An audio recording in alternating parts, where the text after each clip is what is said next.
की। साथियों, असम का इतना विकास इसलिए हो रहा है क्योंकि यहां आप सभी की मेहनत से बीजेपी सरकार बनी है। यहां के नागरिकों ने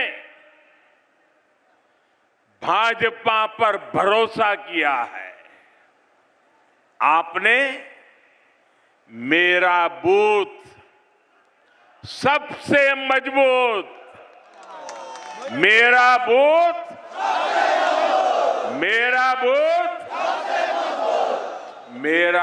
सबसे मजबूत की भावना से बूथ बूथ जाकर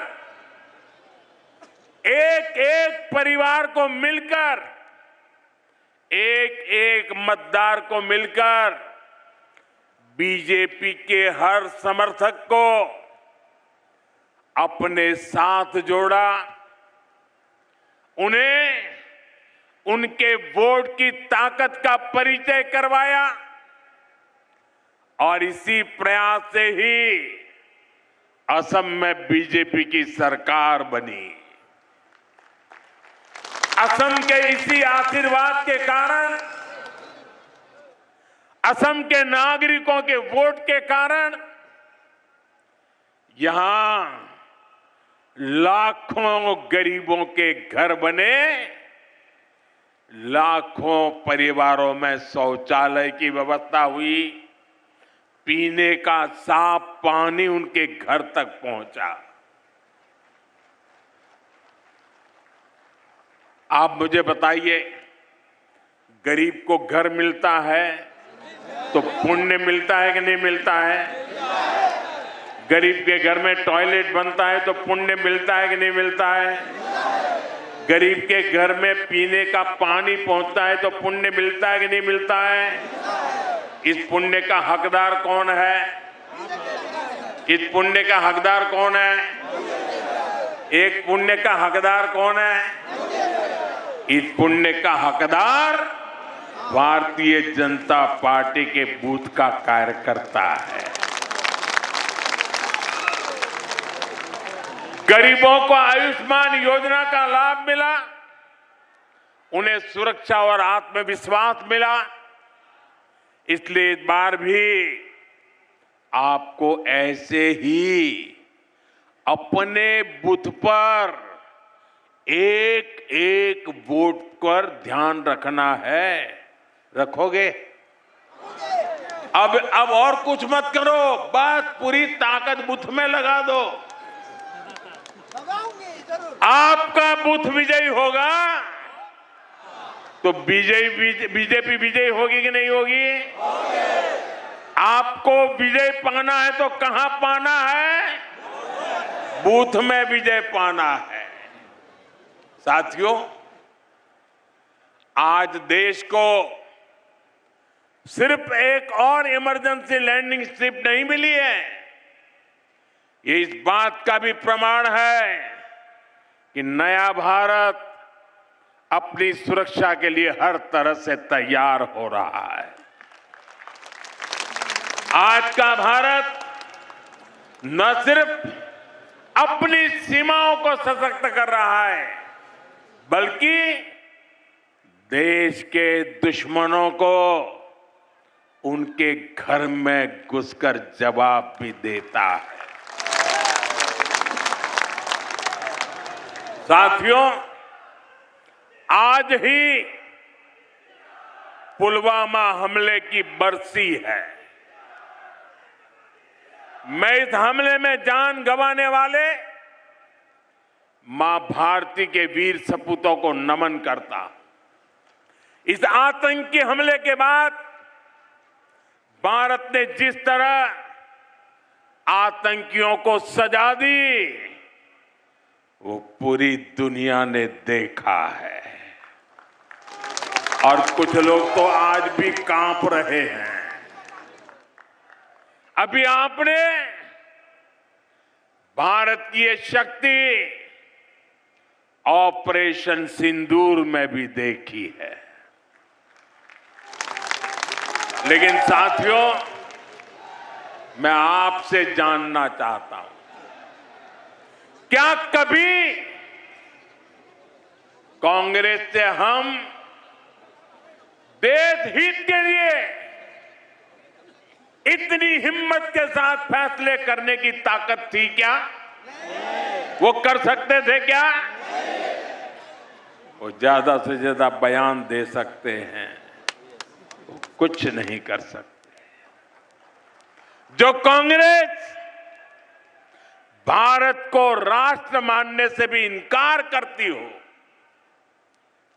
जो सवाल करते हैं कि मां भारती क्या होती है, जो मां भारती के नाम तक से परहेज करती हो, जो मां भारती के प्रति जरा सा सम्मान तक नहीं दिखाते, वो कांग्रेस कभी भारत का भला नहीं कर सकती।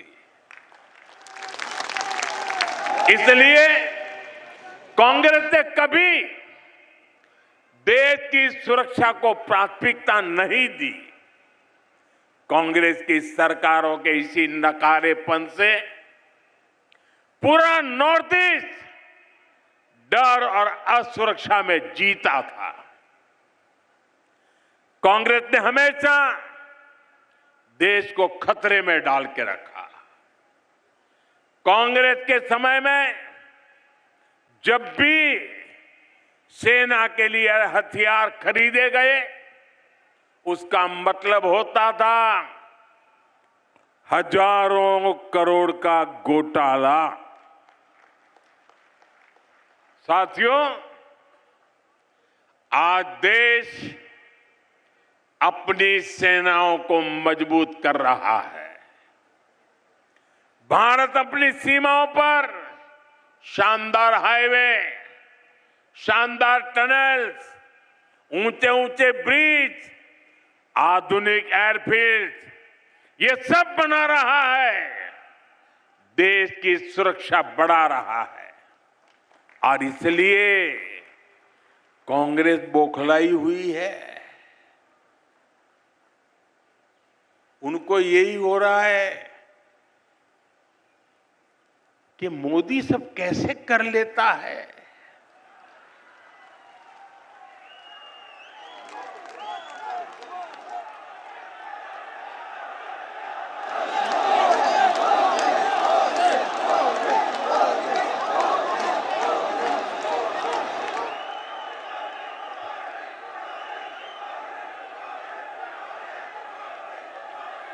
उन बेचारों को नींद नहीं आती, नींद नहीं आती। और जब नींद नहीं आती है तो दिन में कुछ भी बोलते रहते हैं। साथियों, आज की कांग्रेस हर उस विचार, हर उस आतंकी को कंधे पर बिठाती है जो देश का बुरा सोचता है, जो लोग देश के टुकड़े टुकड़े करने का सपना देखते हैं, जो लोग नॉर्थ ईस्ट को भारत से अलग करने के नारे लगाते हैं, वो कांग्रेस के लिए पूजनीय बन चुके हैं। आजादी के समय मुस्लिम लीग ने देश का बंटवारा कराया। अब आज की कांग्रेस मुस्लिम लीगी माओवादी कांग्रेस बनकर फिर देश बांटने में जुट गई है। ये एमएमसी है, माओवादी मुस्लिम लीगी कांग्रेस। और इसलिए आपको कांग्रेस से सावधान रहना है और असम की जनता को भी सावधान करना है। साथियों, यहां जो नौजवान है, जो अभी 20-25 वर्ष के हैं, उन्हें कांग्रेस का कुशासन शायद पता नहीं होगा, याद नहीं होगा। कांग्रेस की सरकारें चाहे असम में रही हो, या फिर दिल्ली में उन्होंने असम को अपने हाल पर छोड़ दिया था। आज जब मैं यहां ब्रह्मपुत्र के तट पर खड़ा हूं तो इस महान नदी का ही उदाहरण देता हूं। असम के विकास में, असम के लोगों के जीवन को आसान बनाने में ब्रह्मपुत्र की बहुत बड़ी भूमिका है। लेकिन कांग्रेस के 70 साल के शासन में ब्रह्मपुत्र को पार करना हमेशा बड़ी चुनौती रहा। आजादी के बाद से लेकर 2014 तक, और उनके तो प्रधानमंत्री यहां से चुन करके गए थे, यानी लगभग 7 दशक में कांग्रेस सरकारों ने ब्रह्मपुत्र पर सिर्फ 3 पुल बनवाए थे। इतने दशकों में कितने पुल?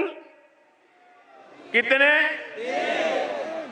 आप कल्पना कर सकते हैं कि इतनी विशाल नदी और असम की इतनी बड़ी जनसंख्या को जीवन देने वाली नदी पर सिर्फ 3 पुल बने थे। क्या ऐसी हालत में असम तेज विकास संभव था क्या? तेज विकास संभव था क्या? मेरे कार्यकर्ता साथियों, 2014 में आपकी मेहनत का परिणाम था कि मुझे भारत सरकार में देश की सेवा का अवसर मिला, और उसके बाद 2-3 साल बाद आप सभी भाजपा कार्यकर्ताओं ने यहां डबल इंजन सरकार बनाई, और इसका नतीजा क्या हुआ? बीते 10-11 वर्षों में बीजेपी एनडीए सरकार ने ब्रह्मपुत्र नदी पर 5 बड़े पुल पूरे किए हैं। ये आंकड़े याद रहेंगे ना? कांग्रेस की 70 साल की सत्ता में सिर्फ 3 पुल बने थे, लेकिन हमने सिर्फ 10 वर्षों में 5 पुल बनाए हैं। यानी कांग्रेस ने असम को सिर्फ समस्याएं दी, जबकि बीजेपी ने असम को समाधान दिए हैं। साथियों, आज गुवाहाटी के 2 हिस्सों को जोड़ने वाले शानदार पुल का भी लोकार्पण हो गया है। इस सेतु का नाम प्राचीन कामरूप के महाप्रतापी सम्राट कुमार भास्कर वर्मन जी के नाम पर रखा गया है। ये लोग होते तो अपने परिवार पर ही नाम चढ़ा देते। यानी ये भास्कर सेतु असम के आधुनिक इंफ्रास्ट्रक्चर और असम के समृद्ध इतिहास का संगम है। ये इस बात का प्रमाण है कि बीजेपी तेज विकास करती है और विरासत को भी आगे बढ़ाती है। साथियों, इस नए सेतु के बनने से गुवाहाटी देश का एक बड़ा ग्रोथ सेंटर बनने की दिशा में आगे बढ़ेगा। 6 लेन के इस ब्रिज से नौजवान हो या बुजुर्ग, किसान हो या उद्यमी, सबको फायदा होगा। और मैं आपको एक और बात बता दूं, यहां भी ऐसे कई सारे पुलों पर काम चल रहा है। जब ये सभी तैयार हो जाएंगे तो असम और नॉर्थ ईस्ट के विकास को बहुत तेज गति मिलने वाली है। भाइयों और बहनों, कांग्रेस के दशकों के कुशासन की सबसे बड़ी वजह रही है कांग्रेस की तुष्टीकरण की राजनीति, वोट बैंक पॉलिटिक्स। कांग्रेस ने असम को हमेशा वोट के चस्पे से ही देखा। कांग्रेस ने हर वो काम किया जिससे तुष्टीकरण को बढ़ावा मिले और हर वो काम रोका जिससे असम का विकास हो। कांग्रेस के समय केंद्र सरकार की योजनाओं को असम तक पहुंचने में भी बरसों लग जाते थे, लेकिन साथियों, बीजेपी ने असम के विकास को, नॉर्थ ईस्ट के विकास को हमेशा प्राथमिकता दी है। बीते 11 वर्षों में देखिए, जब भी कोई नई शुरुआत देश में हुई तो तुरंत उसका लाभ नॉर्थ ईस्ट को भी मिला, कोई भी विलंब के बिना मिला। देश में semi high speed Vande Bharat ट्रेनें लॉन्च हुई तो असम और नॉर्थ ईस्ट भी इससे शुरुआत में ही कनेक्ट हो गया। अभी कुछ समय पहले देश की पहली स्लीपर वंदे भारत ट्रेन असम से ही शुरू हुई है। जब देश ने तय किया कि अब सेमीकंडक्टर सेक्टर में तेजी से काम करना है और असम इस सेक्टर में भी ग्रोथ इंजन बन रहा है, और वो दिन दूर नहीं जब असम की चाय की तरह ही, असम की चाय की तरह ही असम में बनी चिप्स की भी पूरी दुनिया में चर्चा होगी। चाय से लेकर के चिप्स तक असम की विकास यात्रा दिखाई देती है।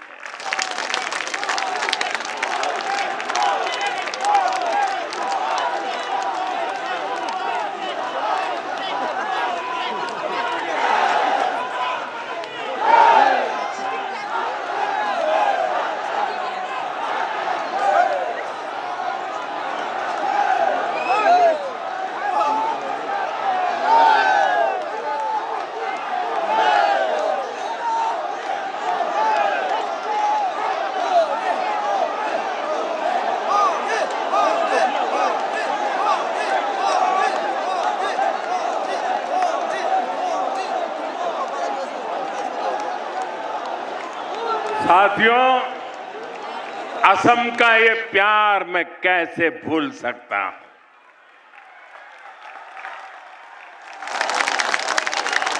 लेकिन मैं असम को वादा करता हूं, आपने मुझे जो प्यार दिया है ना, मैं उसे ब्याज समेत लौटाऊंगा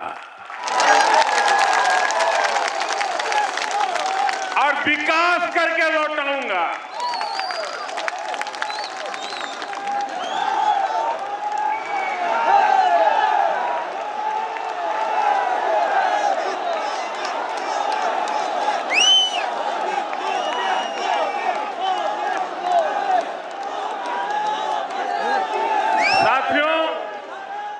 मैं आपको डिजिटल कनेक्टिविटी का भी उदाहरण दूंगा।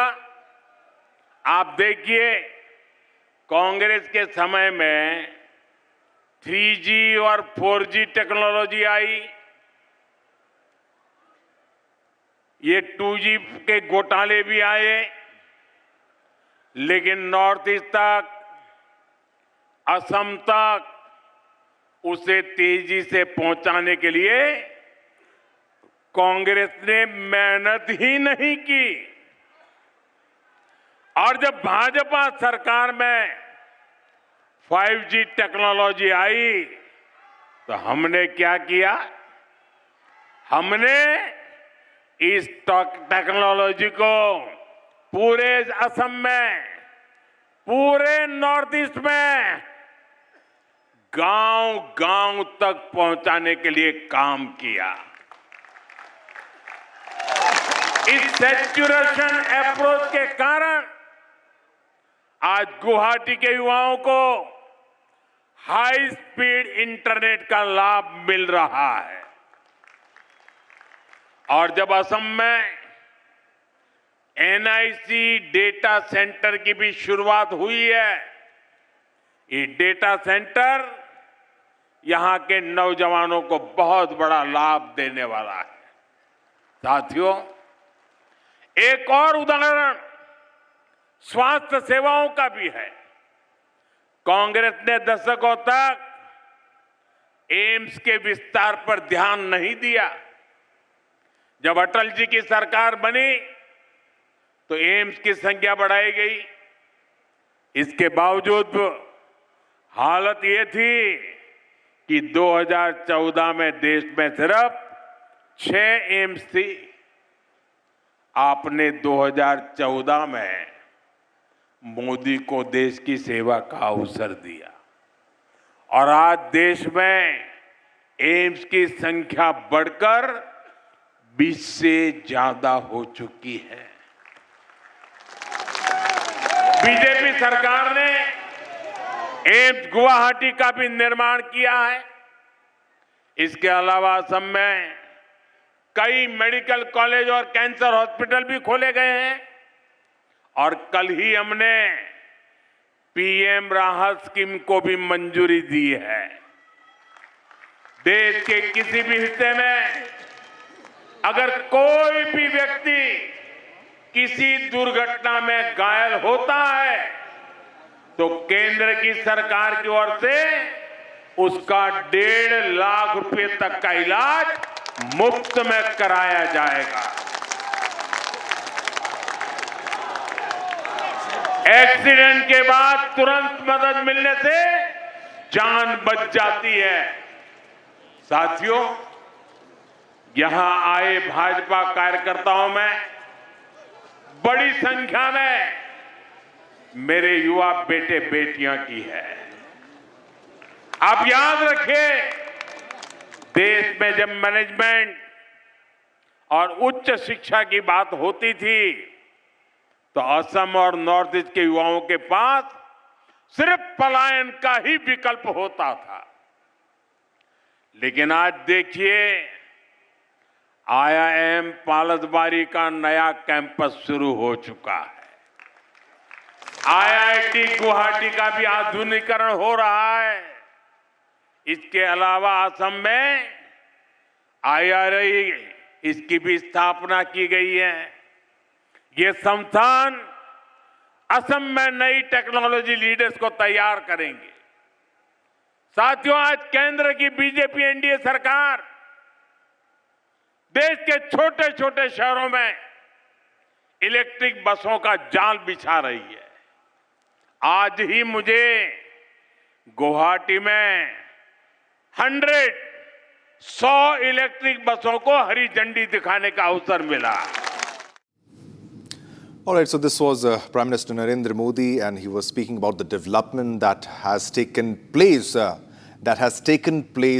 in Assam during BJP rule. वाले समय में बहुत बड़ी संख्या में असम को भी इलेक्ट्रिक बसें मिलने वाली है। साथियों, कांग्रेस ने असम के साथ एक और बहुत बड़ा अन्याय किया है। कांग्रेस ने असम को अशांत रखा, हिंसा और अलगाव में रखा।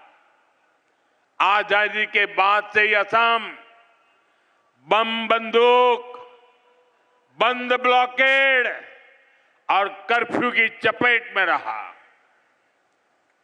और इसकी गुनहगार कांग्रेस ही थी। मुझे याद है, मैं जब यहां संगठन का काम करता था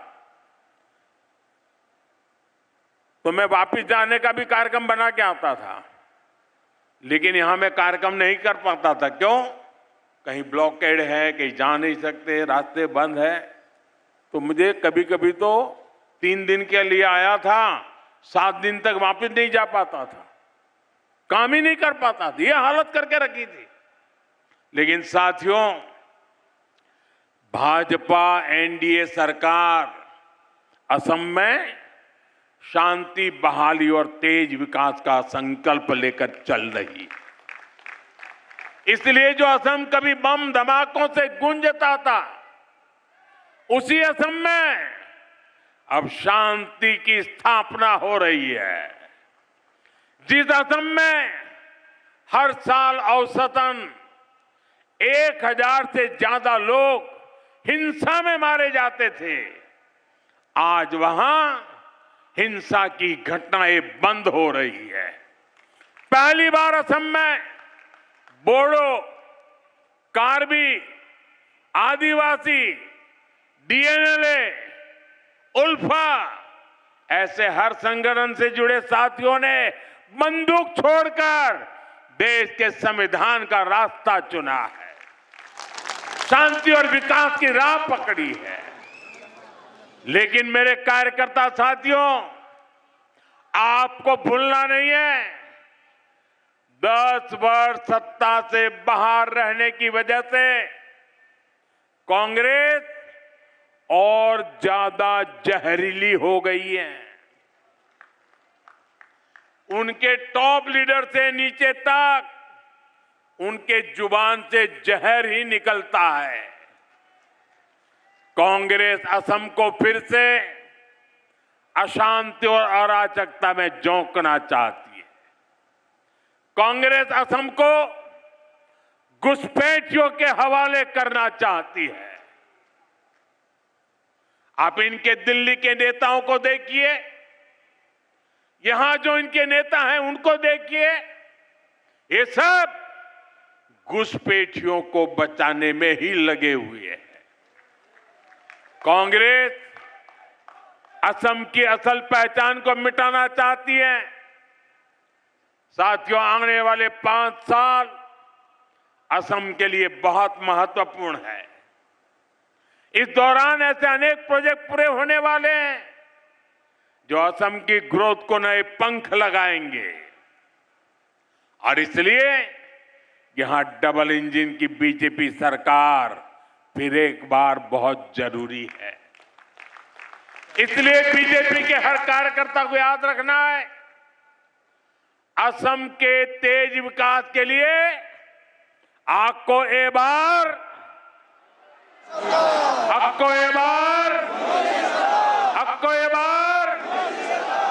असम के युवाओं को रोजगार के लिए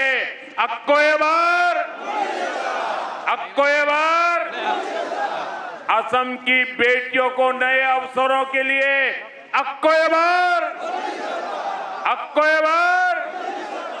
असम की पहचान बचाने के लिए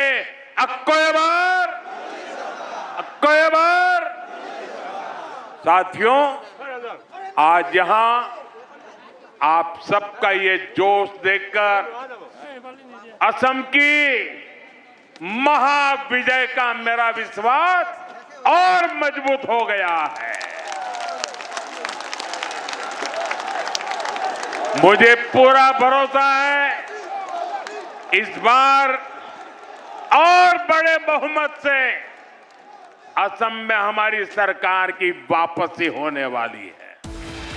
लेकिन साथियों, याद रखिएगा, हमें सिर्फ चुनाव ही नहीं जीतना है, हमें निरंतर असम के लोगों का मन भी जीतना है।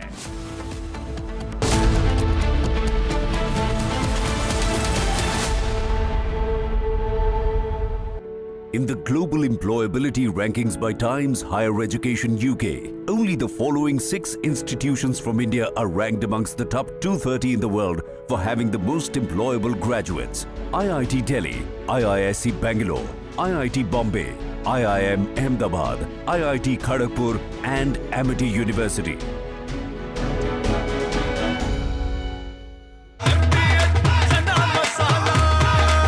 अब छोलिया हो या लोबिया, सफेद चने या काले चने, सब कुछ मजेदार बने।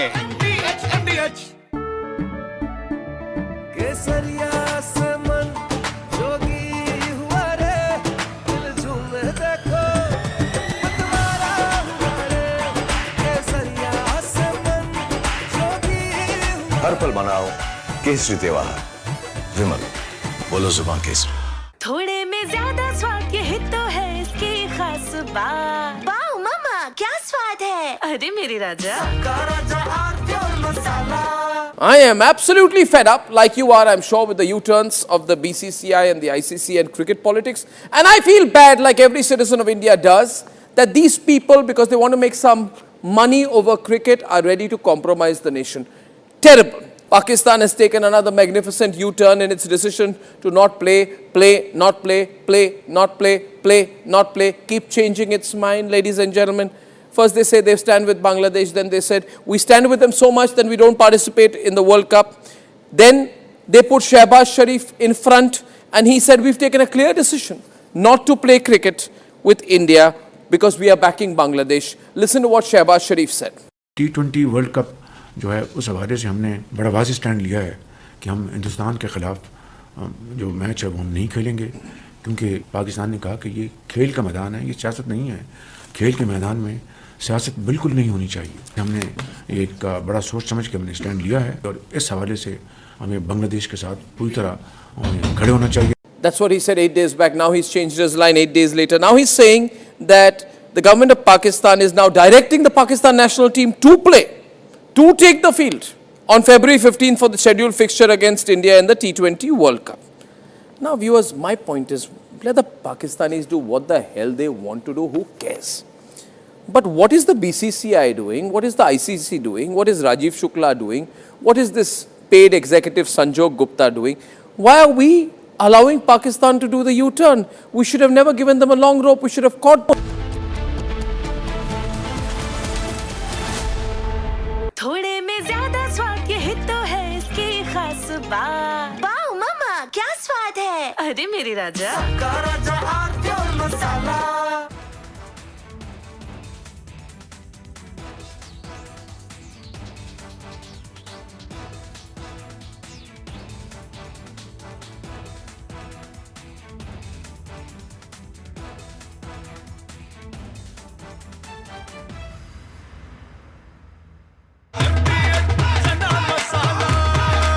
अब छोलिया हो या लोबिया, सफेद चने या काले चने, सब कुछ मजेदार बने। Himanto Biswa Sarma, good evening. Good evening. And everyone across the country's watched your press conference yesterday. Yes. Now, you see, now that you've done the press conference, you've made some very, very damning allegations against Gaurav Gogoi. Yes. Are you doing it? First question, let's have it out of the way. Are you doing this because you're facing a huge test in your political career with the Assam elections coming up, and he's the person Rahul Gandhi is putting up against you? Arnab, you know Assam. Even I produce a picture of Asim Munir and Gaurav Gogoi. Congress is not going to lose a single vote because whomever the vote, the section of people who vote for Gaurav Gogoi or Rahul Gandhi in Assam, in any case they will vote only Congress. From that press conference, neither I will gain one vote, neither I will lose one vote. But you have said some amazing things. Yes. You said that you think that Gaurav Gogoi visited Pakistan on an invitation from the ISI. You have said he has gone there for specific training, and some specific training was given to him in Pakistan. Arnab, these are national security allegations, yes, sir. Yes. Arnab, today Gaurav Gogoi did a press conference. I do not know whether you know it or no. Do not know it. He has amplified my allegation. My allegation was that he got a visa for Lahore. Then next day when he arrived Lahore, Ministry of Interior Pakistan issued a letter that he can come to Karachi and Islamabad, but there was no visa for Rawalpindi. Today, in the press conference, he says that he went to Taxila, that is in Rawalpindi district, that is the headquarters of Pakistan Army, and there is no visa for visiting Rawalpindi. Now, India and Pakistan visa regime is such that it has to be city-centric. Today we put a question to Mr. Gaurav Gogoi that how can you visited the most secured place in Pakistan, that is called Rawalpindi, without a valid visa for that city. So if you Google, you will get immediate answer that an Indian citizen cannot go to Rawalpindi district of Punjab province without a valid visa. We have examined Gaurav Gogoi's visa. But he says, I went to visit my wife. He says, I went to Pakistan to visit my wife. Today he did a press conference and he admitted that his wife was at that point of time not doing job in Pakistan. He said in the press conference in Assam today that me and my wife went to Pakistan for the reason of nostalgia.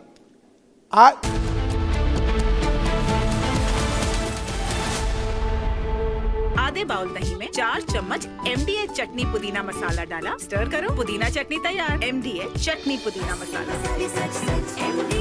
MDH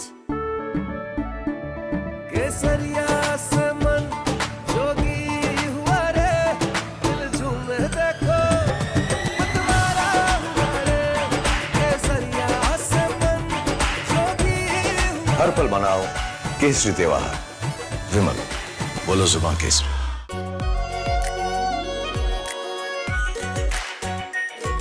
Pure Shahi Paneer Masala.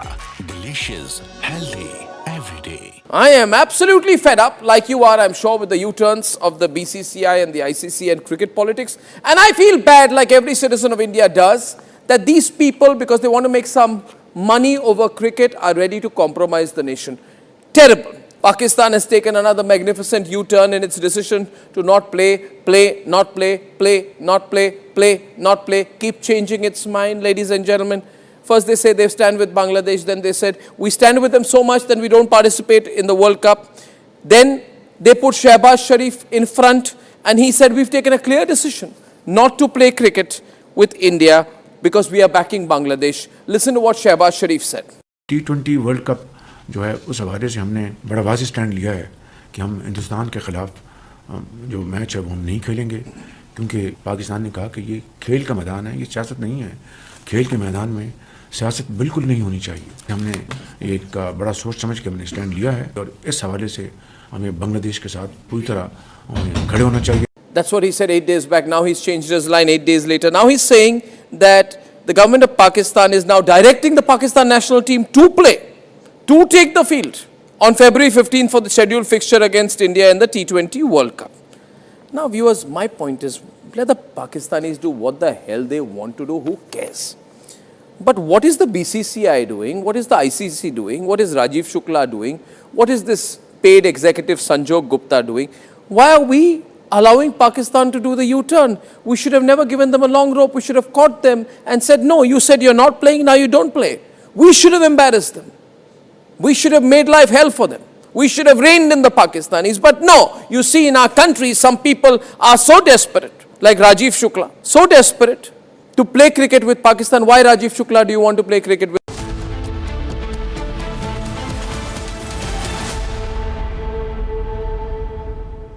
All right, viewers, in a major security breakthrough in Jammu and Kashmir, authorities have foiled a Pakistani drone narcotics operation. Now, 2 separate consignments dropped by drones from across the border were seized within just 2 days, highlighting the growing threat of cross-border smuggling. Watch this report for more information.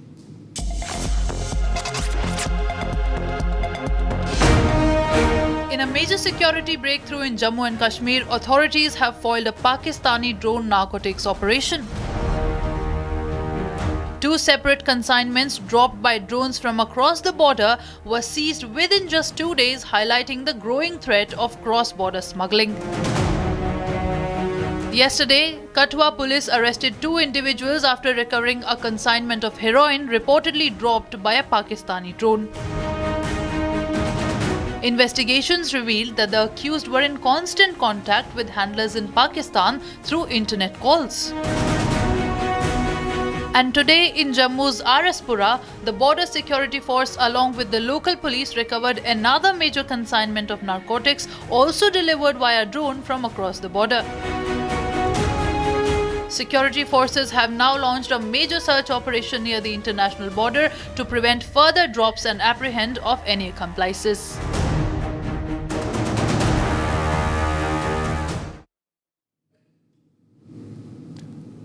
All right, so this was via a Pakistani drone. Pakistan tries to infiltrate via the drone using drone technology, and that's the way it is smuggling not just drugs but even weapons. This attempt was foiled by the security forces. All right, viewers, now time to slip into a short commercial break, but don't go anywhere because coming up next, Owaisi opposes Centre's Vande Mataram mandate, calls it a loyalty test.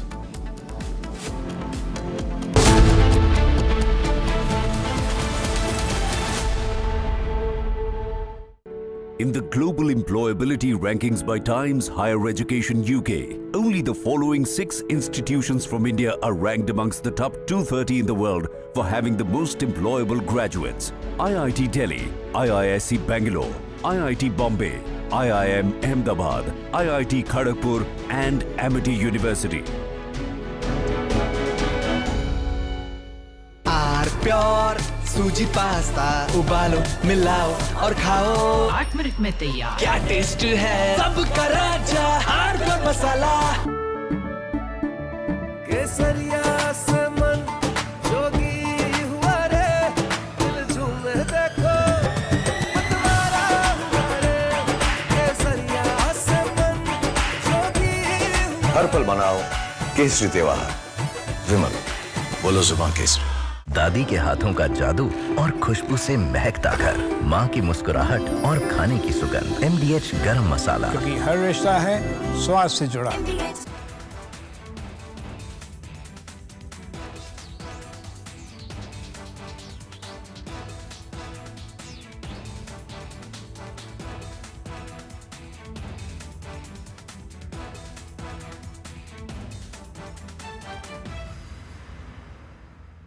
Himanta Biswa Sarma, good evening. Good evening. And everyone across the country's watched your press conference yesterday. Yes. Now, you see, now that you've done the press conference, you've made some very, very damning allegations against Gaurav Gogoi. Yes. Are you doing it? First question, let's have it out of the way. Are you doing this because you're facing a huge test in your political career with the Assam elections coming up, and he's the person Rahul Gandhi is putting up against you? Arnab, you know Assam. Even I produce a picture of Asim Munir and Gaurav Gogoi. Congress is not going to lose a single vote because whomever the vote, the section of people who vote for Gaurav Gogoi or Rahul Gandhi in Assam, in any case they will vote only Congress. From that press conference, neither I will gain one vote, neither I will lose one vote. But you have said some amazing things. Yes. You said that you think that Gaurav Gogoi visited Pakistan on an invitation from the ISI. You have said he has gone there for specific training, and some specific training was given to him in Pakistan. Arnab,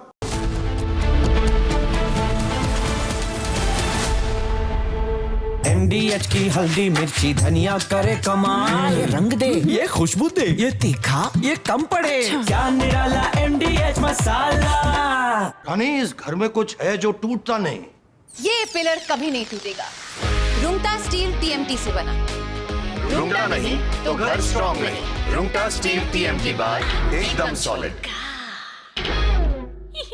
are pure सूजी pasta उबालो मिलाओ और खाओ 8 minute में तैयार। क्या taste है सबका राजा are pure masala. I am absolutely fed up, like you are, I'm sure, with the U-turns of the BCCI and the ICC and cricket politics. And I feel bad, like every citizen of India does, that these people, because they want to make some money over cricket, are ready to compromise the nation. Terrible. Pakistan has taken another magnificent U-turn in its decision to not play, not play, keep changing its mind, ladies and gentlemen. First they say they stand with Bangladesh, then they said we stand with them so much that we don't participate in the World Cup. Then They put Shehbaz Sharif in front, and he said, we've taken a clear decision not to play cricket with India because we are backing Bangladesh. Listen to what Shehbaz Sharif said. T20 world cup जो है उस हवाले से हमने बड़ा वाज़ेह stand लिया है कि हम हिंदुस्तान के ख़िलाफ़ जो मैच है वो हम नहीं खेलेंगे, क्योंकि पाकिस्तान ने कहा कि ये खेल का मैदान है, ये सियासत नहीं है। खेल के मैदान में सियासत बिल्कुल नहीं होनी चाहिए। हमने एक बड़ा सोच समझ के हमने स्टैंड लिया है और इस हवाले से हमें बांग्लादेश के साथ पूरी तरह खड़े होना चाहिए। That's what he said 8 days back. Now he's changed his line 8 days later. Now he's saying that the government of Pakistan is now directing the Pakistan national team to play, to take the field on February 15 for the scheduled fixture against India in the T20 World Cup. Now viewers, my point is, let the Pakistanis do what the hell they want to do, who cares? But what is the BCCI doing? What is the ICC doing? What is Rajiv Shukla doing? What is this paid executive Sanjog Gupta doing? Why are we allowing Pakistan to do the U-turn? We should have never given them a long rope. We should have caught them and said, no, you said you're not playing, now you don't play. We should have embarrassed them. We should have made life hell for them. We should have reined in the Pakistanis. But no, you see in our country, some people are so desperate, like Rajiv Shukla, so desperate. From Asia's largest news headquarters, setting the agenda for Bharat.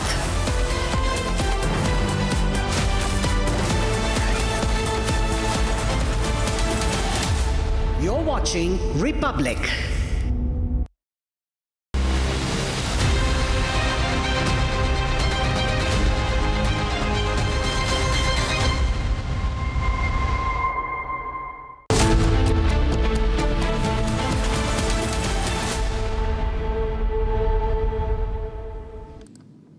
A very good afternoon. You're watching Live and Break. I'm Dr. Tamisha with you. We'll get you the Prime Minister's latest message that he has sent out on a day when India remembers its braves, as we remember the Jawans who laid down their lives in the Pulwama attack. We'll get you what the Prime Minister said in his address from Guwahati and much more lined up for you in this edition. First, a quick check of the headlines. Prime Minister Modi addresses a rally in Guwahati, said the Congress will hand over Assam to infiltrators if they win. 2 bodies found inside a car in Noida. Preliminary reports suggest that the man shot the woman before killing himself. Part of under construction metro pillar collapses in Mumbai. Many fear injured.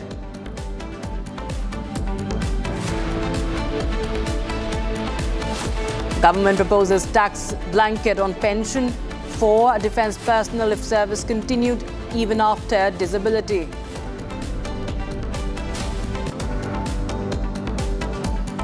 Northeast gets a big boost in defence infrastructure as the Prime Minister inaugurates the Assam airstrip in Moran and with an aerial display of our fighter jets. Unusually strong attack on Rahul Gandhi from top ministers, from Piyush Goyal to Shivraj Singh Chauhan.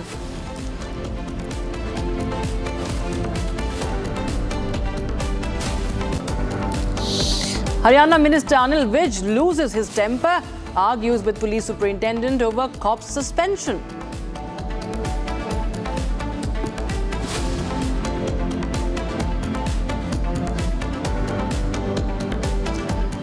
Now, viewers, Asaduddin Owaisi has strongly opposed any directive mandating the recitation of Vande Mataram, describing it as unconstitutional loyalty test that cannot be imposed on citizens. Now, Owaisi argues that Vande Mataram is being forced on everyone. Owaisi went on to say that India will become a theocratic nation if Vande Mataram takes precedence. So that is Owaisi joining the chorus against Vande Mataram. Listen in.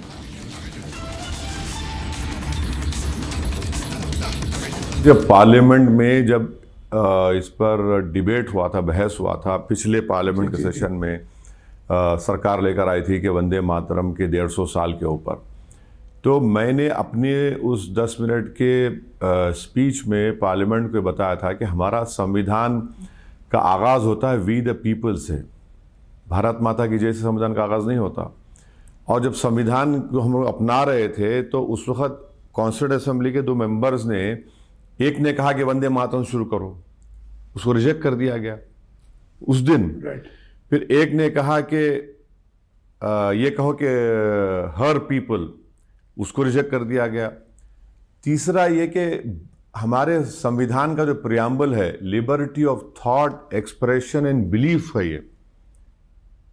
अब आप बताइए, article 25 में आप freedom of religion मुझे दे रहे हैं, और अगर आप ये कहेंगे कि आपकी मोहब्बत इस वतन से उसी वक्त साबित होगी जब आप इस वतन की पूजा करेंगे, इबादत करेंगे, और जब फ्रीडम ऑफ रिलीजन मुझे दिया गया है कि अपने अपने मजहब पे चलो, इस देश का कोई रिलीजन नहीं है, जो खुदा को नहीं मानता वही भारत का बाइज्जत नागरिक है। आप किसी को फोर्स मत करिए, नेशनल सॉन्ग है, मानते हो उसको, मगर मेरी फ्रीडम ऑफ रिलीजन का क्या होगा फिर?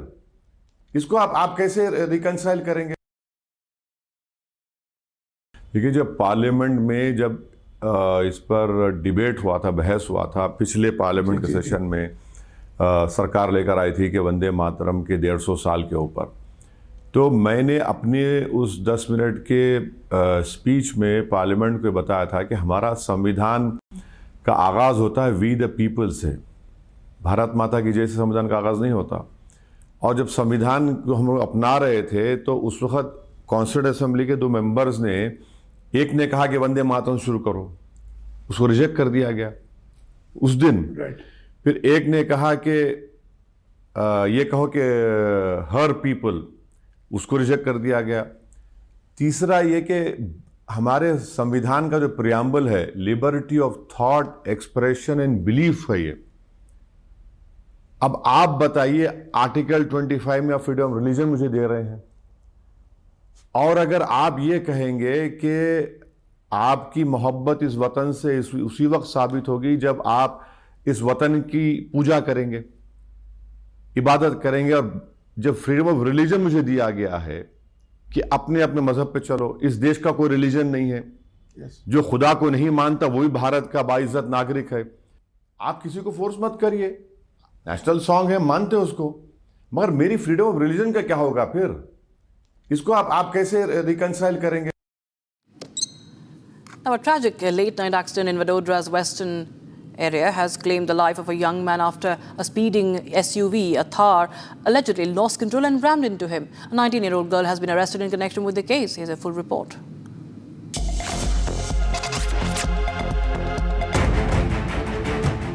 A young man was killed after a woman driving a Thar SUV at high speed allegedly lost control and rammed into him. The accident occurred late last night on Sun Pharma Road along the stretch connecting Akshar Chowk in Vadodara. According to police, Abhishek Moore was on his way when the Thar SUV coming from the opposite direction allegedly lost control and hit him with tremendous force. The impact proved fatal and Abhishek died on the spot. The local residents rushed to the scene soon after the crash. Based on a complaint filed by the victim's father, police arrested 19-year-old Rishika Sadnani, who was driving the Thar. As per the police, she was reportedly returning from a wedding along with 2 other girls. Meanwhile, the DCP Manjita confirmed that an investigation is underway to determine whether the vehicle was over-speeding. Rishika Sadnani करके जो lady थी वो ये गाड़ी चला रही थी और ये अपनी दोस्त को शादी के बाद घर छोड़ने जा रही थी, उस दौरान ये घटना हुई है। क्या कर रही है ये ऋषिका अभी कॉलेज के फर्स्ट ईयर में पढ़ाई कर रही है। चश्मदीद का ये कहना है कि गाड़ी ओवर स्पीड में थी, बहुत स्पीड में चला रहे हैं। अभी हम पुलिस की तहकीकात में हम जितने भी सीसीटीवी कैमरास हैं और गाड़ी की स्पीड की एक टेक्निकल सर्वे होता है, मोटर व्हीकल एक्सपर्ट्स होते हैं, उनको बुला के हम जो गाड़ी की स्पीड कितनी हो सकती है, कितनी स्पीड में कितनी टक्कर लग सकती है, वो सारा एक पुलिस इन्वेस्टिगेशन होता है, वो पुलिस इन्वेस्टिगेशन कर रही है। और रात को ऐसे कोई नशीले पदार्थों का लेडी ने सेवन किया हुआ है तो उसके भी उनका शारीरिक परीक्षण पर किया जा रहा है। On the other hand, a medical examination has also been conducted to check if the driver was intoxicated. Now, this budget session in the parliament witnessed an all-out face-off on the India-US trade deal, with Rahul Gandhi alleging that the government is compromising with the agriculture sector and the security of the farmers. And now it seems like all the top union ministers have launched an all-out attack against Rahul Gandhi. Piyush Goyal kick-started, and later Shivraj Singh Chauhan followed. Home Minister Amit Shah is also the latest to take on Rahul Gandhi for his claims on the India-US trade deal. Let's take a listen into what Amit Shah has said. Rahul Gandhi ji देश के मछुआरों और किसानों को गुमराह करना चाहते हैं। वो झूठ बोलकर भ्रांति फैलाना चाहते हैं। मैं आज ये इस मंच से राहुल गांधी जी को जवाब देना चाहता हूं। राहुल गांधी जी, ट्रेड डील और एफटीए की बारीकियों को ध्यान से देखिए। नरेंद्र मोदी जी ने हमारे देश के किसानों को और पशुपालकों को 100% प्रोटेक्शन देने का काम किया है। इस एफटीए से और ट्रेड डील से हमारे किसानों को कोई नुकसान नहीं होने वाला है। किसानों का नुकसान आपकी मनमोहन सिंह सरकार के वक्त किया था। कई ऐसे वैश्विक समझौते किए जिसमें किसानों के हितों को बेच दिया गया था। नरेंद्र मोदी जी ने यहां पर किसानों का, पशुपालन करने वाले भाइयों बहनों का और मछुआरों का 100% प्रोटेक्शन करने का काम किया है। ये राहुल गांधी जी की नीति है। झूठ बोलो, जोर से बोलो, सार्वजनिक रूप से बोलो और झूठ को बार बार बोलो। मगर राहुल गांधी, इस देश की जनता आपकी झूठ मैन्युफैक्चरिंग करने की फैक्ट्री को अब पहचान गई है। और एक बार मैं फिर से कहता हूं कि 2029 में नरेंद्र मोदी जी के नेतृत्व में NDA lead Bharatiya Janata party का गवर्नमेंट बनने वाला है। आपका बारी नहीं आने वाला। Now, viewers, onto a story that we are closely tracking. This is about the exemption of the IT exemption being now removed on the disabilities of superannuated soldiers. Major General G.D. Bakshi, war veteran, has raised concerns over a provision that has been linked to the budget this year. According to him, it affects the war-wounded soldiers who are retained in service. General Bakshi argues that removing income tax exemptions on certain pensions could hurt the morale in the armed forces and sends the wrong message to soldiers risking their lives in combat. In fact, General Bakshi stresses that a nation must honor and support those who fight and sacrifice for its security. Take a look at this. In the recently passed budget, finance budget 2026 in the parliament, amongst all the furor that was there, a very small, insignificant little detail which has huge implications on the morale of the armed forces, on the elan of the armed forces, have passed unnoticed. What is that? You know, when soldiers get wounded in war, then there are two things that can happen to them. One, if the wounds are so severe, so bad that, you know, they cannot continue to serve any more effectively, they are boarded out of service and given full disability pension, 100%, or depending upon the nature of the wounds, disability pension, and these pensions are exempt from income tax. There is another category. When the medical board takes place, they find that yes, you've lost a leg, you've blown a leg, but you've gotten a plastic leg. The army has fitted a plastic leg onto you, right, and plastic limbs onto you, and you can continue to serve, because we would like to keep such war veterans with us, those who have fought battles, those whose combat experience is of great value to the service, to the nation still.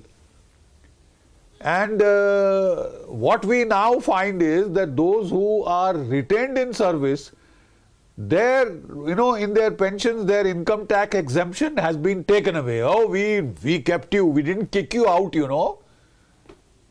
We were kind, so don't expect to be exempt from income tax. You bloody well will pay income tax. So what if you lost your leg? So what if you lost your arm? So what if you lost your eye? So what if you took a burst of bullets in your belly?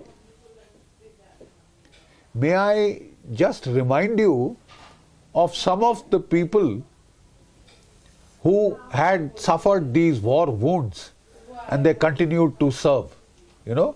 This includes the redoubtable Field Marshal Sam Manekshaw, right? Military Cross, who fought in Burma, who took a burst full of bullets in his belly, but he survived.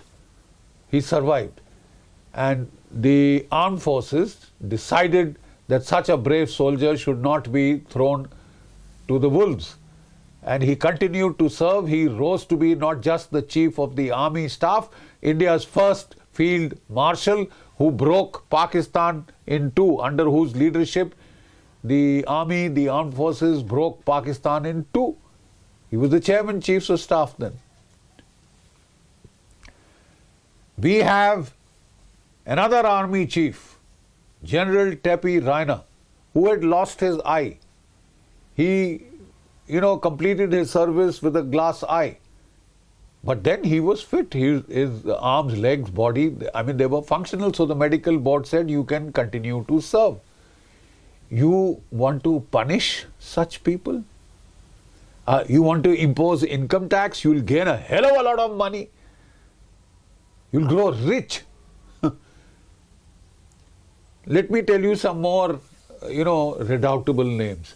Lieutenant General Yogi Sharma, Army Commander, former Army Commander, Central Command. Lieutenant General Pankaj Joshi, once again, Army Commander, Central Command. Redoubtable soldiers, known for their strategic genius thinking, power to think, power to plan, who continued to serve. General Yogi Sharma had his whole leg below the knee blown off, right? He was given a plastic leg. He had that determination to go on, struggle. I have seen him. He was deputy commandant of the Indian Military Academy and he used to practice at night marching with his leg gone. I've seen him climbing mountains. I've seen him do all those things. He went on to rose to be an army commander, one of the finest generals, finest brains of the Indian army.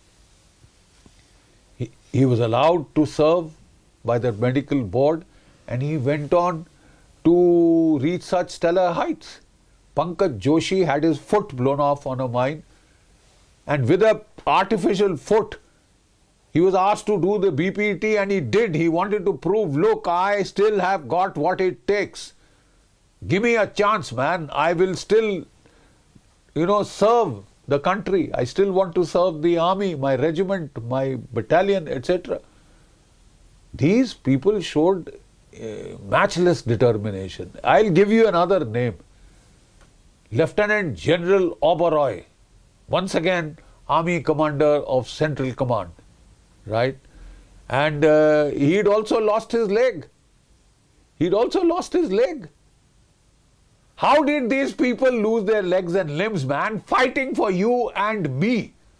Huh? Now when you sort of try and penalize them by retroactively now imposing, income tax on their pension, what is the message you are sending?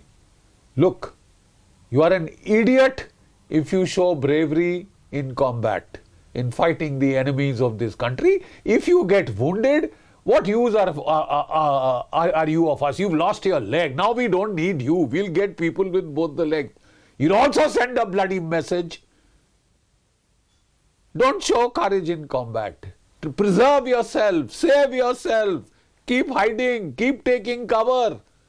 Idiot, if you get wounded, you are of no use to us. Huh?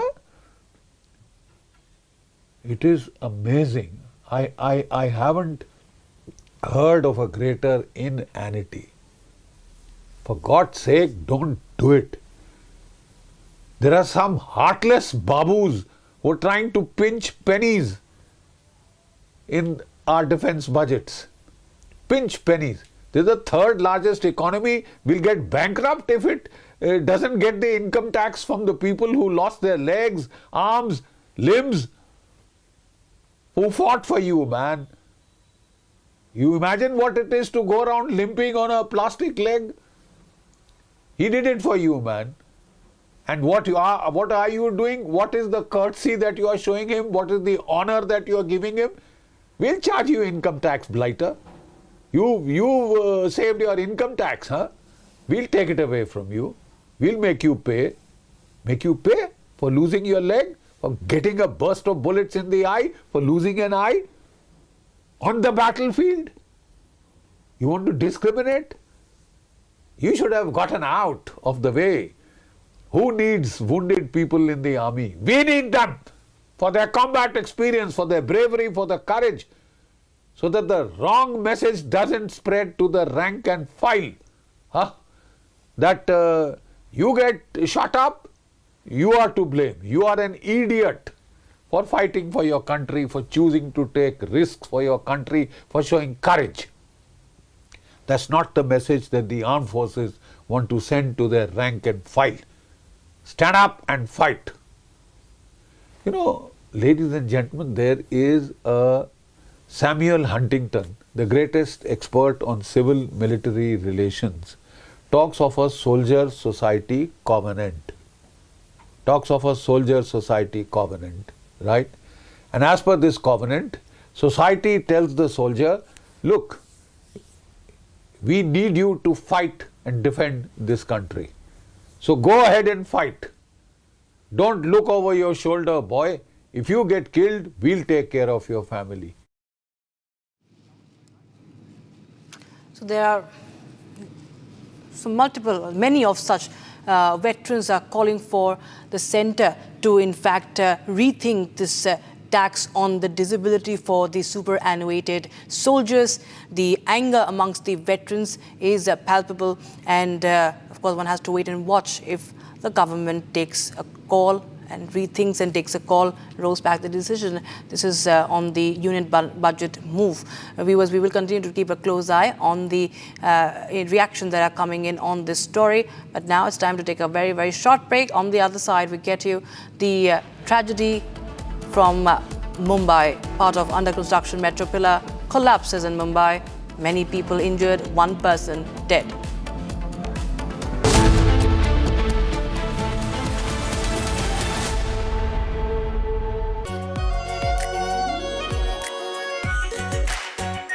Our pure Shahi Paneer Masala. Delicious, healthy, every day.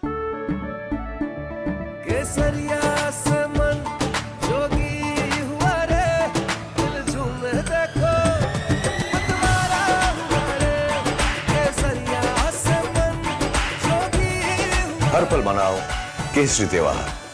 विमल, बोलो जुबान केसरी। ये है secret recipe MDH का जीरा SIP जल जीरा मसाला। SIP SIP जीरा SIP MDH का जल जीरा सिप MDH का जल जीरा SIP.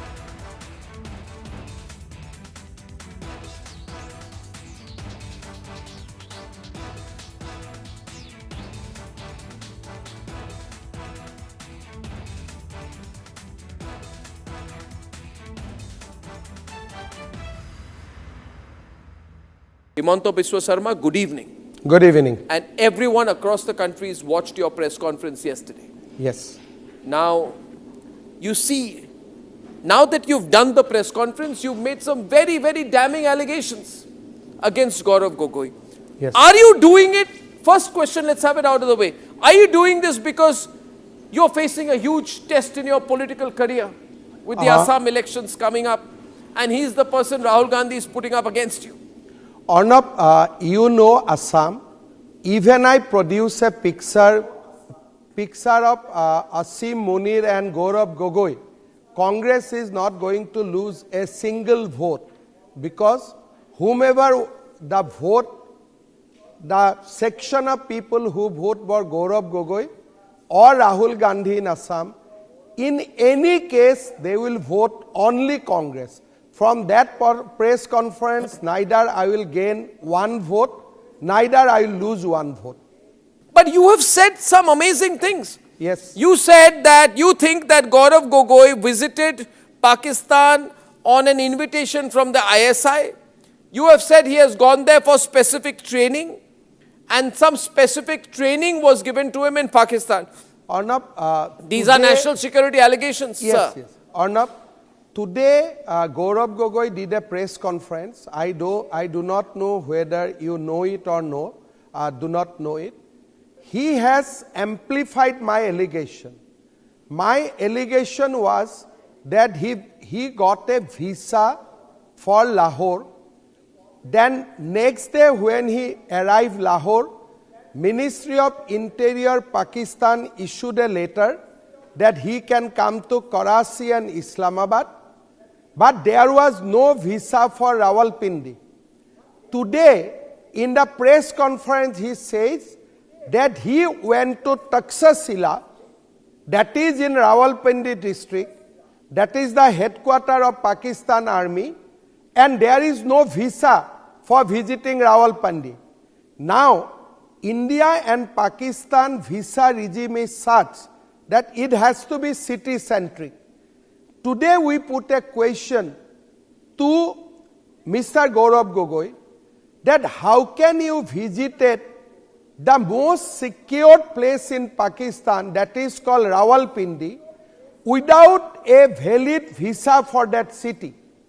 So if you Google, you will get immediate answer that an Indian citizen cannot go to Rawalpindi district of Punjab province without a valid visa.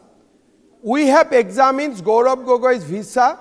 But he says, I went to visit my wife. He says, I went to Pakistan to visit my wife. Today he did a press conference and he admitted that his wife was at that point of time not doing job in Pakistan.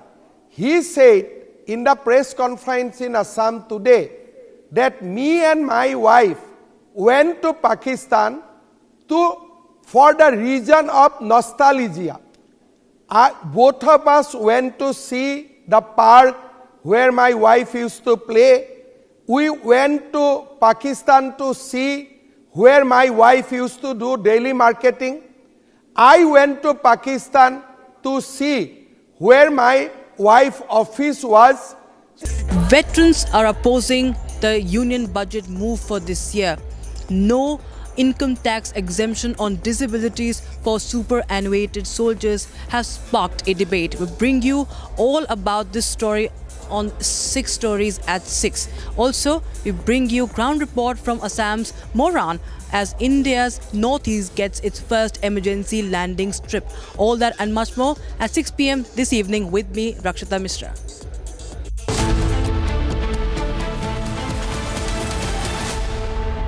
थोड़े में ज्यादा स्वाद ये तो है इसकी खास बात। वाओ मामा, क्या स्वाद है? अरे मेरे राजा, राजा और pure masala.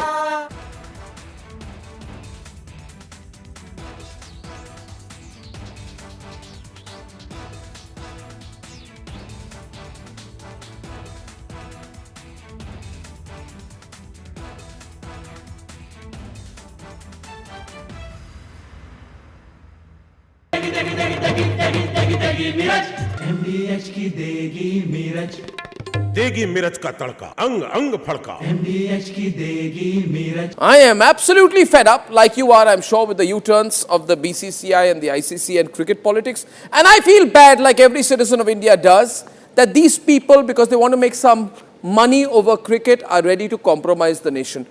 Terrible. Pakistan has taken another magnificent U-turn in its decision to not play, not play, not play, not play. Keep changing its mind, ladies and gentlemen. First they say they stand with Bangladesh, then they said we stand with them so much that we don't participate in the World Cup. Then they put Shehbaz Sharif in front and he said we've taken a clear decision not to play cricket with India because we are backing Bangladesh. Listen to what Shehbaz Sharif said. T20 world cup जो है उस हवाले से हमने बड़ा वाज़ेह stand लिया है कि हम हिंदुस्तान के ख़िलाफ़ जो मैच है वो हम नहीं खेलेंगे, क्योंकि पाकिस्तान ने कहा कि ये खेल का मैदान है, ये सियासत नहीं है। खेल के मैदान में सियासत बिल्कुल नहीं होनी चाहिए। हमने एक बड़ा सोच समझ के हमने स्टैंड लिया है और इस हवाले से हमें बांग्लादेश के साथ पूरी तरह खड़े होना चाहिए। That's what he said 8 days back. Now he's changed his line 8 days later. Now he's saying that the government of Pakistan is now directing the Pakistan national team to play, to take the field on February 15th for the scheduled fixture against India in the T20 World Cup. Now viewers, my point is, let the Pakistanis do what the hell they want to do, who cares? But what is the BCCI doing? What is the ICC doing? What is Rajiv Shukla doing? What is this paid executive Sanjog Gupta doing? Why are we allowing Pakistan to do the U-turn? We should have never given them a long rope. We should have caught them and said, no, you said you're not playing, now you don't play. We should have embarrassed them. We should have made life hell for them. We should have reined in the Pakistanis. But no, you see in our country, some people are so desperate, like Rajiv Shukla, so desperate to play cricket with Pakistan. Why, Rajiv Shukla, do you want to play cricket with Pakistan? You have no history of cricket. But Rajiv Shukla says, we agree with the ICC. We cannot comment on what the ICC is doing. And then he says, ICC, BCCI has nothing to do with what Shehbaz Sharif is saying. Well, let me tell you, the ICC has given in to Pakistan. And I feel bad, this fellow, Sanjog Gupta, who is the ICC CEO, earlier was a TV executive, ladies and gentlemen, in the same company. Now, this man, Sanjog Gupta, puts out a statement trying to placate Pakistan, trying to placate Bangladesh. And now they are sitting on the negotiating table with Pakistan. They didn't put any fine on Pakistan for all its tantrums. They gave in. This man, Sanjog Gupta, a simple paid executive, he has given in to the demand of hosting further matches in Bangladesh. So he's compromised India, directly or indirectly. And I'm saying, who the hell is he to do that? Who allowed him to do that? Even the demand that Bangladesh must receive its full ICC revenue share has been agreed to, even when Bangladesh did not play the game. So Bangladesh used Pakistan as a linchpin to pressurize India, and a paid executive called Sanjog Gupta agreed on India's behalf. And why am I saying India? Because ICC is controlled by BCCI, there's no difference. Ladies and gentlemen, this is crazy. Who is this man? How did he become, has ICC become the new SARC? Is ICC the governing body of South Asia? Has this cricket body ICC been given the rights to compromise India? How is cricket politics been allowed to compromise national interest? A terrorist nation tried to use cricket.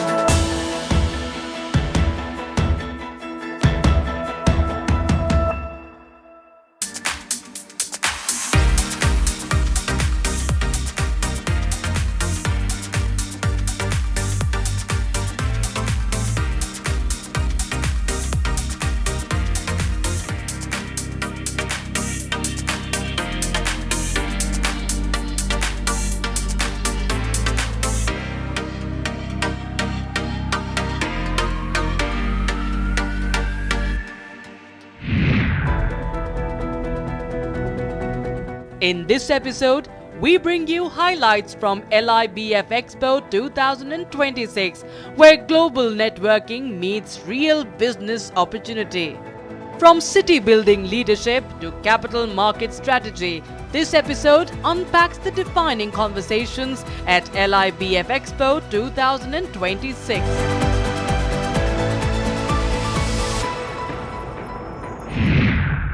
Warm welcome. LIIBF Expo represents the collective strength of our community and our shared commitment to enterprise, excellence and service. Today, it has evolved into a global business movement, connecting India with Africa, GCC, UK, Europe, USA, Canada, Australia, New Zealand and beyond. As we inaugurate LIIBF Expo 2026 today, I pray that every exhibitor achieves meaningful business. May this platform create not just transformation, but trust, not just context, but connections, not just business, but bonds. Once again, I thank our honored dignitaries, sponsors, trustees, directors, overseas delegates, exhibitors, and every member of our community for being part of this historic moment. I would like to tell you all, it's wonderful to see so many of you here who have traveled from all across the globe, also within India, and make this entire function possible.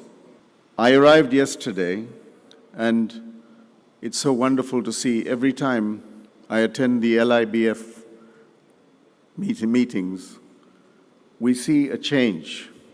This was indeed an honor for our group, an honor for all the Lohanas of the world, and above all, the Lohanas who have been traveling the globe. Thank you, Vijay Bhai, for inviting me to this event. It's really a grand event here, and my full thank you and appreciation to the whole Lohana community for creating such a wonderful community-based events. First, the thought comes to my mind about this platform, LIIBF. I think this platform is about learn, earn, and return. And this is the platform also where you can return something in knowledge, ideas, sharing, service to the community and beyond. LIIBF Expo 2026, Mumbai calling, and a privilege to join this inaugural session as a guest of honor. In Industrial Revolution, Europe created more wealth than that was created in 10,000 years before. Next 50 years will create more wealth than that was created last 10,000 years. And who will create that wealth? It is India. India's time has come. How do societies create wealth? Is also because they are well organized. They trust each other. India today has a framework where even if you want to raise 5 crore rupees, 10 crore rupees, 100 crore rupees, National Stock Exchange is now allowing you to raise smallest of funds. In 5 crore rupees, you don't get 2-bedroom hall kitchen flat in Borivali now. But even as an entrepreneur, you don't have money, nobody wants to give you venture capital, angel funding. All smart people come to my investors. I have 12.5 crore investors. NSE has 12.5 crore investors. If I were a country, I will be in top 10 country in terms of population. Market capitalization is $5 trillion. 1/3 of India's wealth is now on NSE.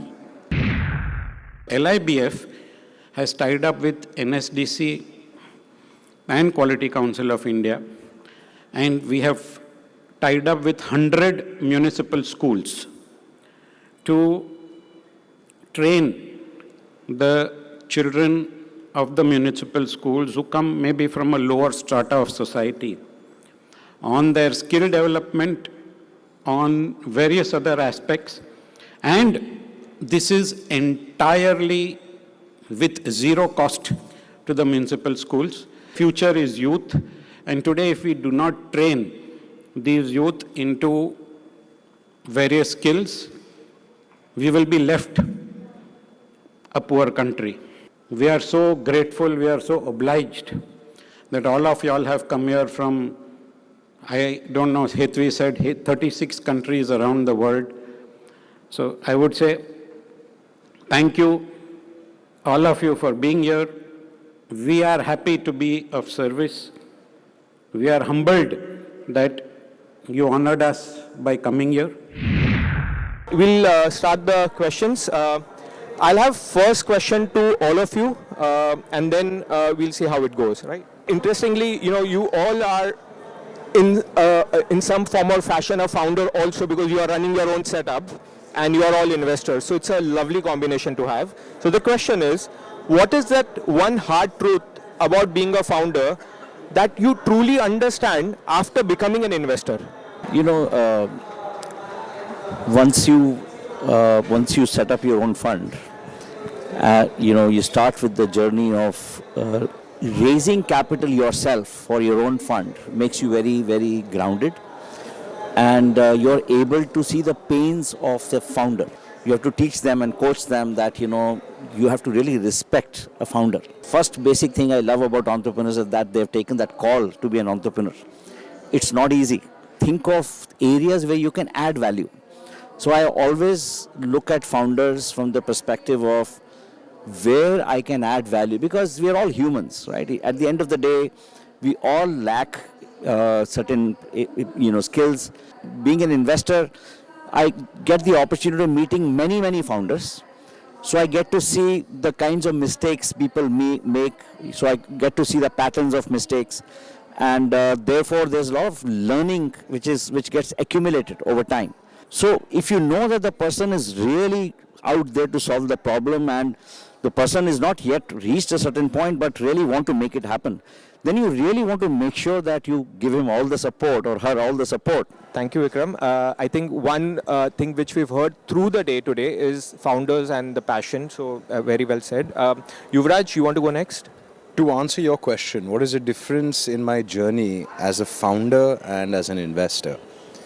I think the difference is passion.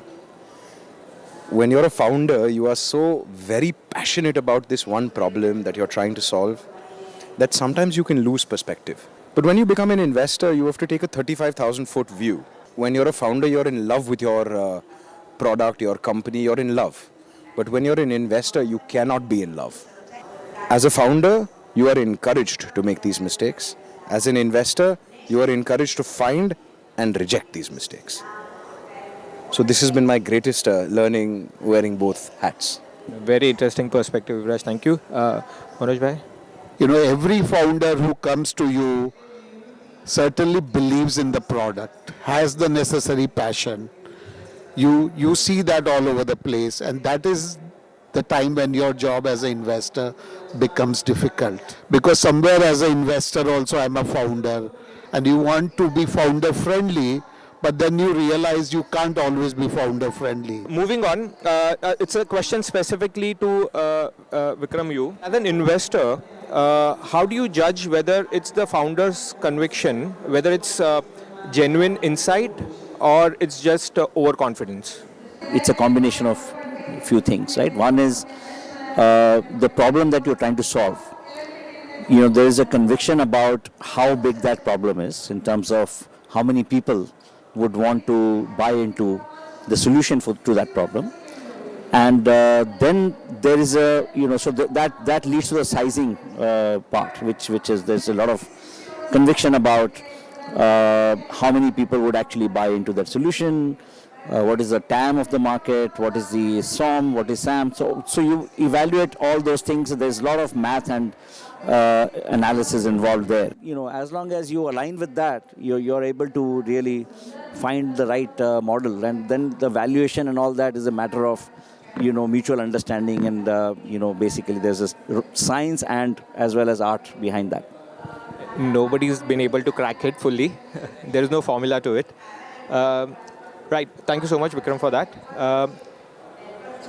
Manoj, if I have to ask you a specific question, you've been running C Fund for over a decade now. And as an early stage investor, what execution signals will give you a confidence that the founder can survive the messy middle and not just rely on the early execution wins which he's had? I mean, the things which we see is sometimes, what we look at is the founder, the way we look at signals is the founder, giving the bad news first, is actually, sometimes founders always tell you the good news. Ye acha chal raha hai, this is all correct. But I think more important is to give the bad news. Okay, this did not work, or this did not work. This is what we tried to correct, but this did not work. And so this is what we are going to do next. I think that is very important. What was that one thing which you felt that, I should have had this, but I didn't have it? And as an investor, what is that one thing which you would love to give to founders, remembering that, okay, this was something which I'm missing, but now that you've got a different wisdom as an investor? The most practical thing that I've learned is that if it does not make sense small term, small scale, it will not make sense big scale. Because what our textbooks teach us is, once you hit this level of production, you'll hit economies of scale, right? But economies of scale is something that is very, very, very far away, right? And funding winters like we saw after Russia attacked Ukraine happen every 5 years, every 4 years, right? There is a lean period, right? And that is the messy middle that you said. The ability to sustain yourself by actually making money, right? People seem to forget that startups are still businesses, and PAT is the lifeblood of businesses, right?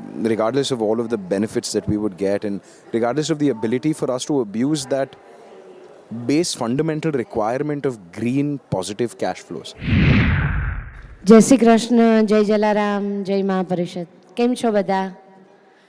આજના સરસ મજાના topic પર લગ્ન એટલે I think લગ્ન એક માનવ જાતિનું એક અદ્ભુત કમ્યુનિટી નેટવર્કિંગનું સંશોધન છે કે જેમાં એકદમ બે જણા નથી જોડાતા, આખા પરિવારો, કાકા મામા ફોઈ માસીના સગા સંબંધીઓ, કેટલું મોટું એક બહોળું કુટુંબ ભેગું થતું હોય છે.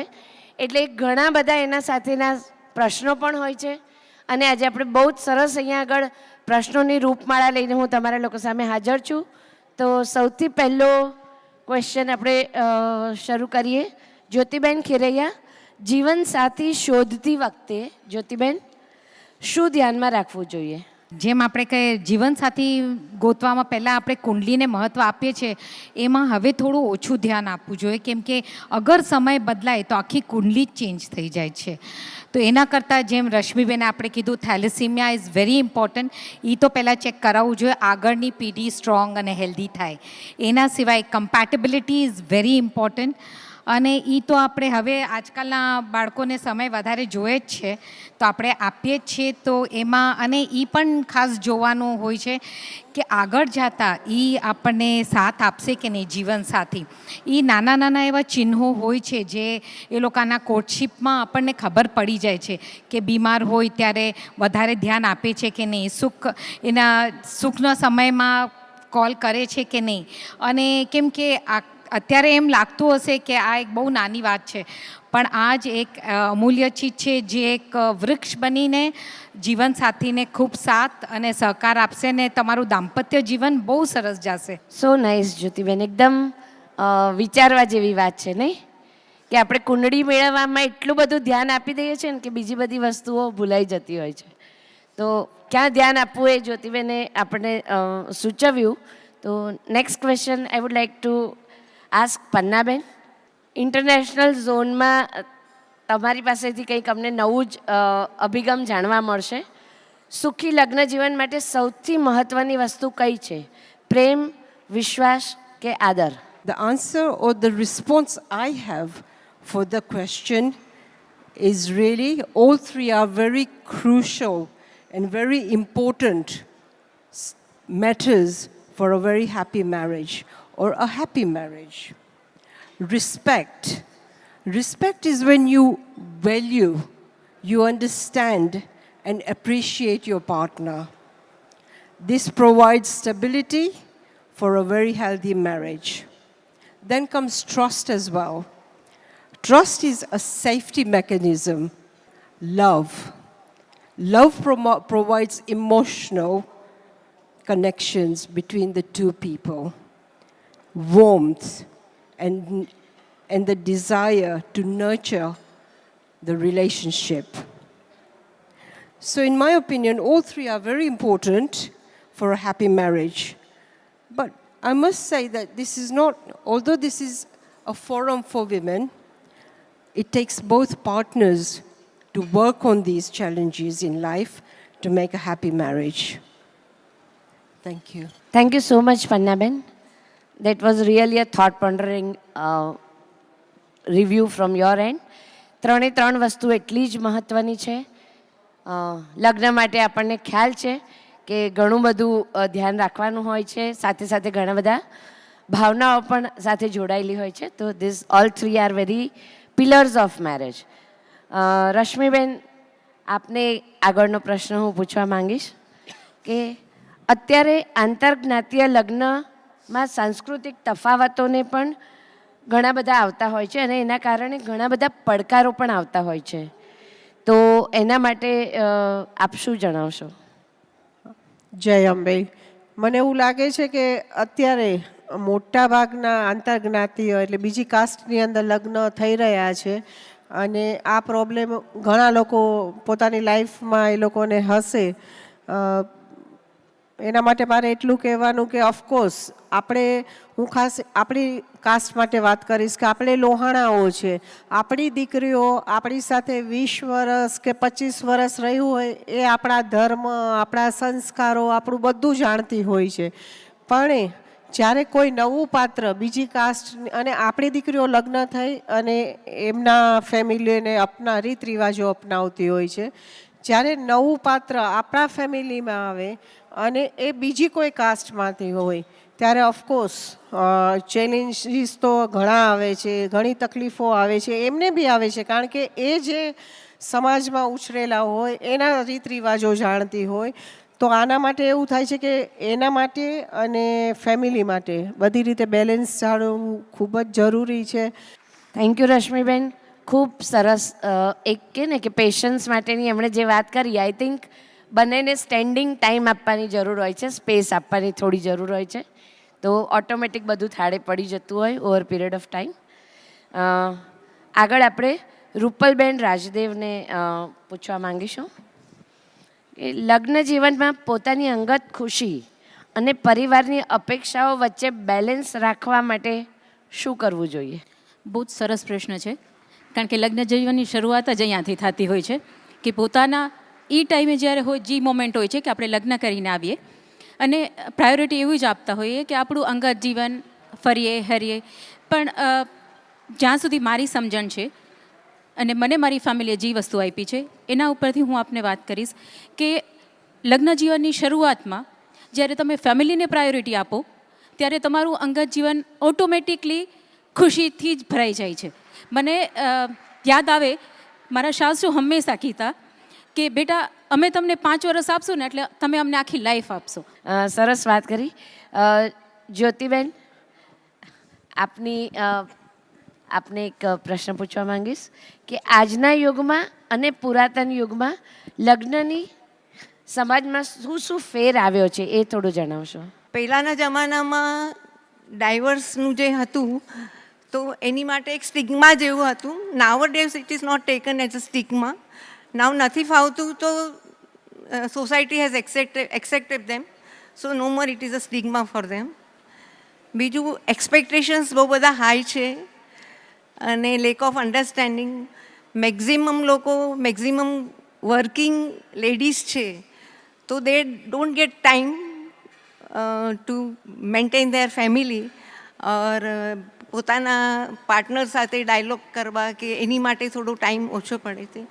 લેડીઝ હેવ બીકમ ઇન્ડિપેન્ડન્ટ, તો હવે એ લોકોને સિક્યુરિટીનો કોઈ પ્રોબ્લેમ નથી. કે પહેલાં એવું હતું કે જનરલી હાઉસવાઈફ રહેતી હતી એટલે એ લોકોને થોડો એક ડર રહેતો હતો કે ડાયવર્સ પછી what will be our future. So now that has change.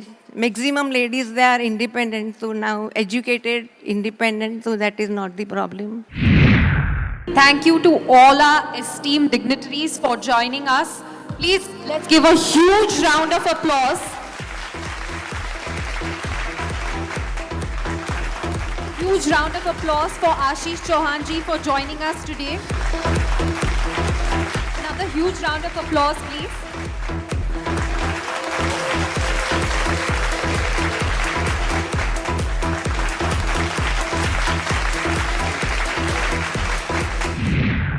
શ્રેષ્ઠ રઘુવંશી વિશિષ્ટ પ્રતિભા એવોર્ડ 2025 ધવલભાઈ પૂજારા.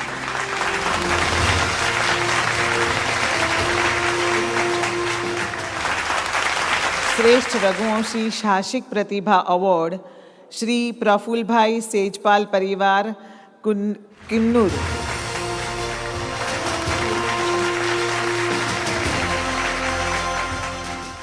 श्रेष्ठ रघुवंशी व्यावसायिक प्रतिभा award goes to Krutiben Lalitbhai Jobanputra, Mumbai.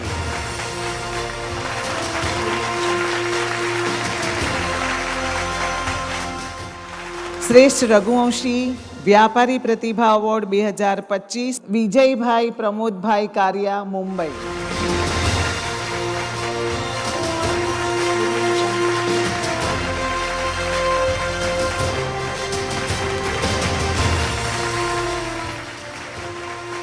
શ્રેષ્ઠ રઘુવંશી ગૌ સેવા અને ગૌ સેવક award award goes to Sri Kach Narayan Sarovar Gaushala and Panjrapur, Kach.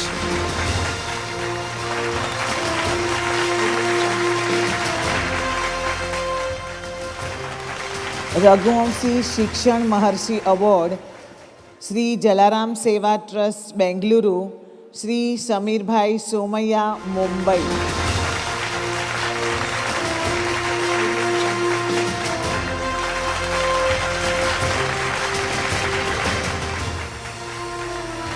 श्रेष्ठ रघुवंशी छात्रालय award Majithia foundation trust award goes to Matrushri Kanbai, Lalbai and Motibai Kanya Sada.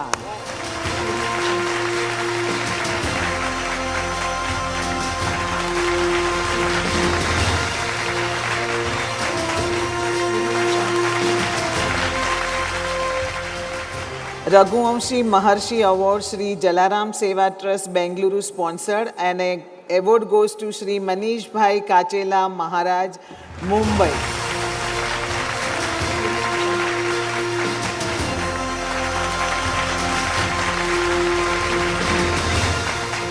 Special felicitation Shri Bharatbhai Thakkar, Ahmedabad, અને miss Nandita Adhiya, Rajkot.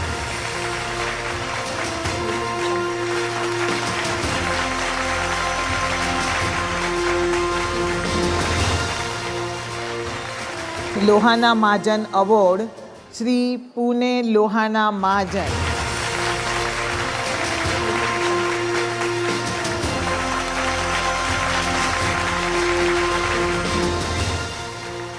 Best Zone Award.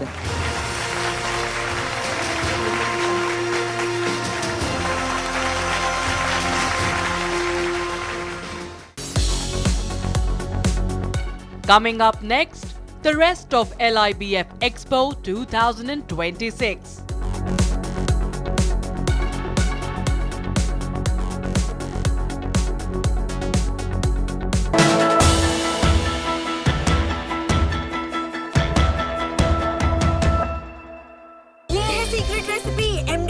जीरा SIP जल जीरा मसाला SIP SIP जीरा SIP इंडिश का जल्दी और जीरा सिप इंडिश का जल्दी और जीरा SIP.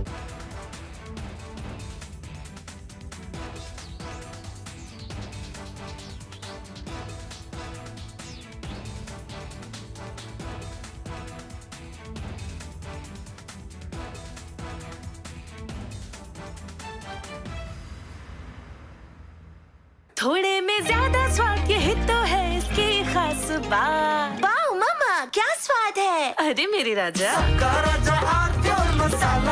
Himanto Biswa Sarma, good evening. Good evening. And everyone across the country has watched your press conference yesterday. Yes. Now, you see, now that you've done the press conference, you've made some very, very damning allegations against Gaurav Gogoi. Yes. Are you doing it? First question, let's have it out of the way. Are you doing this because you're facing a huge test in your political career with the Assam elections coming up, and he's the person Rahul Gandhi is putting up against you? Arnab, you know Assam. Even I produce a picture of Asim Munir and Gaurav Gogoi. Congress is not going to lose a single vote, because whomever the vote, the section of people who vote for Gaurav Gogoi or Rahul Gandhi in Assam, in any case they will vote only Congress.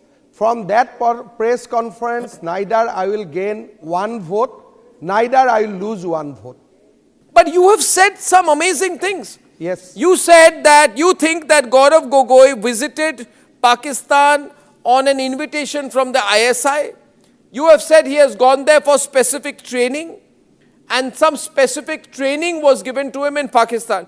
Arnab, these are national security allegations, yes, sir. Yes. Arnab, today Gaurav Gogoi did a press conference. I do not know whether you know it or no.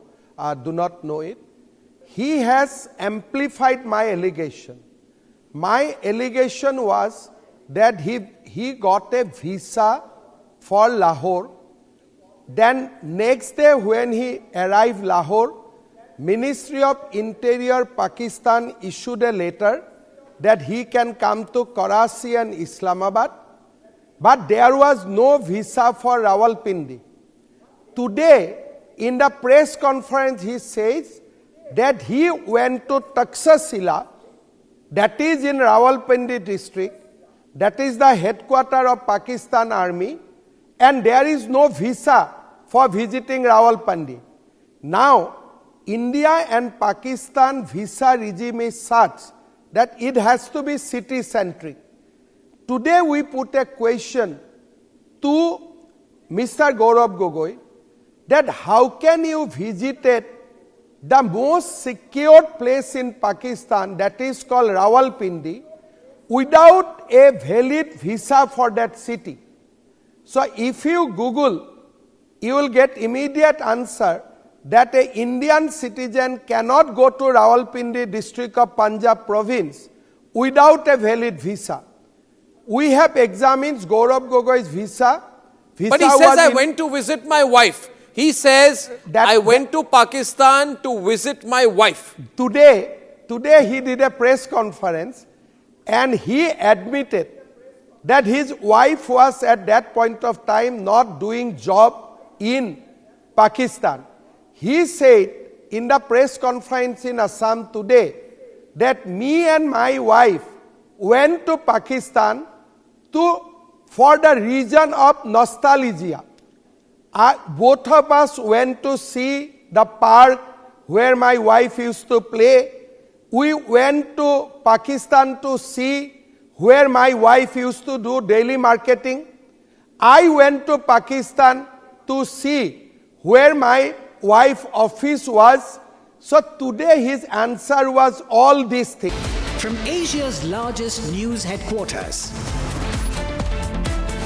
setting the agenda for Bharat.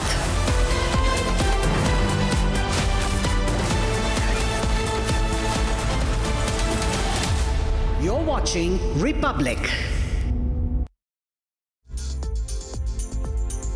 Veterans are opposing the union budget move for this year. No income tax exemption on disabilities for superannuated soldiers has sparked a debate. We bring you all about this story on 6 Stories at 6. Also, we bring you ground report from Assam's Moran as India's northeast gets its first emergency landing strip. All that and much more at 6 p.m. this evening with me, Rakshita Mishra. From Asia's largest news headquarters, setting the agenda for Bharat.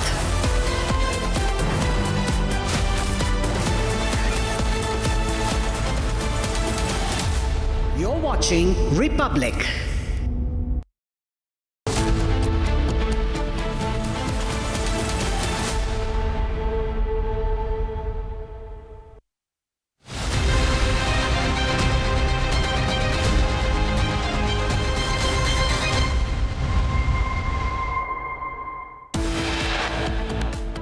Congress Assam को फिर से अशांति और अराजकता में झोंकना चाहती है। कांग्रेस असम को घुसपैठियों के हवाले करना चाहती है। PM Modi addresses a rally in Guwahati. He says the Congress will hand over Assam to infiltrators if they win the elections.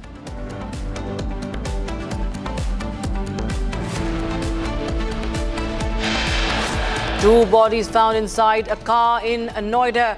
Preliminary reports suggest the man shot the woman before killing himself.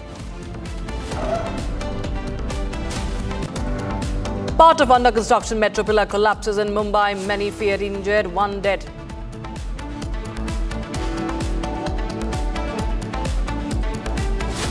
Government proposes tax blanket on pension for defence personnel if service continues even after disability.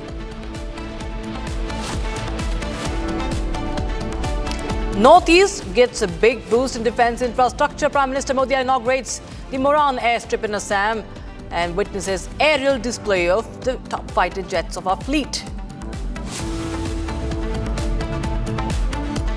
Unusually strong attack on Rahul Gandhi from top ministers such as Piyush Goyal and Shivraj Singh Chauhan.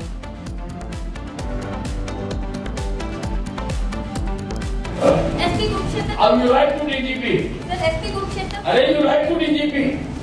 मैं कह रहा हूँ उसको suspend करो. Sir, मैं DG से मैं कह रहा हूँ उसको सस्पेंड करो. आपने खाली एग्जीक्यूट कर लिया मेरा. Haryana Minister Anil Vij loses temper, argues with police superintendent over cop's suspension.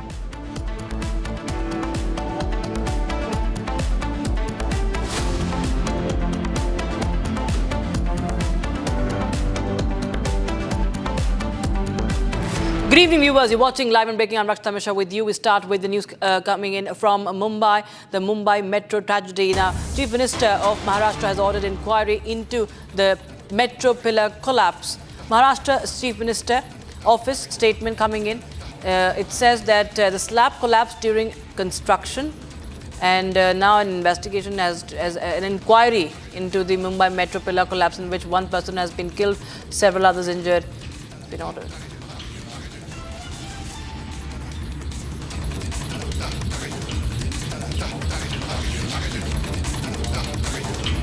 हा जो संपूर्ण प्रकार त्या ठिकाणी झालेला आहे, यामध्ये जी काळजी घेणं आवश्यक होतं ती घेतली आहे की नाही याची चौकशी केली जाईल. अर्थातच ती घेतली असती तर कदाचित अशी परिस्थिती आली नसती.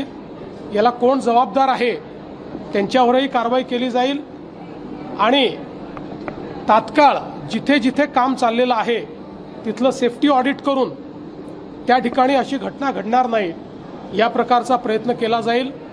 मृतकांच्या परिवाराला शासनाच्या वतीने मदत केली जाईल. Almost a month and a half back, we had conducted a joint visit by MMRDA and T ward officials, and all the lapses of the same contractor were red flagged.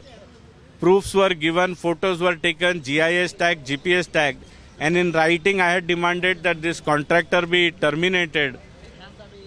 I'm very sad to inform that just 10 minutes back I learned that today's incident also was scope of work under the same contractor which we had red flagged. I asked the engineers of MMRDA that once all these issues were red flagged, then why no action was taken on these contractors? And they were speechless, silent. Our state chief minister Devendra Fadnavis ji has already ordered a detailed investigation, and he told me that whoever is found guilty in this entire investigation, engineers, officers, contractors, FIR will be filed against them and they will be put behind bars if their act is found irresponsible and they are guilty, and the government officials, if found guilty, they will be terminated from their jobs. You also spoke to Mukherjee, MMRDA. Yeah. What did he say? When I informed Sanjay Mukherjee ji that for 3.5 hours not a single representative of MMRDA had reached the spot, he expressed his shock and he told me that he will call his additional commissioner and ask him to personally be present here immediately. And he also said that I will surely put an inquiry that why my officers are not reaching the site, and if found guilty, I'll take action on them also. All right, we have some breaking news coming in right now. This is news from Bangladesh. 2 people have been killed, at least 3 injured in a powerful explosion, while allegedly crude bombs were hurled at a house in Bangladesh's Chapai Nawabganj. Now, the incident occurred around 5 a.m. today, Patapara village on the Charbaghdanga Union of the Upazila. This is happening right after the elections, post-poll blast, post-poll violence in Bangladesh. There was pre-poll violence, and now even after the polls, with the BNP securing a landslide victory, we see 2 people have been killed in a blast in Bangladesh.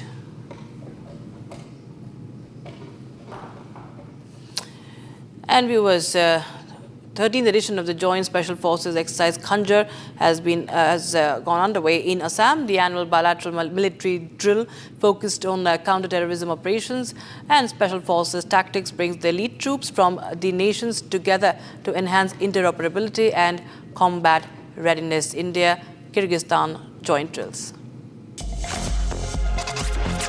India's defense engagement with Central Asia continues to gain momentum.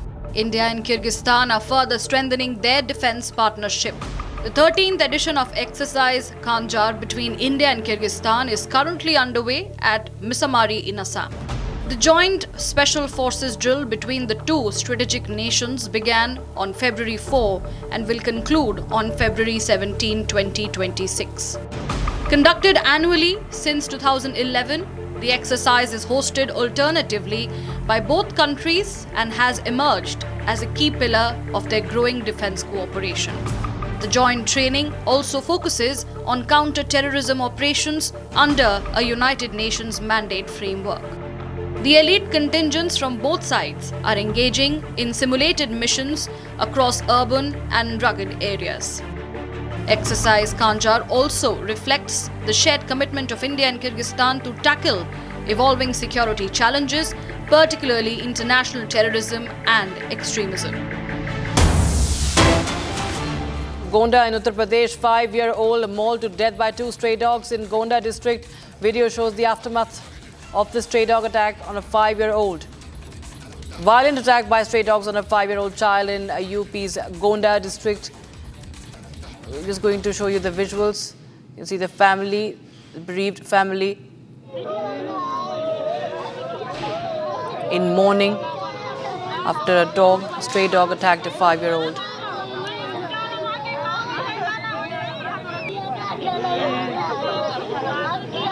These are visuals from the house of the 5-year-old. The family completely devastated after a stray dog attacked a 5-year-old.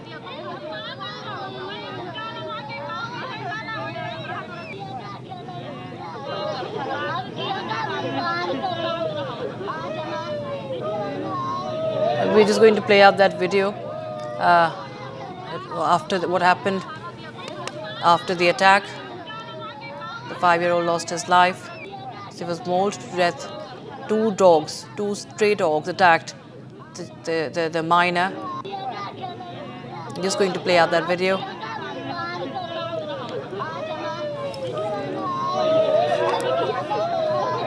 Another case of stray dog attack in the country. This is coming in from Uttar Pradesh's Gonda. 5-year-old mauled to death by two stray dogs in Gonda district of Uttar Pradesh. And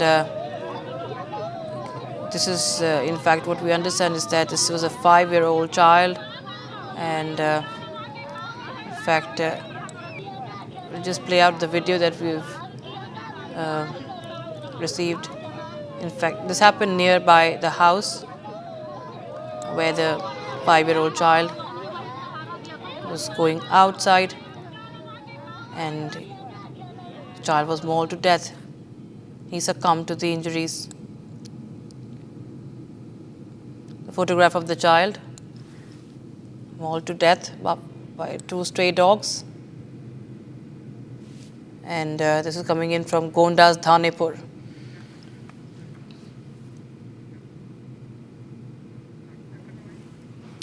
And Assam witnessed a historic moment today as Prime Minister Narendra Modi landed at the newly inaugurated emergency landing facility, the ELF, on the Moran bypass in Dibrugarh. This is a highway that has been turned into runway.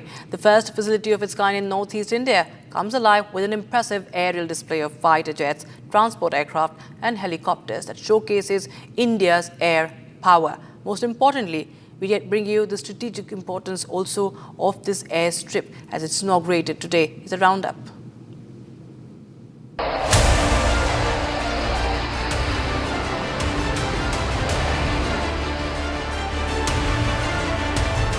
History has been scripted in Assam.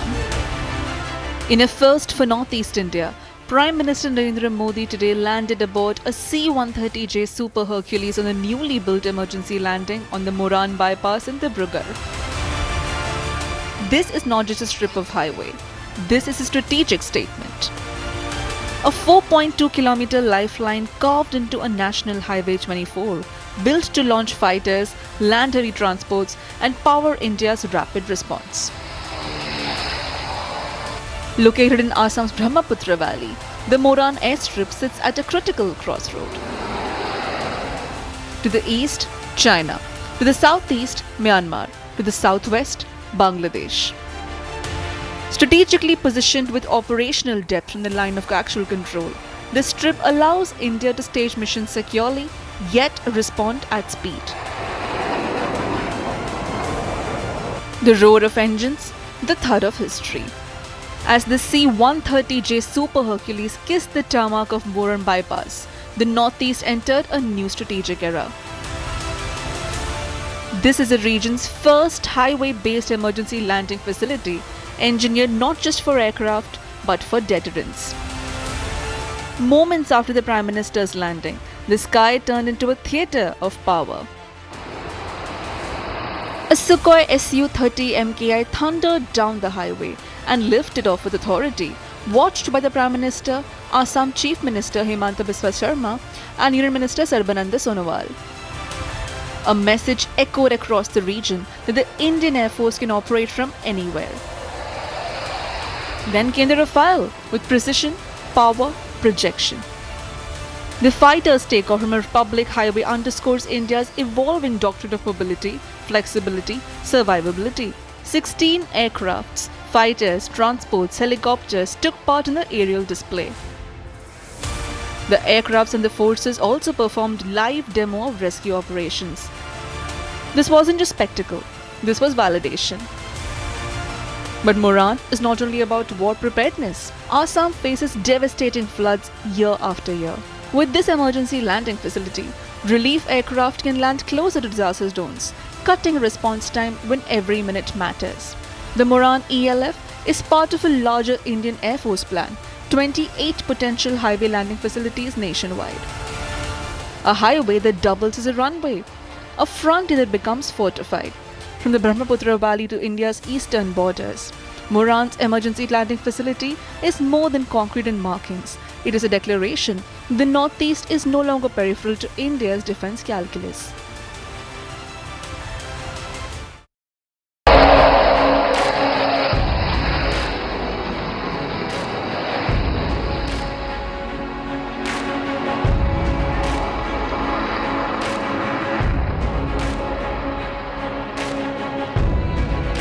Emergency landing facility are the mighty Su-30 MKI. Flying in wing formation, this is the Arjun formation of number 102 Squadron.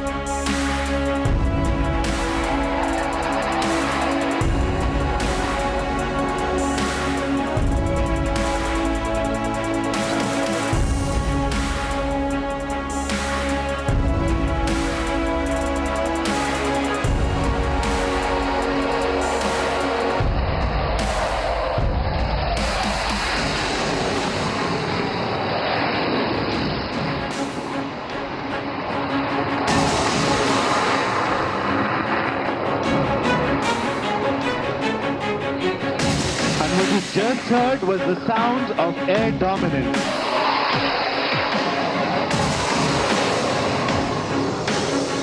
कृपया अपनी दाहिनी ओर देखें। Call sign Arjun 2 जिसका संचालन wing commander Saurabh Jaiswal और flight lieutenant यश पुनिया कर रहे हैं। अब ओवरशूट के लिए स्वयं को संरेखित कर रहा है।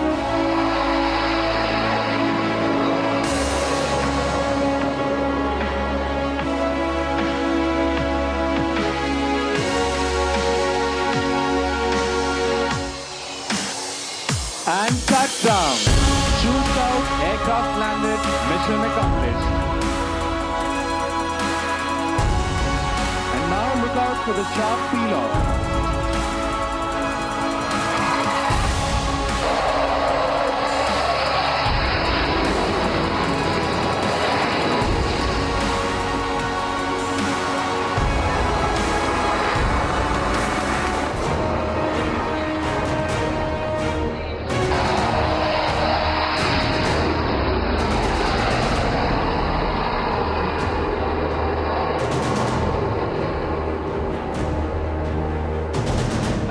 Abhimanyu 2 and 3 will carry out a low overshoot over the ELF and number 1 will land.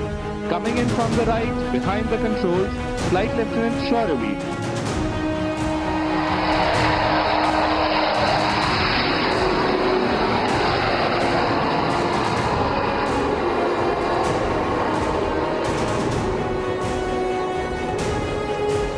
Call sign Abhimanyu 2 जिसका संचालन स्क्वाड लीडर चांदपुड़े कर रहे हैं, ओवरशूट के लिए अग्रसर है।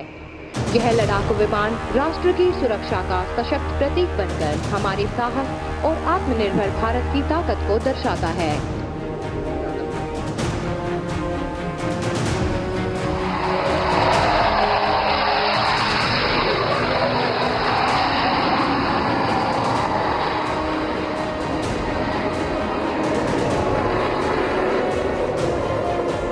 Here comes call sign Abhimanyu 1, piloted by Group Captain Arun Kumar, aligning for landing.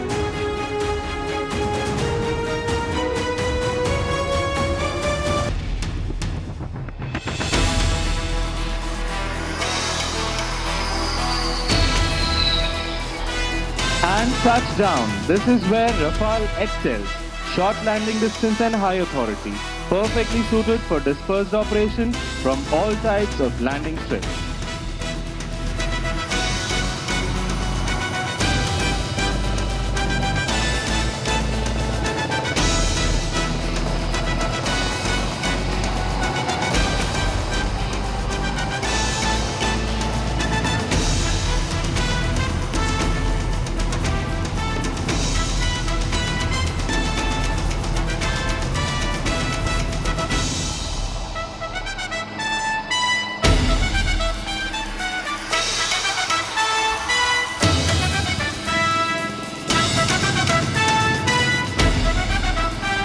Ladies and gentlemen, be on the lookout and see how swiftly the Garud commandos tread onto the objective area. Their planned and precise moves help them achieve tactical advantage, taking the enemy by surprise.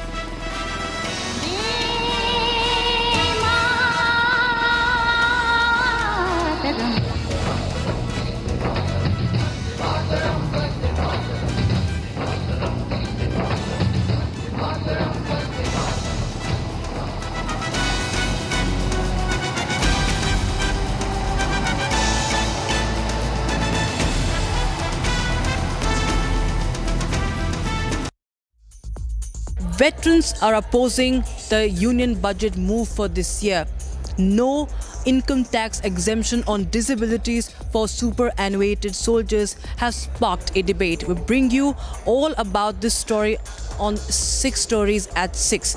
Also, we bring you ground report from Assam's Moran as India's northeast gets its first emergency landing strip.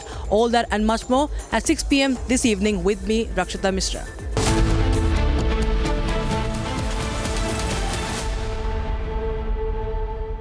MDH की हल्दी मिर्ची धनिया करे कमाल, ये रंग दे, ये खुशबू दे, ये तीखा, ये कम पड़े, क्या निराला MDH मसाला। केसरिया से मन जोगी हुआ रे, दिल झूमे देखो, मतवारा हुआ रे, केसरिया से मन जोगी हुआ। हर पल मनाओ केसरी त्योहार। विमल, बोलो जुबान Kesari.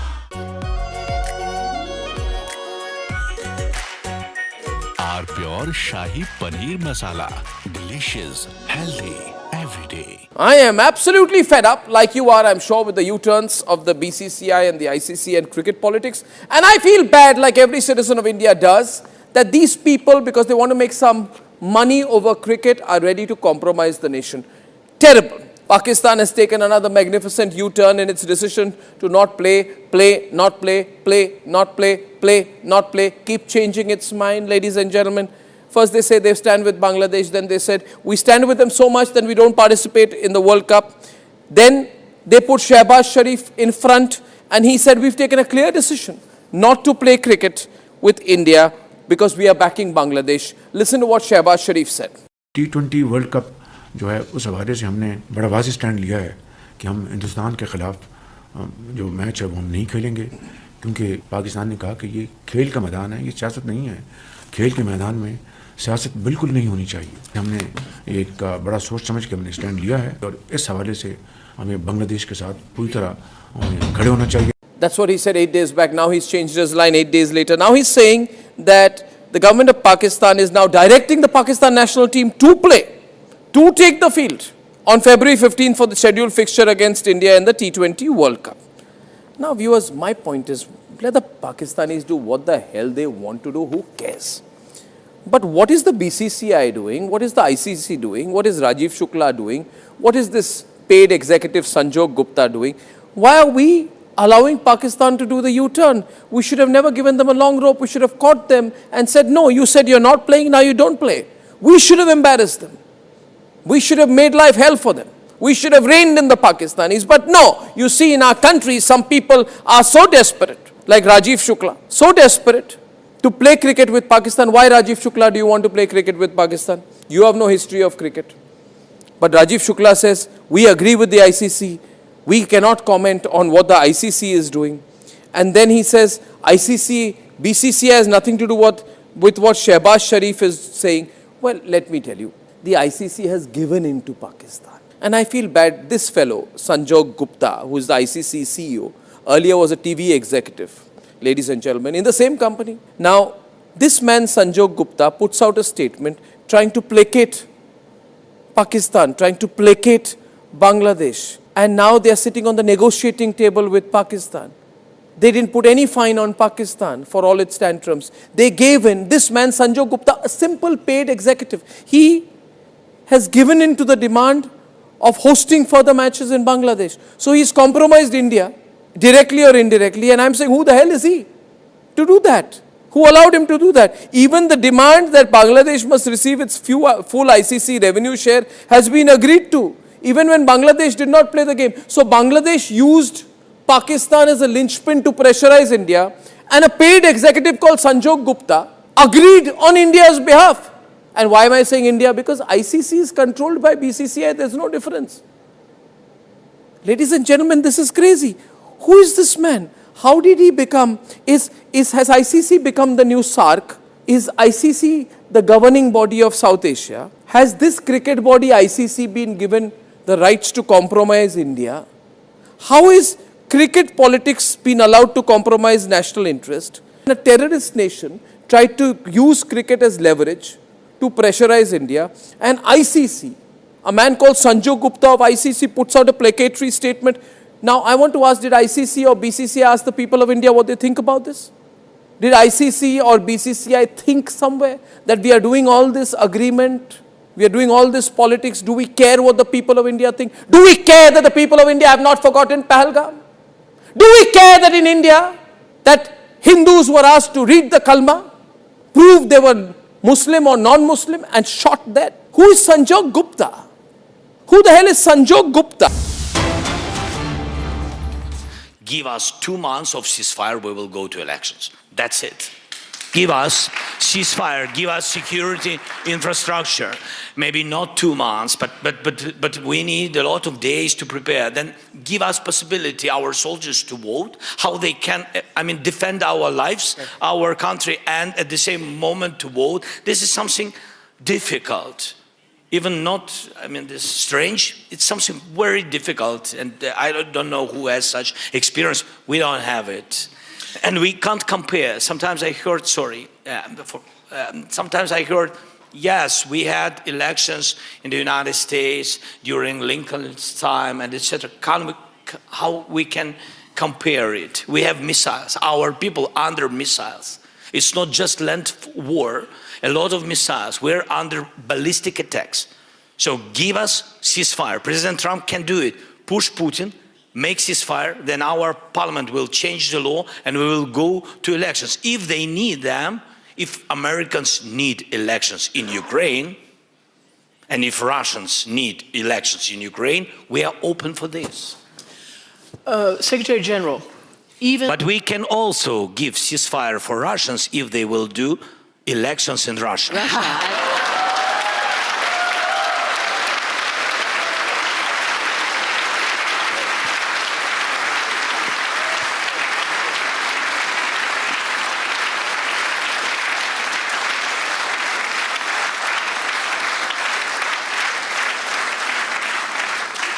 Secretary General, even the Chinese... This is why he is... But that's his previous and his current never give in. strength, right? Communication. Can I ask you, even the Chinese foreign minister, as he was talking and addressing today, did the whole Russian trope about having to talk about the historical reasons and the preconditions and this and that for a ceasefire. What do you see as the vital security guarantees that need to be in place? And so far, Russia has said no to even an international monitoring force of Europeans. So what do you see is a realistic security guarantee? Well, let's first of all, answering to the Wang Yi, to the Chinese thing, conclude together that there was absolutely no reason whatsoever for the Russians to invade Ukraine. Not in 2014 with Crimea, not the full-scale onslaught on Ukraine starting late February 2022. So this is absolutely not true. Then, when it comes to security guarantees, the first thing which is crucial is for NATO, that NATO came back together. The last couple of days, there has been a huge shift in mindset within NATO, where the Europeans are now taking more of a leadership role in NATO, where the Europeans take more responsibility for their own defense, and this is making us stronger because it anchors the United States stronger in the NATO alliance. It answers a request from them, and for Ukraine to stay strong, it is important that the 32 NATO allies are stronger together. So I really believe NATO is stronger now than it was ever since the fall of the Berlin Wall. And we are now ready also to help Ukraine, not as an alliance, we will do that individual allies, and this brings me to the security guarantees. We need security guarantees at 3 levels. Level 1 is the Ukrainian armed forces. They have to be so strong and so well trained, and of course they are already battle hardened, that they can first of all, of course, defend themselves. Then we need, and this is the leadership of Macron and Starmer within Europe, the coalition of the willing, many other countries participating in Europe, Canada, and also, by the way, दादी के हाथों का जादू और खुशबू से महकता घर, माँ की मुस्कुराहट और खाने की सुगंध, MDH गरम मसाला, क्योंकि हर रिश्ता है स्वाद से जुड़ा। हनी, इस घर में कुछ है जो टूटता नहीं। ये पिलर कभी नहीं टूटेगा। रुंगटा स्टील TMT से बना। रुंगटा नहीं तो घर स्ट्रॉन्ग नहीं। रुंगटा स्टील TMT बार एकदम सॉलिड। आर प्योर सूजी पास्ता उबालो मिलाओ और खाओ 8 मिनट में तैयार। क्या टेस्ट है सबका राजा are pure masala.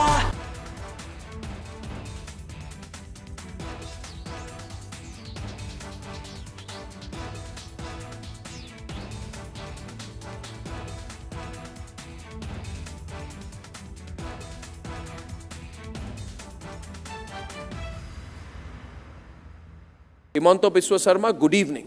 Good evening. And everyone across the countries watched your press conference yesterday. Yes.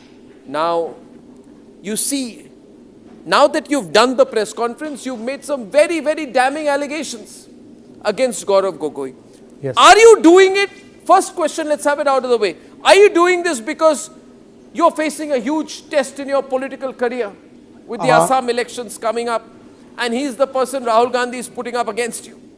Arnab, you know Assam. Even I produce a picture of Asim Munir and Gaurav Gogoi. Congress is not going to lose a single vote because whomever the vote, the section of people who vote for Gaurav Gogoi or Rahul Gandhi in Assam, in any case they will vote.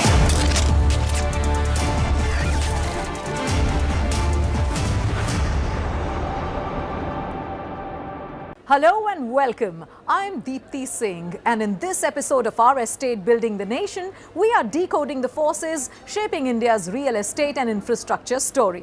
From global trade signals impacting property markets to major housing lotteries and big-ticket metro connectivity projects, today's top stories carry clear signals for home buyers, investors and developers alike. Let's begin with the headlines making news.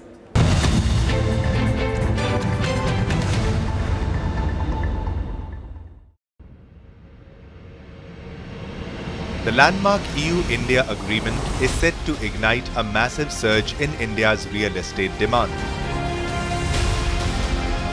By strengthening the finance, shipping and telecom sectors, the deal is driving an urgent need for Grade A office spaces across India's major hubs like Mumbai, Bengaluru and Gurugram. Furthermore, with reduced tariffs on industrial goods, we expect a boom in warehousing and logistics parks near critical transport corridors to handle the spike in trade volume. Mahada Mumbai lottery for 3,000 new homes. Home buyers in Mumbai may soon be able to purchase homes at regulated prices through a housing lottery announced by the Maharashtra Housing and Area Development Authority. Following the lifting of election restrictions, which is expected in March 2026. The lottery will offer about 3,000 homes with an additional draw for nearly 4,000 homes under the Mahada Konkan board. Gold Line Metro for Navi Mumbai Airport. The Maharashtra Cabinet Infrastructure Committee approved various transport initiatives, notably Metro Line 8, also known as the Gold Line, which will directly connect Mumbai's two airports. Metro Line 8 will link Chhatrapati Shivaji Maharaj International Airport in Mumbai with the upcoming Navi Mumbai International Airport, reducing travel time between them to approximately 30 minutes. The union budget has set the tone for growth. But what does it really mean for the real estate sector, housing demand and infrastructure funding? To understand clearly, our estate expert Mr. Ashwinder R. Singh will decode it point by point in Clarity Corner.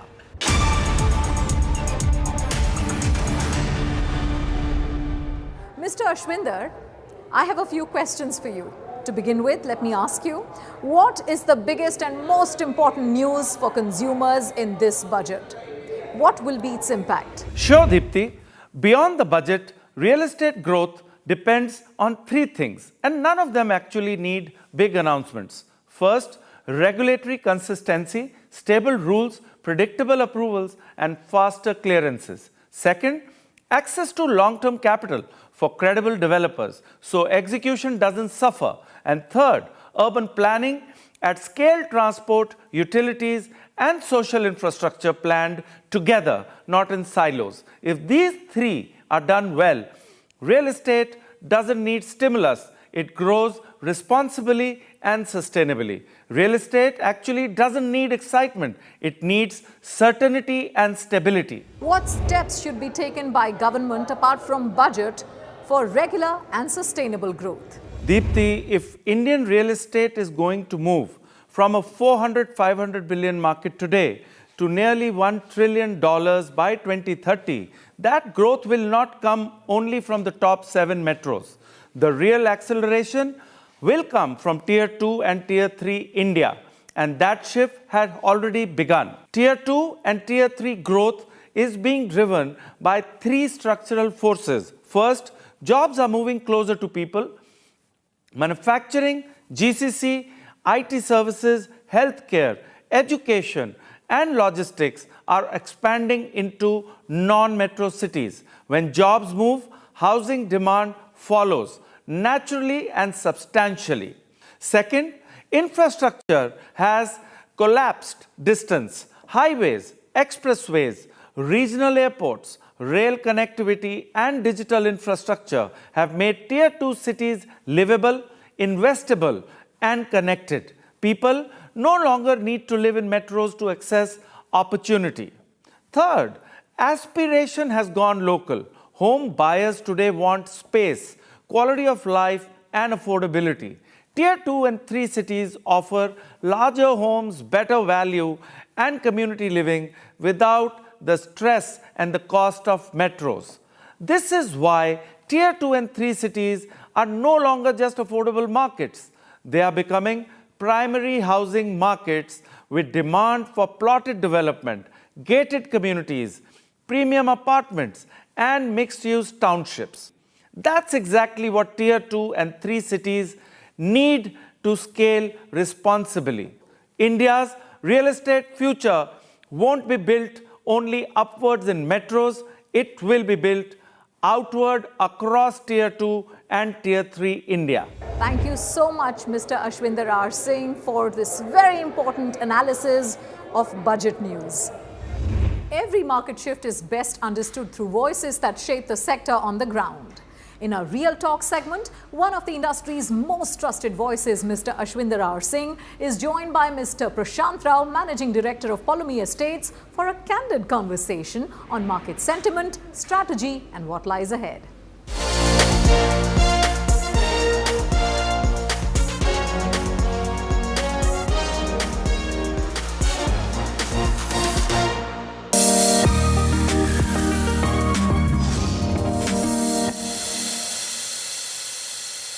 I have Mr. Prashant Rao from Polumi, Director Polumi from Hyderabad with me, who has built residential, commercial, done a lot of work on infrastructure in Hyderabad, has seen the Hyderabad real estate market for the last 2 decades. He is a promoter in the real estate world who has worked very hard to focus on trust and finally deliver the end product to the customer, and that has been his philosophy for the last 2 decades. Thank you very much for having me here on the show. Pleasure meeting you and get to know you better. I would love to know that, how was the shift when you moved from your banking journey and became an entrepreneur, and how have you seen the Hyderabad market evolve in these last 20 years? Quite excited to actually have got into this business. My banking career ended in 2005 when I took the shift into entrepreneurship, and with the company that we founded, Polumi, in 2005, September was when we founded this company. And from then it's been a great journey, a lot of ups and downs. We've seen the best times. 2005 was the best of times for real estate in Hyderabad. 2005, 2006 was one of the best years. Then we've seen a slump where the state went through an agitation process for a separate state. So almost 7 years, the real estate was very slow. So that's when we ventured into infrastructure works as well. We've done a lot of work within the state, outside the state as well. So that has given us a lot of growth as well and understanding of this business in a better perspective. Yeah. Your roots lie in infrastructure development. I would want to know, how has that helped you to build, Polumi as a real estate brand? Infrastructure was actually an afterthought, came in post 2007 when the separate state was going through an agitation, when the state was going through an agitation for a separate state. We had a huge manpower was dependent on us. Market was very slow. So that's when we decided that why don't we get into infrastructure. And we branched out, we started working for other builders. We've done a lot of work for the government. So that has actually helped us in terms of learning, a lot of learnings we've got from there. How do you ensure that peace of mind as a metric is getting implemented by you and your team for your clients on the ground on a day-to-day or a regular basis? See, the tagline peace of mind came in because generally there's a perception in this market that builders are troublesome, right? And when somebody is purchasing a house, it's one of his most valuable possession, and there's a lot of attachment to this house. So if we are able to deliver that peace of mind to that customer, there can be nothing better to him, right? So we ensure that right from the planning stage, when we start a project, the location of the project is important, right?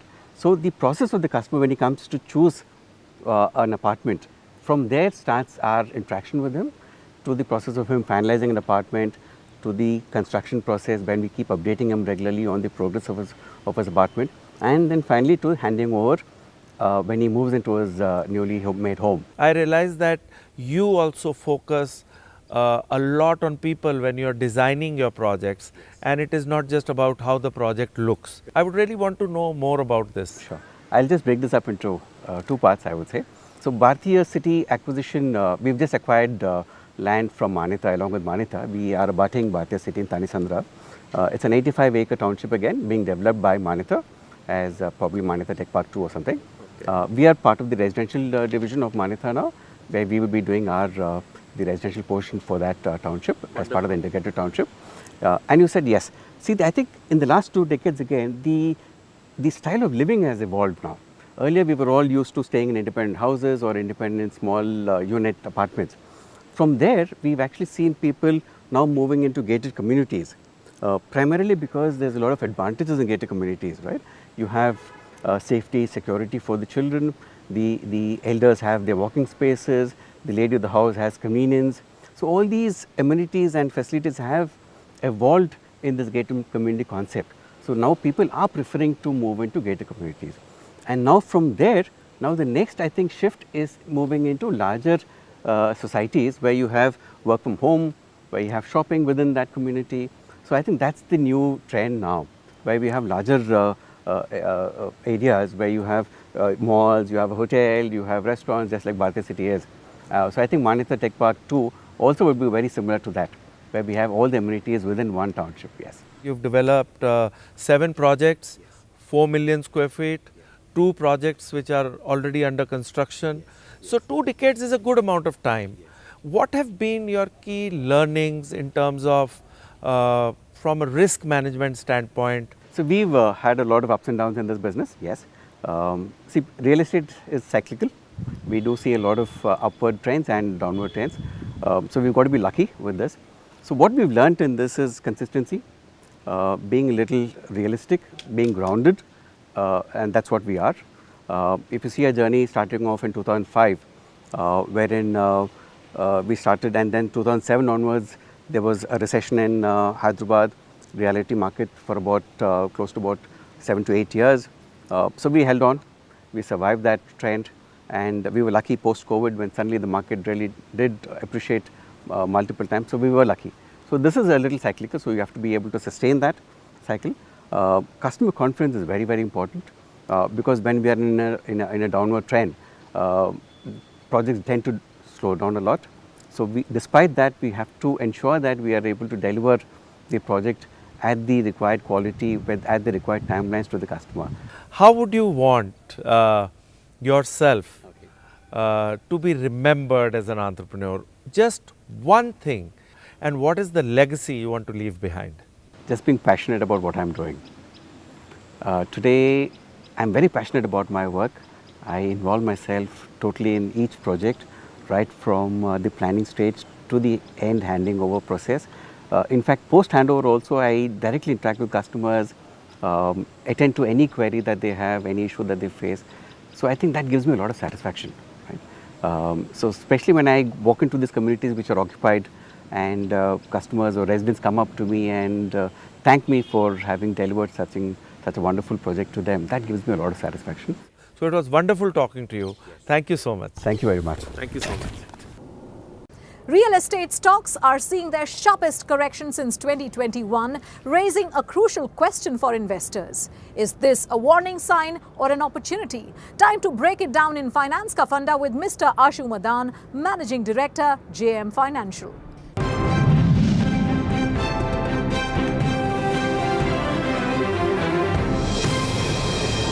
Finance Ka Funda, my first question to you, Mr. Madan, is what is causing the decline of real stocks as we enter this year? I would say that don't isolate real estate stocks. I mean, many of the sectors are down, and they are down because of fundamental reason, and because there was too much of euphoria around real estate. Everybody is talking about real estate, and people thought that that's the safest haven to be, which still it is. But there is something called price action. I mean, everything has a price. The way prices were going up, and everyone thinks that there is no tomorrow. There has to be some justice to the real estate prices.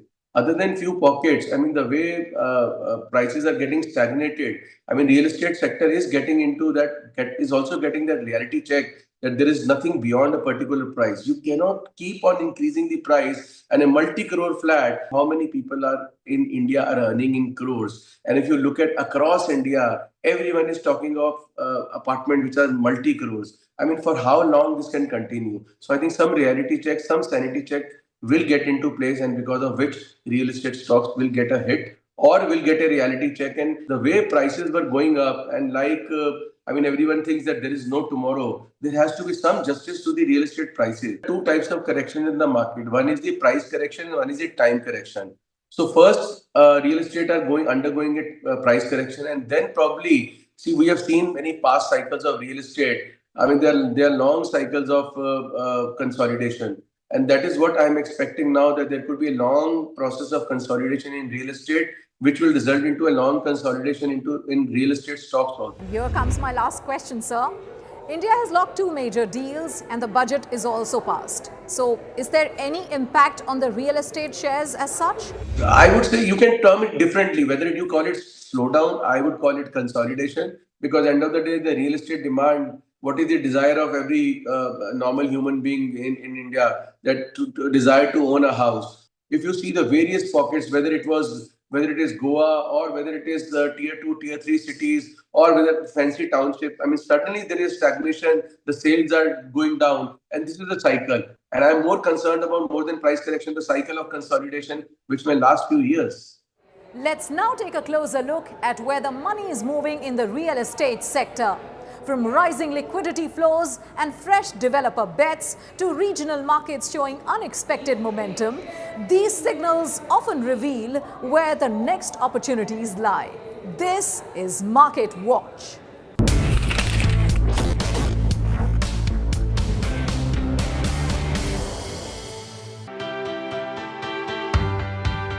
Financial flows into India's commercial sector have seen a sharp rise this financial year, signaling growing confidence in the economy.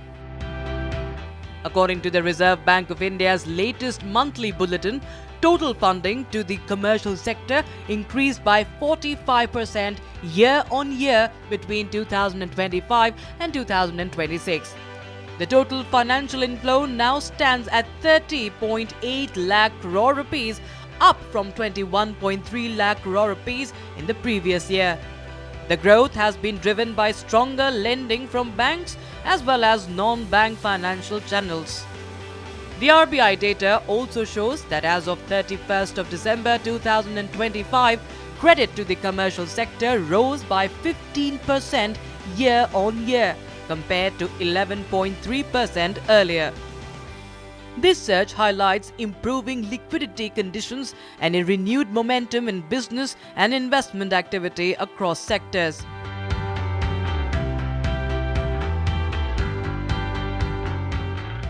India's real estate major DLF is stepping into the senior living segment, marking a significant shift in residential development priorities. The company is set to launch its first senior living project in Gurugram later this quarter, with an expected revenue of around 2,000 crore rupees. The move comes as India's senior living market shows strong long-term growth potential.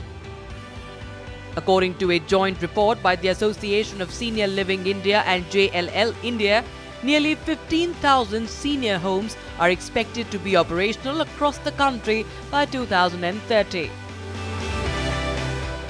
The report highlights changing demographics, rising life expectancy, and evolving lifestyle preferences as key drivers of this expanding sector.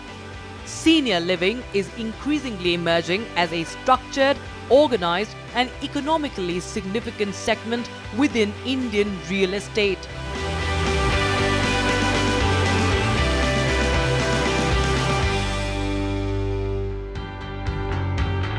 South India's residential real estate market has crossed the 20,000 crore rupee mark in sales, reflecting a strong recovery after the pandemic slowdown. This milestone was highlighted by a leading developer at the CREDAI event held in Bengaluru. While South India remains smaller in absolute market size compared to other regions, it is witnessing robust growth, particularly driven by emerging Tier 2 cities. Cities such as Coimbatore, Kochi, Thiruvananthapuram and the rapidly developing Visakhapatnam are playing a key role in this expansion. These markets are increasingly becoming growth engines for the region, reinforcing South India's importance in India's overall real estate landscape.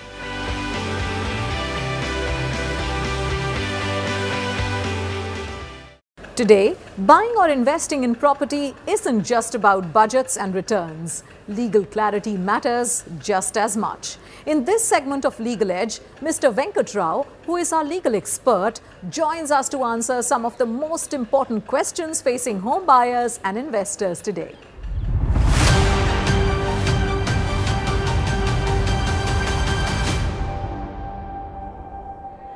So my first question to you, Mr. Venkat Rao, is investing in a pre-launch project even before RERA registration actually legal?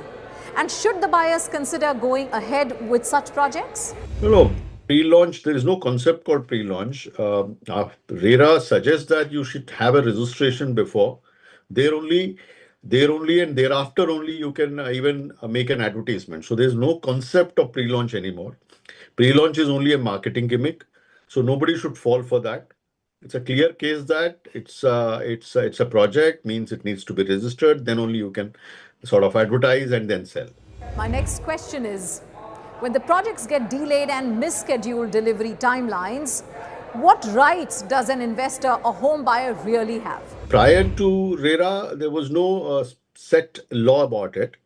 But post-RERA, Section 18 of the Act specifically provides that you have a right to seek refund in case of delay, or in case you want to continue in the project, then you can get a delayed interest. For the period of delay, you can get interest. Say, for instance, if a developer or a promoter commits a project to be completed in, say, 3 years, and if he fails to complete it, then you have absolute right to seek refund the day it is 300, immediately after 1 day after 3 years. Or you can choose to be with the promoter. You will be entitled to get a interest on the delayed period at the rate of MCLR plus 2% or 1% as the states, respective states may notify. Home design is changing the way we live today. In our What's New segment, we look at why pillarless spaces are becoming the new preference and how design is opening homes to light, views and nature.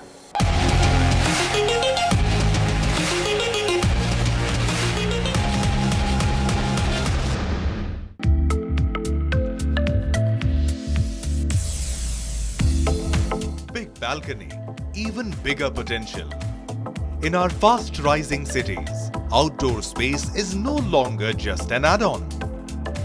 It's an opportunity. Vertical gardens are redefining balcony living. Moving beyond crowded pots on the floor, they transform walls and railings into living, breathing landscapes. A revolution that's already taking root globally and soon across India. Using modular planters, pocket panels, or elegant trellises, balconies become lush green canvases. Herbs, flowers, leafy greens, even small vegetables all thriving vertically without taking away precious space. The impact goes beyond beauty. Vertical gardens improve air quality, offer natural cooling, create privacy, and become a stunning visual focal point.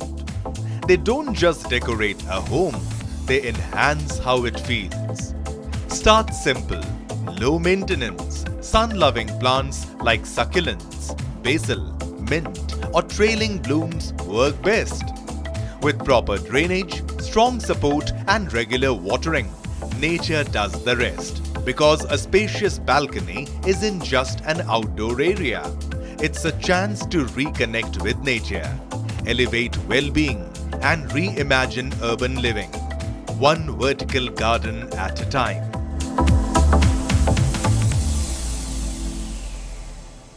That's all on this episode of Our Estate, Building the Nation. We'll be back with more insights, sharper analysis, and on-ground stories from India's evolving property landscape. Until then, stay informed, stay invested, and keep watching Our Estate, Building the Nation.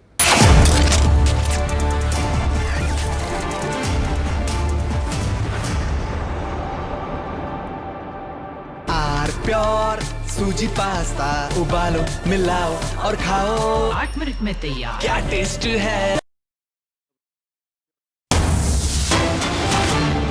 So what Europe does with itself, how does Europe relate to others, is very important. So this, in that context for us, when we looked at all the big polls, I think the one which was most under-realized was our relationship with Europe. And within Europe, in fact, in many ways, our relationship with Germany.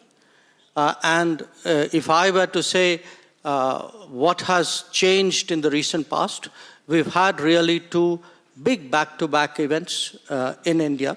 The visit of Chancellor Merz. I think it was his first visit to Asia. And then the India-Europe FTA, which President von der Leyen described as the mother of all deals. So I think the two of them actually are creating a new landscape between us. And we hope to take it forward. But I would just add one last point that, relationships don't happen just by visits and agreements and headline news or even discussions here.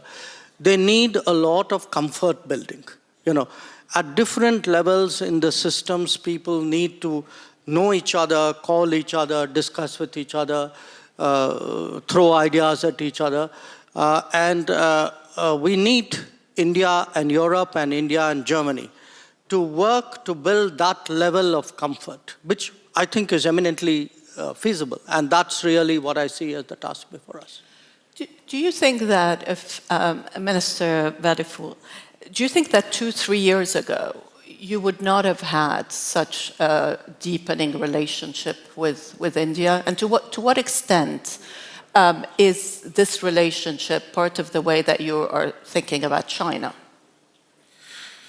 No, to be honest, 2 or 3 years ago, I wouldn't have expected that we would come to that very level of cooperation between us and between the European Union and India as well.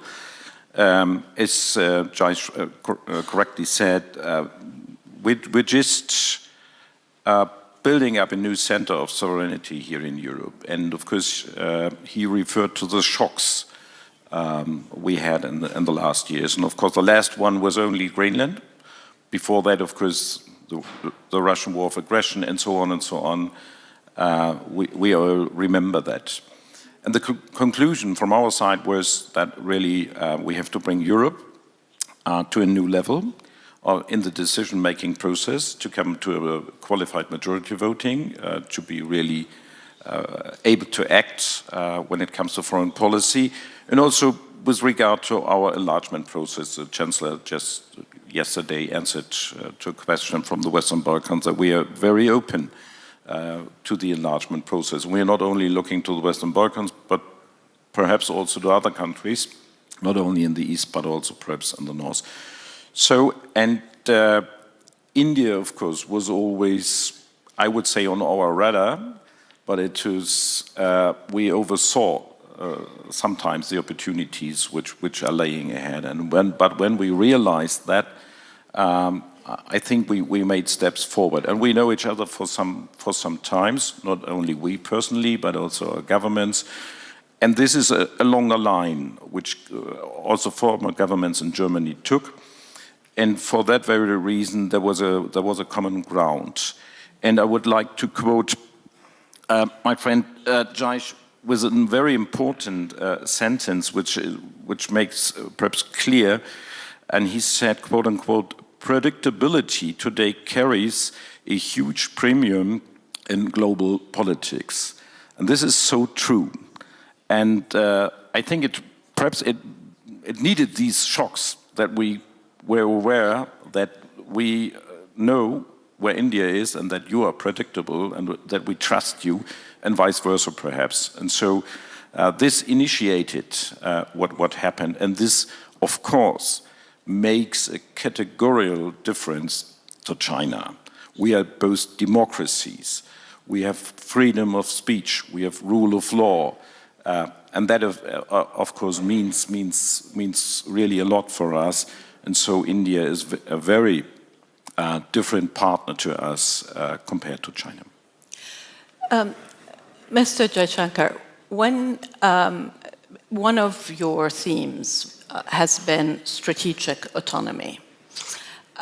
Following the recent agreement with the US, the trade agreement, where you are now forced to wean Russia off of, wean India off of Russian oil, does that not impact your strategic autonomy? Because that's how you were explaining it in the past. No, look, I think, one, we are very much wedded to strategic autonomy because it's very much a part of our history and our evolution. And it's. But can you exercise this strategic autonomy today as much as you want? No, well, we do, and we've always done. I think, you know, it's something which is very deep, and it's something which cuts across the political spectrum as well. Where the energy issues are concerned, look, you know, this is today a complex market. I think oil companies in India, as in Europe, as probably in other parts of the world, look at availability, look at costs, look at risks, and take the decisions that they feel is in their best interest. So I would say, and you know, we have a position which you know on that. So I don't you know, want to rehash the polemics of that. I think that phase has passed. Today, when you know, coming to Munich, very honestly, I'm kind of coming here in the afterglow of an India-EU FTA and a very successful visit of Chancellor Merz. So I would rather, look, you know, we are not in 22, we are not in 23, we are not even in 25. So many things are changing, and so many of us are doing our calculations and recalculations. It's important for us to say, what are the touch points, what are the common grounds, where is it we can strengthen each other? We would not, I mean, we talk to each other quite often. We would not necessarily agree on everything, but I do believe that by doing that, and if there is an inclination to find common ground and overlaps, that would happen. But if the bottom line of your question is, would I remain independent-minded and make my decisions, and you know, would I make choices which sometimes may not agree with your thinking or his thinking or somebody else's thinking out there? Yes, it can happen. This is a question for both of you. Is this new world order that's emerging one in which there are coalitions that get formed for specific issues, whether sometimes it works for trade, sometimes, and this is the sort of the Mark Carney view of the future? I would say yes. Coalition is perhaps a good phrase, not alliances, but specific coalitions. And of course, that includes this is not only for one sector. You cannot have a coalition only orientated perhaps on the economic sector if you have not a common understanding, a basic understanding on other sectors as well. So we are also cooperating on the defense sector very closely. We are cooperating when it comes to build resilience against climate change. We are cooperating when it comes to defending democracies and all these international rules-based standards and so on. So this is, I would say, a new world, a good new world is ahead, is achievable. Of course, we have to strengthen our efforts. The EU has to be to become capable to be effective on the world stage. We're working on that, as I just said.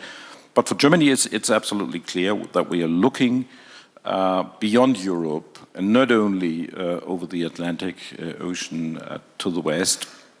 Where are our partners? Where are possible partners on other continents? And we are finding them. This is the fortunate situation we're in. This has often been India's strategy. Yes. I mean, I obviously, like most of us in the room, followed Prime Minister Carney's speech in Davos with a lot of attention. But bear in mind, Carney is speaking as the Prime Minister of an alliance country, of a treaty partner. And for a treaty partner, in a way, this is new ground that he's breaking. Whereas for a country like India, which never went into that kind of, treaty-based relationships or alliances, we've been in that frame of mind for a long time. I mean, that is part of the strategic autonomy thinking, belief that I spoke to you about. So if you look at it, we have Quad, which is with the US, Japan, Australia, very important in the Indo-Pacific. We've had BRICS, originally with Brazil, Russia, China, then South Africa, now 5 more are added on. We have a number, if I actually count them, I think we have probably more than 20 of these trilateral or more than trilateral combinations. In fact, we just did one with Canada, with Mr. Carney, India, Australia, and Canada on a You're deepening your relationship with Brazil as well, aren't you? Yes, indeed. We have one with India, Brazil, South Africa. So we are as 3 developing democratic countries. So for us, this kind of coalition or working groups, call it what you would, but essentially an effective, practical, agenda-based coming together of countries on a regular basis. This has been very much the hallmark of Indian diplomacy now for about 2 decades. I'm going to open it up for a question after this one for Minister Vadeful. What do you think of a world made up of spheres of influence? And what is your sphere? Yeah, of course, our sphere is of course Europe, but I have to realize that there are powers who are trying to have that spheres of influence, and of course, in a way, we have to build up resilience in Europe against that. So that is a very good reason for us to look for these partners. And like India does have a lot of partners, so do we, as Europeans, as Germans, with a long-lasting relationship with Japan, a big friendship. I was just in Australia and New Zealand and visited Singapore and the Pacific Islands. I will spend my next longer visit to Latin America, so being in Brazil, Argentina, perhaps also Chile. So we have a lot of partners, and of course I would have to mention the African continent as well. But I think the new thing is, some years ago, and that was one of the first questions you raised here correctly, was, did you expect that very development? And I answered no, because some years ago we firstly considered these countries as being members of the BRICS, and that is in a sort of alienated us from them, and that was wrong. So now we realized that, of course, we have a lot of differences with especially Russia. That has not to be underscored here. They are very, very fundamental. And also with China. But we have a lot of things in common with countries like India, like Brazil. And why not focusing on these common interests and common values? So this is, I think, the new view Europe and Germany is putting on the world. It's very interesting. There was a question over there. Yes, go ahead. Thank you very much. Thank you very much. This is Dalal Erakat from Palestine. I want to touch upon the India, Middle East, Europe Economic Corridor, the IMEC, which we did not hear today. It is framed as a platform for connectivity, stability, and shared prosperity. How does India envision IMEC contributing to a regional stability in a way that is inclusive of Palestine and the Palestinian rights and consistent with international law and the two-state solution, so that economic solutions and integration and the trade road competition that brings also Europe and Germany to the board do not proceed alongside political exclusion of the Palestinian rights? Thank you. Well, you know, we have a long-standing position on Palestine, which you're familiar with. And when we embarked with a set of partners on the IMEC, the purpose of the IMEC is really to address connectivity, logistics issues, and improve the economy. So I would be careful sort of mixing up the two issues. The purpose of the IMEC is not to solve the Palestinian issue or to somewhere contribute or strengthen or so I do think each of those issues is important, but I would not take one as the solution for the other. Is IMEC progressing? It's something that I think President Trump was quite excited. Answer is kind of yes, but not at the pace at which people initially expected it to, which is understandable because there was a big conflict going on in the Middle East and everybody's attention was on that conflict. But what I do see, I mean, when I come to Europe, especially when I meet people, countries, governments, leaders, businesses from Mediterranean Europe, but not only from Mediterranean Europe, from Germany as well, from France, there's a big European interest in IMEC. There's a big Indian interest in IMEC. We are the two ends of it. Remember, this is the historical trade route of, hundreds, if not thousands of years. So we are trying, yesterday, I think Chancellor Merz used this, coming back from a vacation from history. I think when you come back from the vacation, you'll discover IMEC is also a part of history which you need to reinvent. There's another question down there. Yeah. Brankica Jankovic from Serbia, human rights expert. My question is for Minister Vadufel. You are also well known as a credible and reliable leader, so and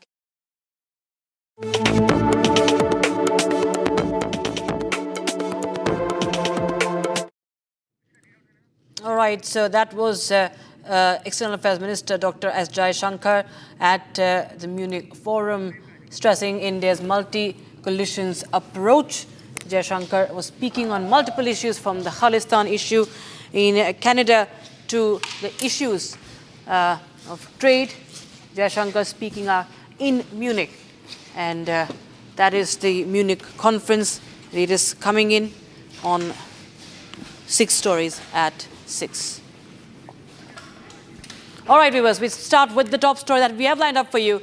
The row over tax exemption on disability pensions for the military veterans is in focus as the union budget proposed a change that has, in fact, angered the veterans. For decades, these pensions have been fully exempt from the income tax, whether a soldier was medically discharged from service after a disability on duty or continued in service despite the injury.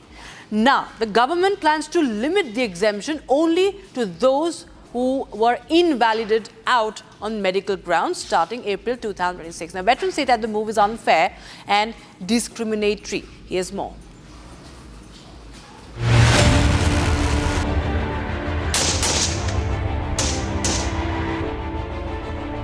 For over 100 years, disability pensions for armed forces personnel have been fully exempt from income tax.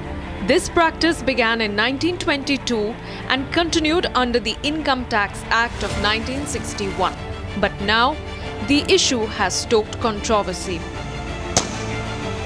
Capital expenditure grants the In the Union Budget of 2026, the Government of India has proposed amending the Income Tax Act. The change would restrict full tax exemption only to personnel who are discharged on medical grounds due to disability linked to military service. If passed, soldiers who continue serving despite their disability or take early retirement will no longer receive full tax exemption. The proposal has sparked concern among veterans. If you cut out these concessions, the risk, we don't want a risk-avert army. Today you take a risk for the simple reason that even if my arm is amputed, I will be looked after.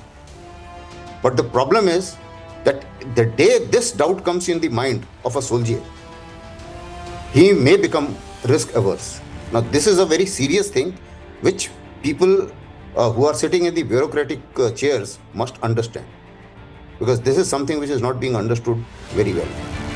Over the years, this full tax exemption has applied not only to soldiers who were forced to leave service due to serious injuries, but also to those who continued serving the country despite their disability and later retired as usual.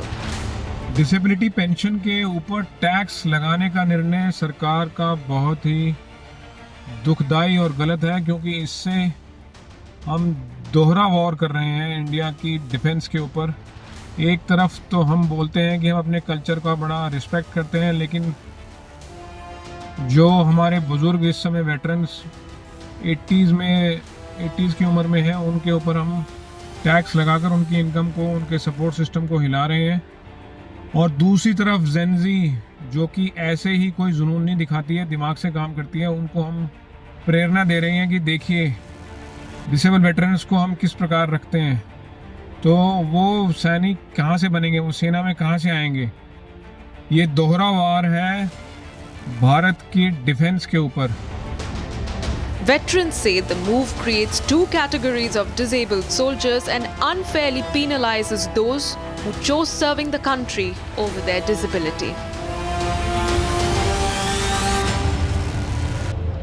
And today, Assam witnessed a historic moment as Prime Minister Narendra Modi landed on the newly inaugurated emergency landing facility on the Moran bypass in Dibrugarh of Assam. The first facility of its kind in the northeast, it came alive with an impressive aerial display of fighter jets, transport aircraft and helicopters, showcasing India's air power. Now, the Moran facility, viewers, is part of a broader national security initiative that comes amid China's growing build-up of infrastructure near the border. It keeps India war-ready on the eastern frontier. In a conflict scenario where primary airfields might be targeted, the ELF, this strip provides the Indian Air Force with essential operational redundancy. Here's more.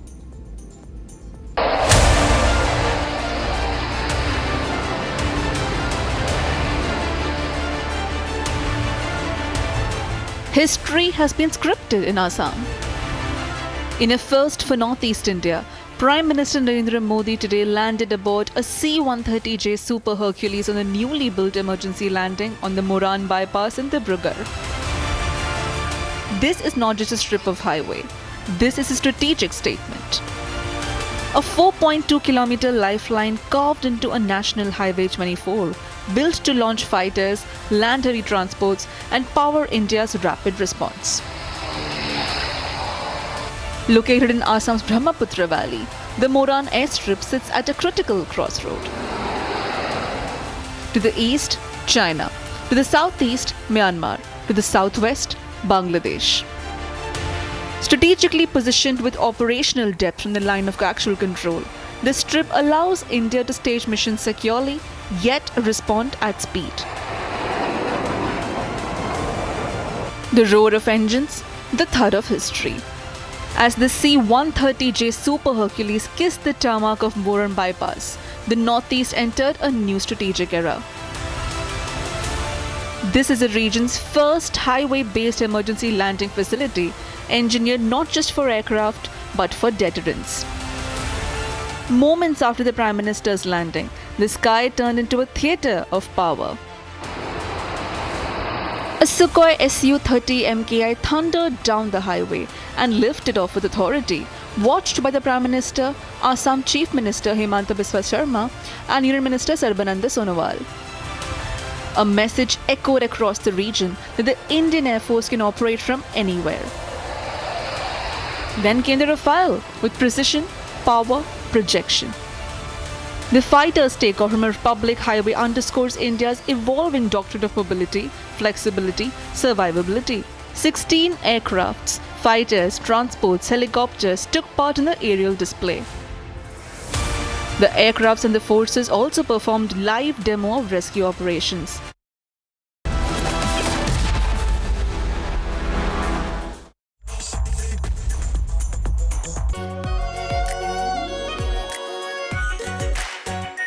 Our pure Shahi Paneer Masala. Delicious, healthy, every day.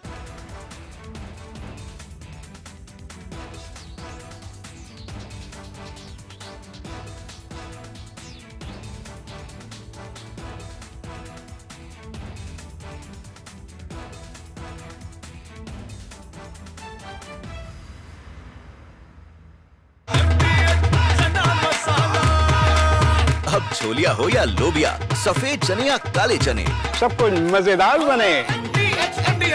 Himanta Biswa Sarma, good evening. Good evening. And everyone across the country's watched your press conference yesterday. Yes. Now, you see, now that you've done the press conference, you've made some very, very damning allegations against Gaurav Gogoi. Yes. Are you doing it? First question, let's have it out of the way. Are you doing this because you're facing a huge test in your political career with the Assam elections coming up, and he's the person Rahul Gandhi is putting up against you? Arnab, you know Assam. Even I produce a picture of Assam Munir and Gaurav Gogoi. Congress is not going to lose a single vote because whomever the vote, the section of people who vote for Gaurav Gogoi or Rahul Gandhi in Assam, in any case they will vote only Congress. From that press conference, neither I will gain one vote, neither I will lose one vote. But you have said some amazing things. Yes. You said that you think that Gaurav Gogoi visited Pakistan on an invitation from the ISI. You have said he has gone there for specific training, and some specific training was given to him in Pakistan. Arnab, these are national security allegations, yes, sir. Yes. Arnab, today Gaurav Gogoi did a press conference. I do not know whether you know it or no. Do not know it. He has amplified my allegation. My allegation was that he got a visa for Lahore. Then next day when he arrived Lahore, Ministry of Interior Pakistan issued a letter that he can come to Karachi and Islamabad, but there was no visa for Rawalpindi. Today, in the press conference, he says that he went to Taxila, that is in Rawalpindi district, that is the headquarters of Pakistan Army, and there is no visa for visiting Rawalpindi. Now, India and Pakistan visa regime is such that it has to be city-centric. Today we put a question to Mr. Gaurav Gogoi that how can you visit the most secured place in Pakistan, that is called Rawalpindi, without a valid visa for that city. So if you Google, you will get immediate answer that an Indian citizen cannot go to Rawalpindi district of Punjab province without a valid visa. We have examined Gaurav Gogoi's visa.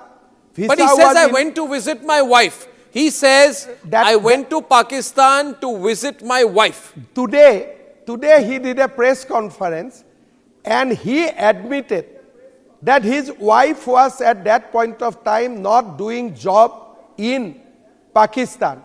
He said in the press conference in Assam today that me and my wife went to Pakistan for the reason of nostalgia. Both of us went to see the park where my wife used to play. We went to Pakistan to see where my wife used to do daily marketing. I went to Pakistan to see where my wife's office was. So today his answer was all these things. He today admitted that his wife was not in job at that point of time, and he went to Pakistan. You can imagine, this is the answer of the deputy leader of the Congress party in parliament. I went Pakistan to see.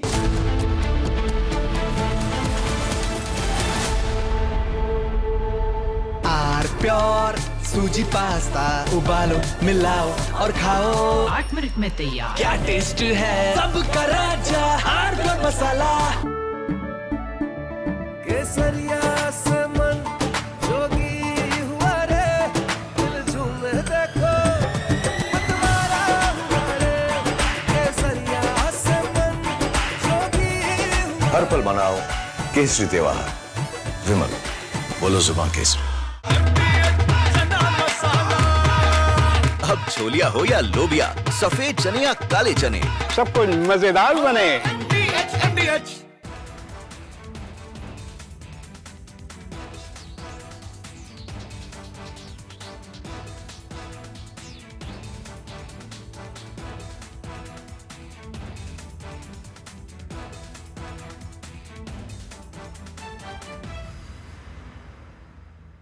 थोड़े में ज्यादा स्वाद ये तो है इसकी खास बात। वाओ मामा क्या स्वाद है। अरे मेरे राजा Himanta Biswa Sarma, good evening. Good evening. And everyone across the country has watched your press conference yesterday. Yes. Now, you see, now that you've done the press conference, you've made some very, very damning allegations against Gaurav Gogoi. Yes. Are you doing it? First question, let's have it out of the way. Are you doing this because you're...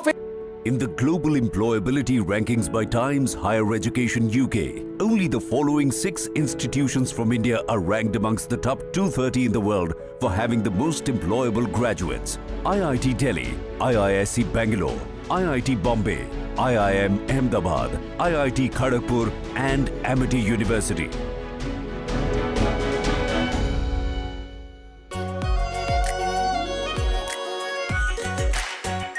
Our pure Shahi Paneer Masala. Delicious, healthy, everyday. आधे bowl दही में 4 चम्मच MDH चटनी पुदीना मसाला डाला, stir करो, पुदीना चटनी तैयार। MDH चटनी पुदीना मसाला। MDH।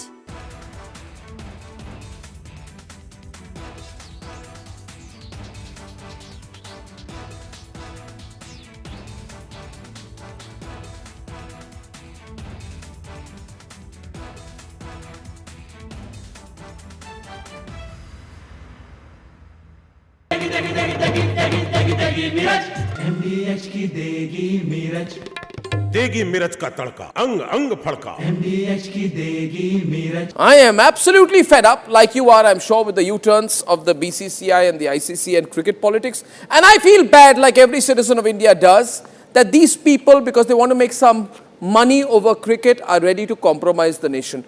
Terrible. Pakistan has taken another magnificent U-turn in its decision to not play, not play, keep changing its mind, ladies and gentlemen. First they say they stand with Bangladesh, then they said we stand with them so much that we don't participate in the World Cup. Then they put Shehbaz Sharif in front and he said we've taken a clear decision not to play cricket with India because we are backing Bangladesh. Listen to what Shehbaz Sharif said. T20 World Cup जो है उस हवाले से हमने बड़ा वाज़ेह stand लिया है कि हम हिंदुस्तान के ख़िलाफ़ जो मैच है वो हम नहीं खेलेंगे, क्योंकि पाकिस्तान ने कहा कि ये खेल का मैदान है, ये सियासत नहीं है। खेल के मैदान में सियासत बिल्कुल नहीं होनी चाहिए। हमने एक बड़ा सोच समझ के हमने स्टैंड लिया है और इस हवाले से हमें बांग्लादेश के साथ पूरी तरह खड़े होना चाहिए। That's what he said 8 days back. Now he's changed his line 8 days later. Now he's saying that the government of Pakistan is now directing the Pakistan national team to take the field on February 15th for the scheduled fixture against India in the T20 World Cup. Now viewers, my...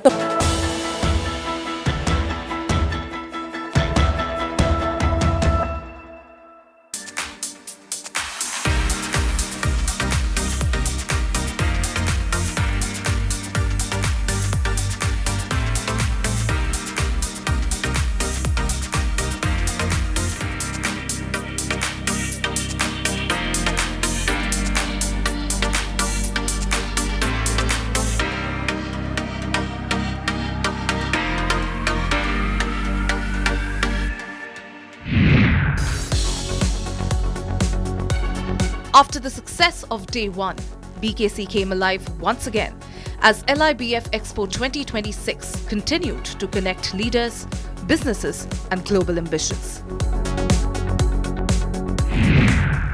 Jay will be asking on something which is more on the development side, more on the professional side, and I will ask you something more on the personal side. How difficult is it to hold this crown on your head as the municipal commissioner and face all these complex challenges which I know you face day in and day out? But one thing I have seen about you is that I have never seen you get angry. So मेरा सवाल है कि भूषण गगरानी को गुस्सा क्यों नहीं आता?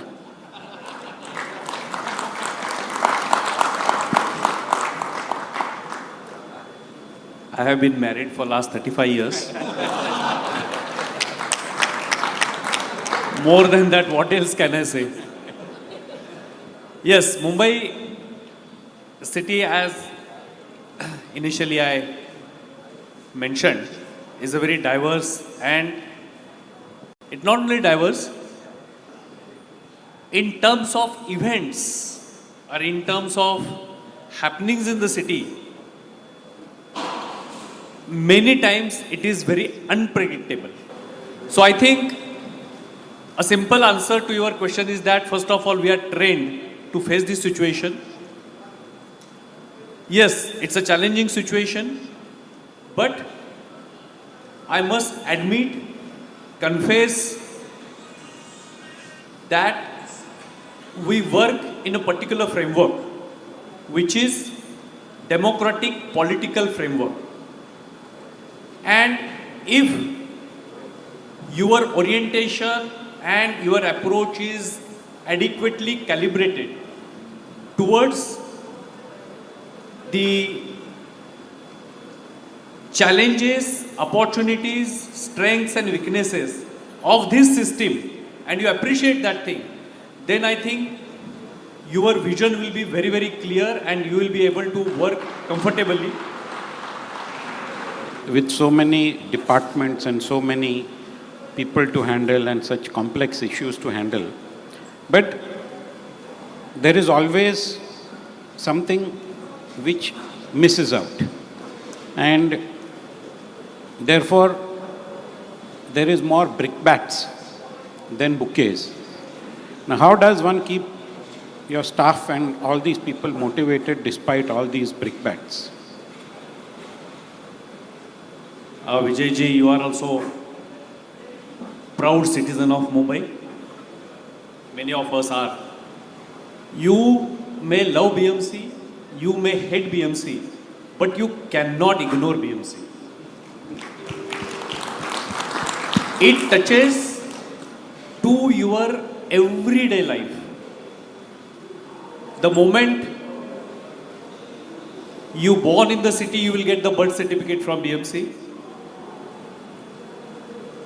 And the moment of your departure from this mundane world, you will get the death certificates from Mumbai. So between these two certificates, whatever services are provided, knowingly, unknowingly for the people, I think this covers the entire bandwidth. Whether it's a mobility, whether it's a water supply, whether it's a sanitation, whether it's a public open spaces. BMC is the only organization which runs 5 medical colleges. BMC is the only organization which has 4 own water supply dams.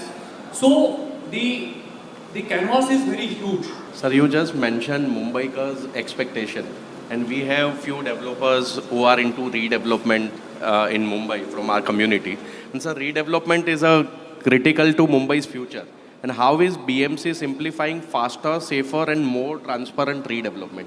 Sir, can you throw some lights on that? Jay, you yourself, I think, into this business. There are a lot of Takkar ji hai, unhone subah abhi bataya. Redevelopment in Mumbai, because of the nature of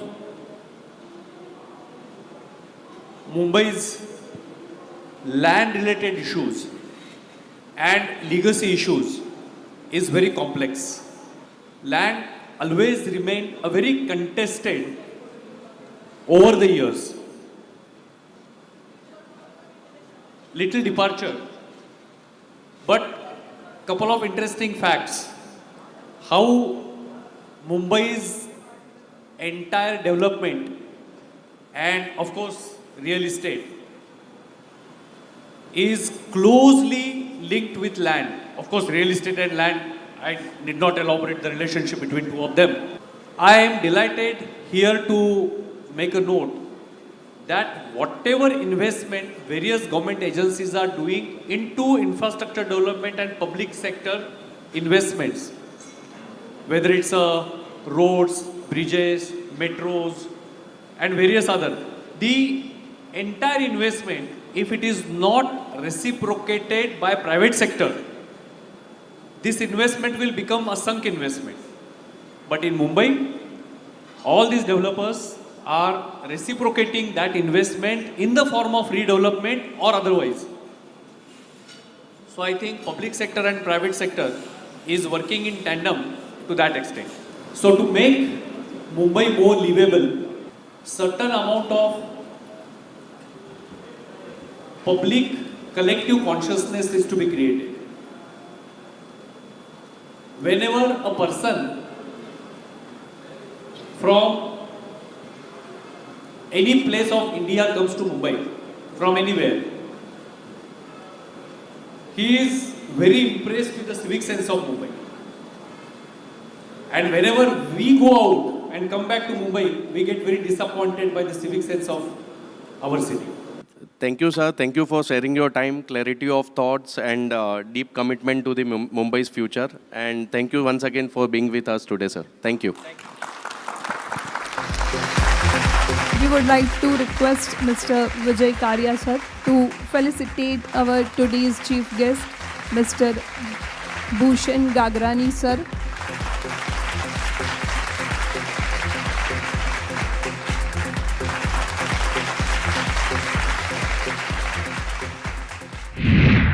Many professionals want to service markets like Australia and other international hubs. But their biggest doubt is what can realistically be done from India and when is on-ground presence actually required. So my question to you is, when servicing clients in markets like Australia or other international hubs, what exact type of work can realistically be delivered from India? And what kind of work usually requires on-ground presence or local alliances? And how should a small or a mid-sized firm structure this execution model practically? You may take an example of country like Australia, sir. No, I think most of the countries would have, similar way of, bringing business to India for any startups. There are many ways to do it depending on at what level you are starting your business, right? So if a small accounting firm wants to start a business, as my colleagues have mentioned, you need to be on LinkedIn, you need to have a good digital presence, you could go to the expo and try and win the business one-on-one. That's probably one of the best and easiest way to launch yourself.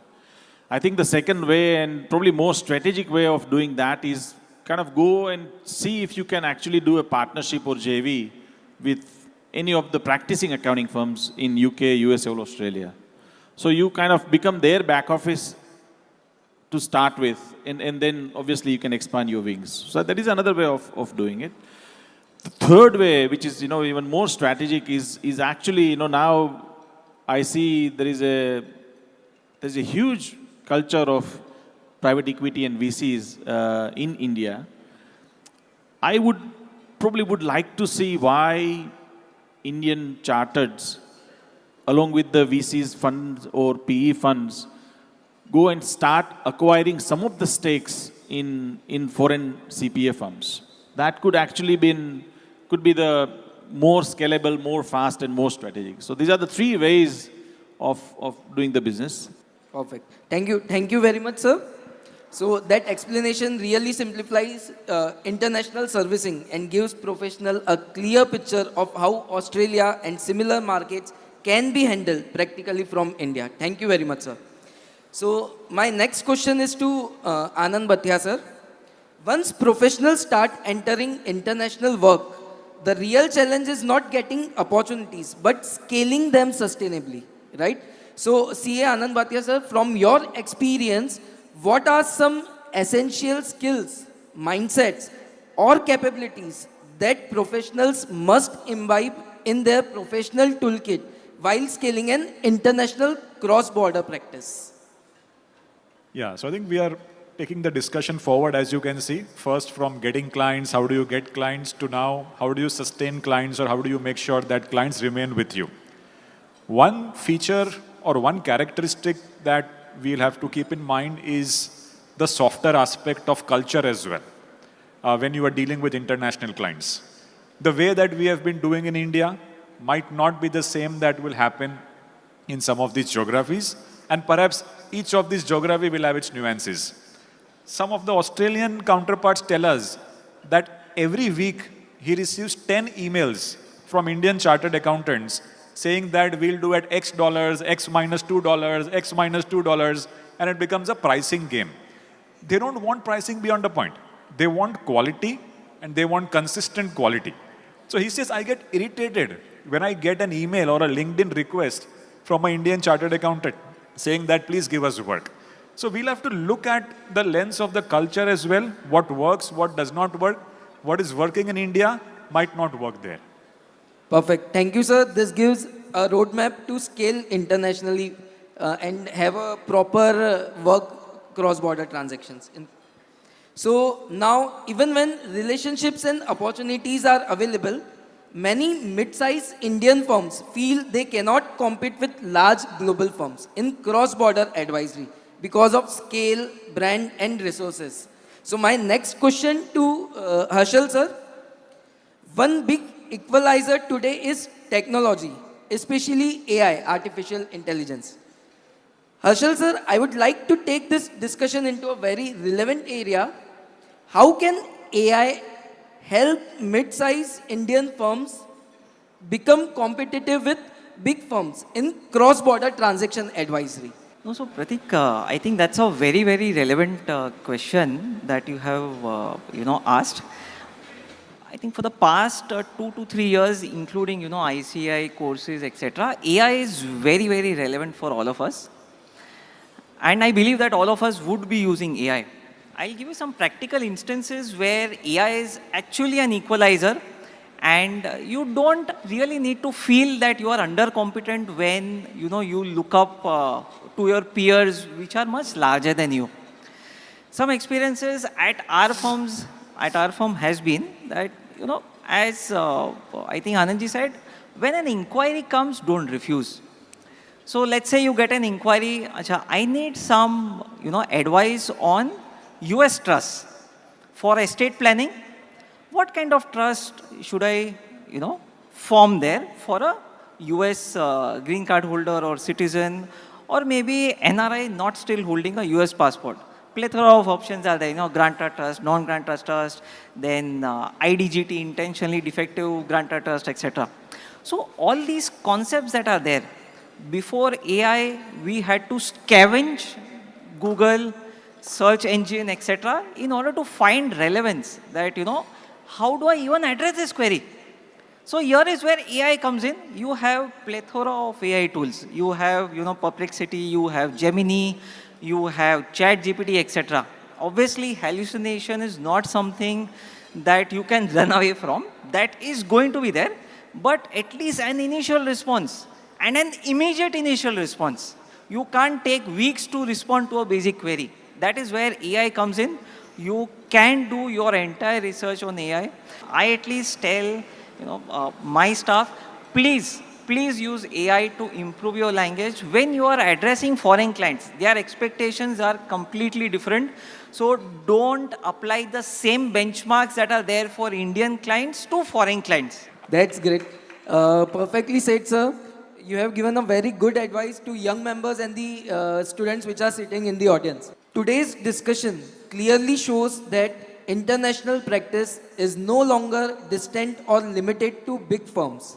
It is real, structured, and achievable opportunity for Indian professionals who are willing to evolve their mindsets, systems, and collaborations.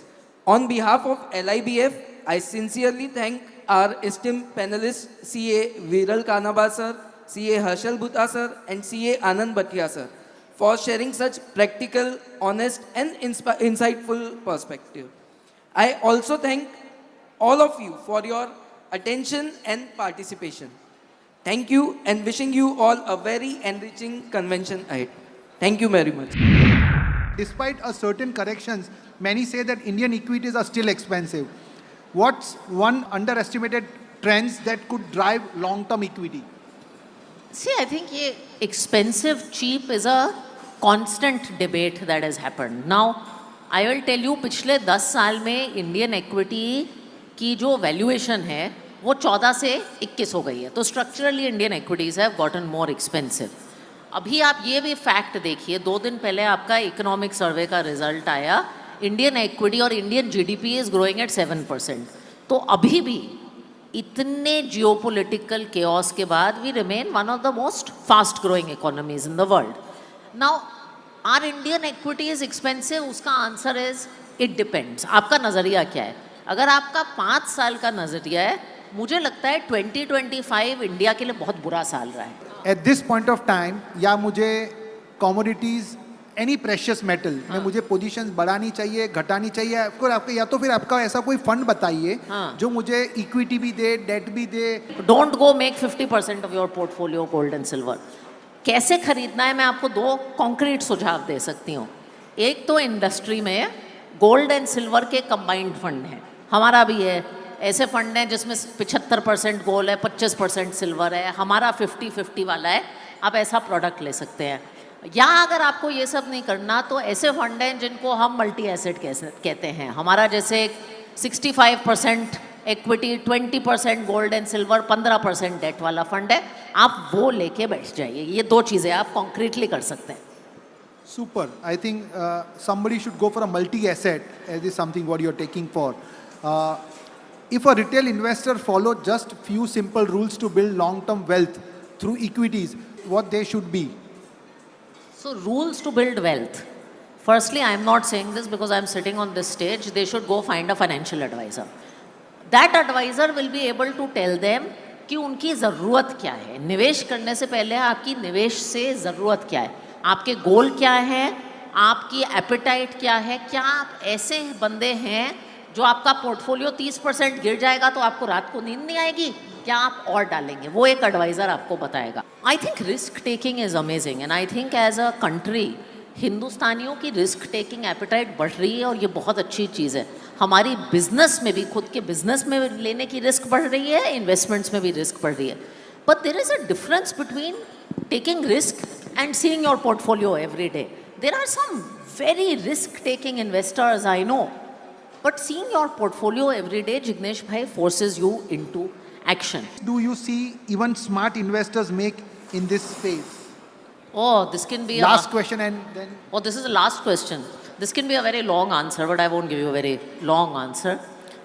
I think क्योंकि हम ऐसे दौर में हैं जहाँ इतनी information है, investing एक बहुत social चीज़ हो गई है. It's a little strange, but it's become very social. तो जिग्नेश भाई, आप ऐसे फोरम में आते हैं, आप किसी के पास बैठते हैं, आपको लगता है कि आप अच्छे एडवाइज़र के पास गए, आपके पोर्टफोलियो का रिटर्न 14% है, लेकिन देन यू मीट राम भाई एंड ही सेज मेरे पोर्टफोलियो का रिटर्न तो 21% है. फिर आपको क्या फीलिंग आती है कि मेरे एडवाइज़र ने मेरे साथ धोखा किया है. देन यू आस्क हिम, भाई राम भाई आपने क्या किया 21% कमाने के लिए, and then you will find out he is invested in crypto. फिर आपको क्रिप्टो का ऊपर नीचे का कुछ समझ नहीं आता, लेकिन कल आप भी जाके क्रिप्टो की ट्रेड कर देते हैं. And it's become very social and most of life has become very social. So I always say actually if you look at the portfolio returns of people on X, everybody is making money. If you look at the career posts of people on LinkedIn, everybody is getting a promotion. And if you look at family photos on Instagram, everyone has a happy marriage. None of this is actually true. Agreed. And so my suggestion is don't make this so social. Investing is deeply personal. My husband is also sitting here. I think it is very important, something that he kind of encourages us to do is write down what you want from your money and document that. आप पैसे से क्या चाहते हैं? When do you get nervous? What kind of funds do you want to invest in? What kind of funds you don't want to invest in? परिवार में we have this thing called values and it is very important. I think have a set of core values and objectives around your money and stick to it, because then you won't get excited by Twitter and Instagram and Excel. Super. Thank you. I think we have many sessions today on the capital markets. A lot of veterans like Radhika ji is already in the room. We have got Parag Bhai Thakkar, we have got Ashish Bhai Somaiya, we have got Yuvraj Bhai with us, and Nimesh Bhai Chandan. All are there today with us. I would like to call upon Vijay Bhai Karya ji and Yuvraj to please come on the stage and felicitate Radhika ji.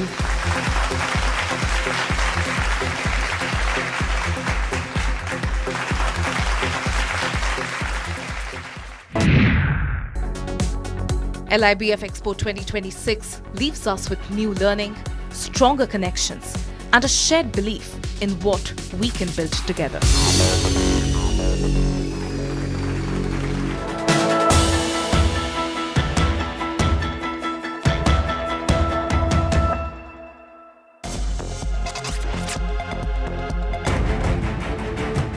A young man was killed after a woman driving a Thar SUV at high speed allegedly lost control and rammed into him. The accident occurred late last night on Sun Pharma Road along the stretch connecting Akshar Chowk in Vadodara. According to police, Abhishek Moore was on his way when the Thar SUV coming from the opposite direction allegedly lost control and hit him with tremendous force. The impact proved fatal and Abhishek died on the spot. The local residents rushed to the scene soon after the crash.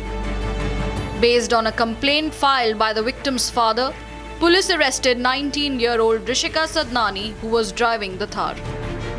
As per the police, she was reportedly returning from a wedding along with 2 other girls. Meanwhile, the DCP Manjita confirmed that an investigation is underway to determine whether the vehicle was over-speeding.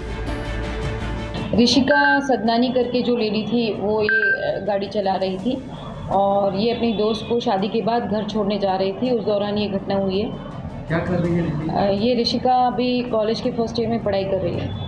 उन चश्मदीप का ये कहना है कि गाड़ी over speed में थी, बहुत स्पीड में चला रहे हैं। अभी हम पुलिस की तहकीकात में हम जितने भी सीसीटीवी कैमरास हैं और इस गाड़ी की स्पीड की एक टेक्निकल सर्वे होता है, मोटर व्हीकल एक्सपर्ट्स होते हैं, उनको बुला के हम जो गाड़ी की स्पीड कितनी हो सकती है, कितनी स्पीड में कितनी टक्कर लग सकती है, वो सारा एक पुलिस इन्वेस्टिगेशन होता है। वो पुलिस इन्वेस्टिगेशन कर रही है और रात को ऐसे कोई नशीले पदार्थों का लेडी ने सेवन किया हुआ है तो उसके भी उनका शारीरिक परीक्षण पर किया जा रहा है। On the other hand, a medical examination has also been conducted to check if the driver was intoxicated. Pure सूजी पास्ता उबालो मिलाओ और खाओ 8 मिनट में तैयार। क्या टेस्ट है सबका राजा प्योर मसाला। यानी इस घर में कुछ है जो टूटता नहीं। ये पिलर कभी नहीं टूटेगा। रुंगटा स्टील TMT से बना। रुंगटा नहीं तो घर स्ट्रॉन्ग नहीं। रुंगटा स्टील TMT बार एकदम सॉलिड। दादी के हाथों का जादू और खुशबू से महकता घर, माँ की मुस्कुराहट और खाने की सुगंध। MDH गरम मसाला, क्योंकि हर रिश्ता है स्वाद से जुड़ा। केसरिया से मन जोगी हुआ रे, दिल झूमे देखो मतवारा हुआ रे। केसरिया से मन जोगी हुआ। हर पल मनाओ केसरी त्योहार। विमल, बोलो जुबान केसरी। थोड़े में ज्यादा स्वाद, यही तो है इसकी खास बात। वाओ मामा, क्या स्वाद है। अरे मेरे राजा, सबका राजा pure masala.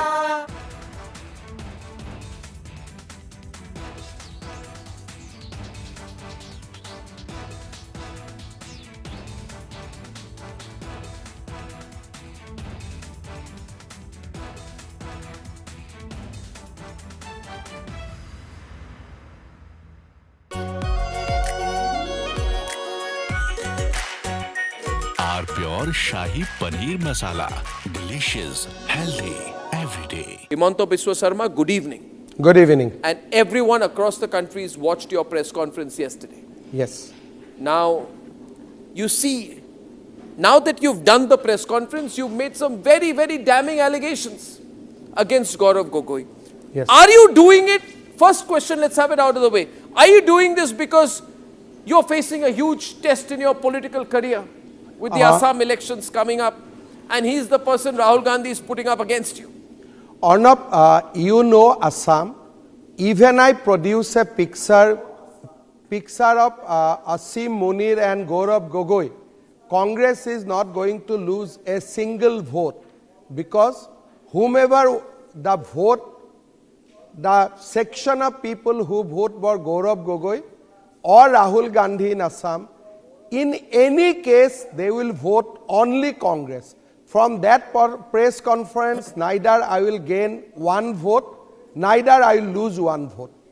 But you have said some amazing things. Yes. You said that you think that Gaurav Gogoi visited Pakistan on an invitation from the ISI. You have said he has gone there for specific training and some specific training was given to him in Pakistan. Arnab, these are national security allegations, yes, sir. Yes. Arnab, today Gaurav Gogoi did a press conference. I do not know whether you know it or no. Do not know it. He has amplified my allegation. My allegation was that he got a visa for Lahore. Then next day when he arrived Lahore, Ministry of Interior Pakistan issued a letter that he can come to Karachi and Islamabad, but there was no visa for Rawalpindi.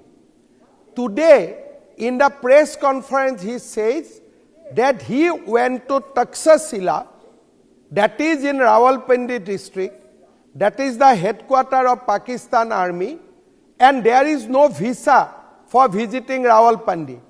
Now, India and Pakistan visa regime is such that it has to be city-centric. Today we put a question to Mr. Gaurav Gogoi that how can you visit the most secure place in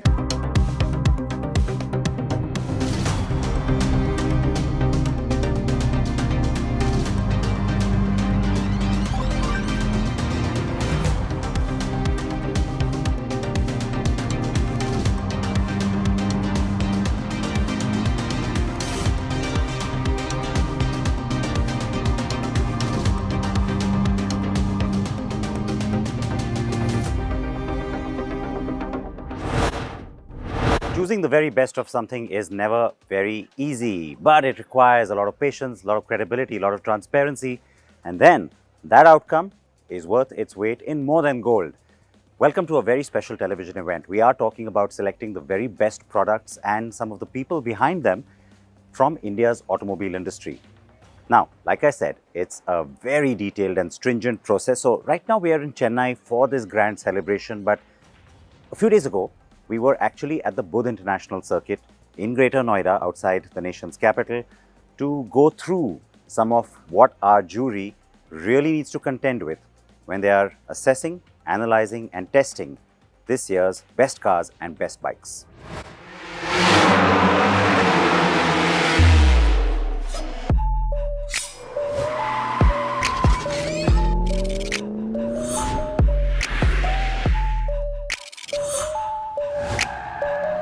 Given a chance, I think all of us want to just keep riding.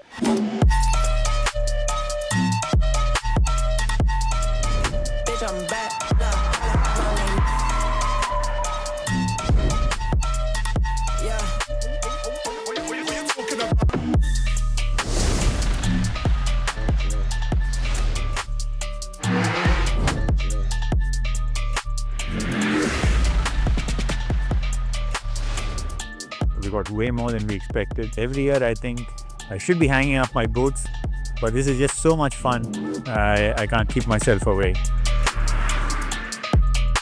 You have to ride with your throttle. You can't go off the throttle. It's like a high side movement over there. No?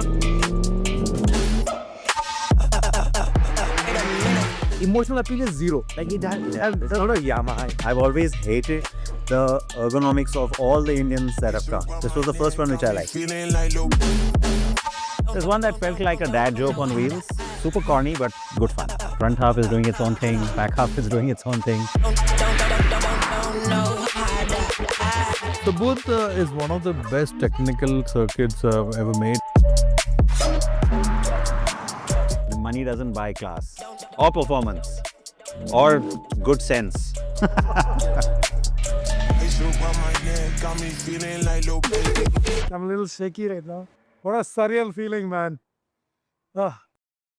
My God. I think the lineup is always good. A lot of the bikes show up here. I think that's really important, that we actually ride every single bike. I've gone faster than I've ever. I touched 312 on the backstage. The lineup we have of cars is unparalleled, so it's fun, absolutely.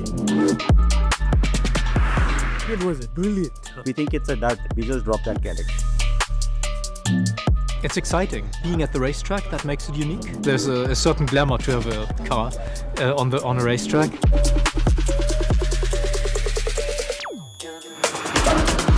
We've really sort of built a certain credibility that comes from that foundation, no doubt. All this time and energy and effort is worth it, because finally, eventually we want people to care about it. And that's a tough ask.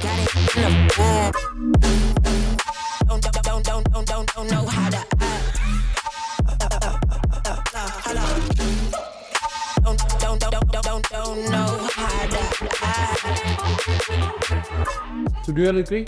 Yes. For sure. So the award goes to?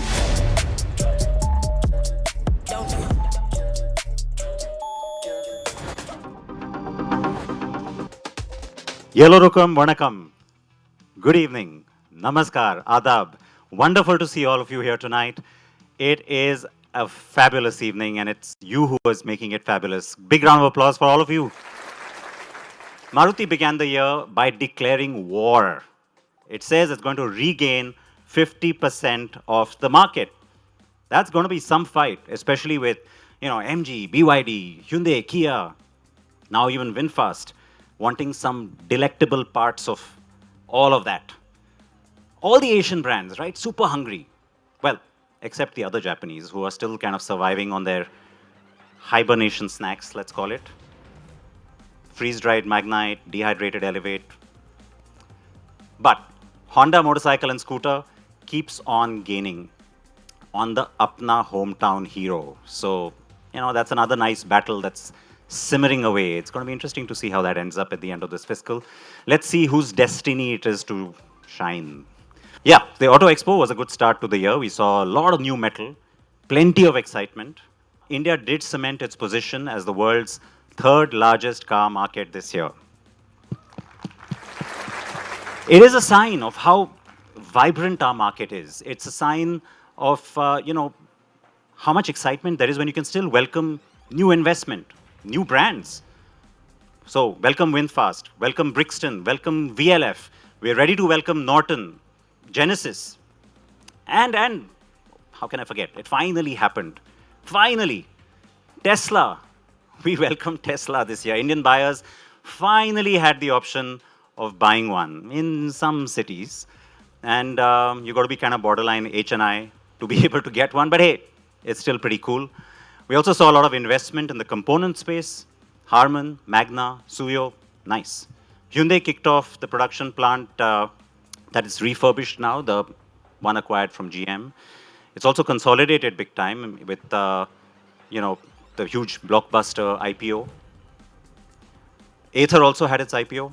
लेकिन उनका market से रिश्ता अभी कुछ जमा नहीं. Ford also announced that it's going to dust off its Chennai plant soon. It's close by, right? No, still don't hear anything. A big flavor this year was the fact that India became the sole hub for many, many global products. The Suzuki e-Vitaras, the Suzuki e-Access, Hyundai Venue, Honda BRV, Tata Sierra. Oh wait, no. I mean, that is just for us here in India. For now, the GST cuts surely rocketed the industry forward, and I think it gave us a lot of much-needed resuscitation. And have you all cashed in? You really have. Absolutely. Round of applause to all of you. It's been fabulous seeing this excitement in the market. Bravo. And we're going to end the year well. Festive season could have been better, sure, especially if logistics had been a little bit better, but that's how yin and yang works, I suppose. And, sales on the whole, though, have been awesome for many, regardless of all these pressures. I mean, the XCV 9e, the Creta, the Victoris, the Creta, the B6, the Creta, the Thar Rocks, the Creta, the Curve. Oh wait, that's the other list, sorry. And like I said, there was a little snag with the semiconductors, thankfully short-lived. There was, of course, that rare earth metal crisis as well. All of that could have just sort of made things even better. I think your sales would have been even more if those problems hadn't showed up. But we are ending 2025 for the first time ever seeing, well, not ever, but like in decades, seeing Tata and Mahindra fighting for the second spot. I mean, relegating Hyundai to number 4, that is quite something, despite Hyundai holding on to volume. So yes, our market is growing. And it's a year where a relatively premium-priced compact SUV became the best-selling car. I mean, how far our market and our buyer have come if it's the Creta and not the WagonR or the Desire that tops sales charts. Awesome. That's pretty cool. We also sent more cars to Japan this year than ever before. Japan has not returned the favor. Zero Alpha. Nissan Leaf. Excuse me. Second 5-star rating on the trot for Maruti Suzuki from Global NCAP. Truly a safety champion now. You have plenty of Bharat NCAP certificates too now. So all of you, good job industry on making vehicles safer. Thank you for that. Even more to be done on better infrastructure, better quality of that, better quality of signage, quicker response for emergency services, traffic management, and so much more. Focus on children's safety on the road, protective gear enforcement for riders. Thar drivers, please calm down. You know, we're going to get bigger. We're going to get better. That starts tonight. In fact, I want to share a big announcement with you. The timing of this could not have been better for us. We started just over 2 years ago. And I am proud to announce, yeah, that's a big thing for us. That is huge for me and the rest of the team because in the YouTube sweepstakes, we are now at number 3. I know that means little to some people and a lot to others. So we're not fly-by-night. We have much to offer. Our consumer sees it. Many of you see it. For those of you who don't see it, no one's perfect. So, let's get this evening started. A big round of applause to all of you, India's automobile industry. It's one to reckon with. It's one that matters. And tonight we give you India's best.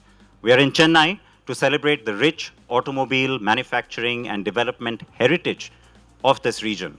We are paying tribute to that over our 2 ceremonies yesterday and today. And you can see that the imagery here as well tries to capture some of that flavor. It's a nod to this being one of India's main export and import hubs, for auto especially. So welcome to Chennai, ladies and gentlemen. Welcome to the grand finale of the 2026 Totems. A big shout out to Team Acco Drive and to our partners, especially Vikas and Sneha, for this fab, absolutely terrific set and all the work that's gone into bringing this to you tonight. All our partners as well, as I said at the start. And now we begin. I want to start with something that, of course, as you all know, I've just established for those of you who don't, very close to my heart. Dr. Sumantran, could you please join me on stage? My favorite award, literally, is that of Safety Champion.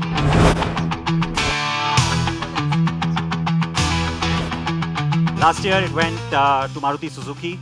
The car market leader impressed and awed with its first global NCAP 5-star car last year, the Humble Desire. So who's getting it this year? For taking things up a notch, bagging a second set of 5 stars for adult and child occupant protection, for bringing ADAS to its large fan base and to that entire big community of people that it serves, for its safety shields at both its retail channels. The winner. The 2026 Safety Champion Award goes to Maruti Suzuki Limited. Back-to-back wins on this one. Please come up, Team Maruti.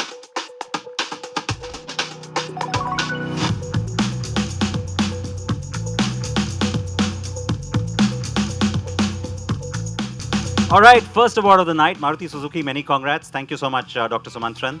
And now it is my honor and privilege to introduce you to my very talented, very charming, very well-traveled and automobile-loving co-anchor this evening. She's also going to make me look good and also definitely make the totems shine. Please welcome Ramona Arena. love to have you here with us. Thank you so much for having me, Sid. I am just so excited to be here tonight, and also thank you for that very kind and generous introduction. And true. Now the pressure's on. I have a lot to live up to. Let's dive into it. These are the design and EV categories. Basically, the questions here are, how does it look and how does it charge? Well, design is everything. A beautiful motorcycle is like a beautiful person. Everyone stares at it, but half the people resent you for having it. Our nominees have redefined what two-wheelers can look like. 2026 Echo Drive Bike Design. Aprilia Tuono 457. Brixton Cromwell 1200. Hero Zoom 160. Hero Extreme 250R. Honda X ADV. KTM 390 Enduro. Ola Roadster. TVS Orbiter. Ultraviolet X47. VLF Mobster.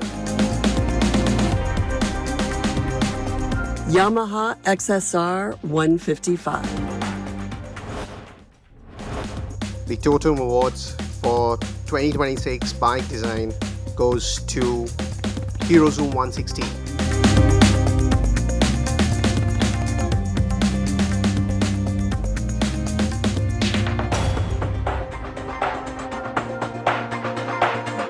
Something silent, fast, and loaded with tech. It's time for the EV Bike of the Year. 2026 EV bike is Ultra Violetto X47 crossover.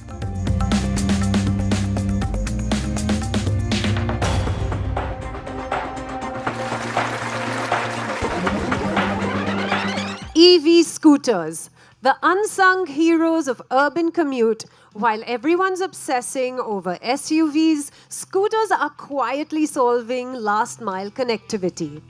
They're the friend who sadly doesn't get invited to parties, but actually does all of the important work.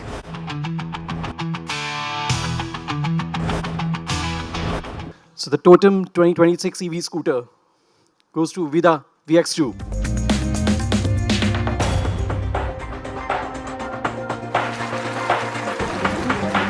So every award ceremony needs a moment to honor legacy. Tonight, we are going to do much better. We are honoring a brand that has been integral to Indian motorcycling for decades. A brand that's understood something fundamental, that Indians don't just want transportation. They want a lifestyle. And in fact, they want to look super cool while living life.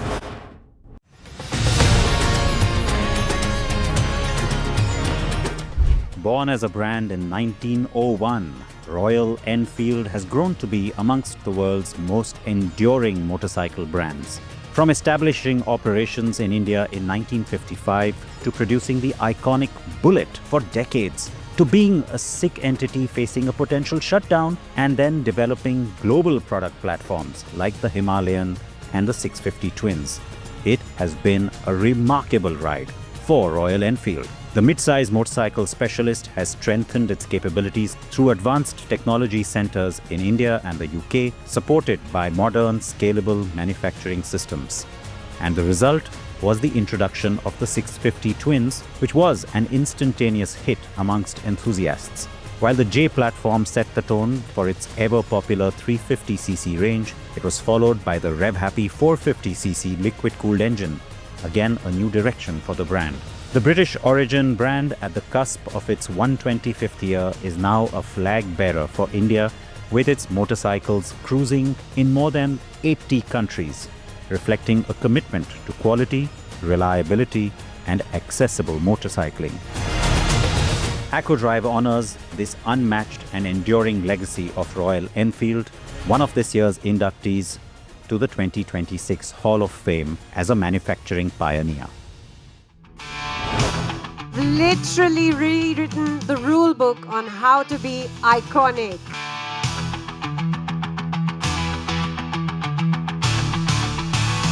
Ladies and gentlemen, wish you all a very good evening. A special thanks to Mr. Siddharth Patankar and BGR who couldn't make it today. He was supposed to be here. Where's Mr. Siddharth? I liked his sense of humor. Hey, I like your sense of humor. I am attending your function first time. So cheers to you first of all. And the one-liners means I have an optional career option for you. You can also be a good stand-up comedian. So that's an option.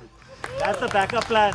Okay, now let me talk a little bit of Royal Enfield. So we, four of us you see here, we represent a family of motorcycling enthusiasts. And for us, the family definition is slightly different. So anybody who is a biking enthusiast, anyone who rides a bike is part of our family. And then that's the place where the lines blur between family, vendor, dealer, customer. So anybody who is a biking enthusiast is part of our family.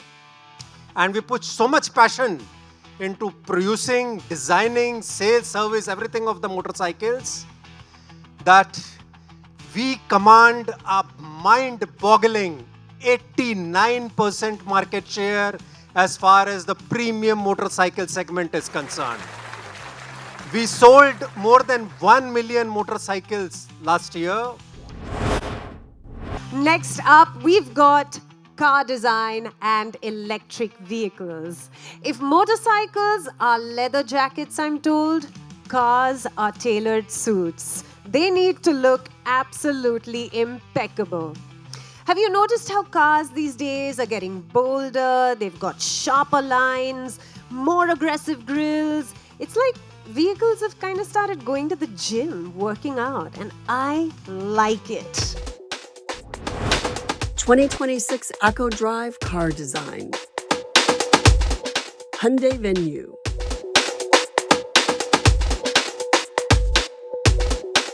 Kia Ceros. Mahindra B6. Mahindra XEV 9e. Maruti Suzuki Victoris. MG Cyberster. Mini JCW Countryman All 4. Porsche Macan Electric. VinFast VF7. Volvo EX30.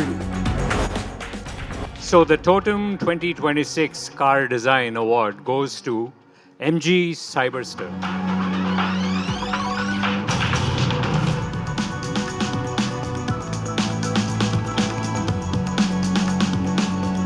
Moving on, electric cars. The future is here.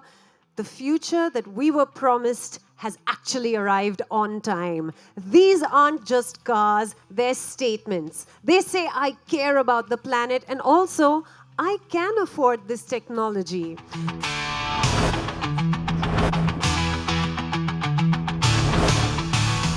2026 EV Car Award goes to, any guess? It's a Kia Carens Clavis EV.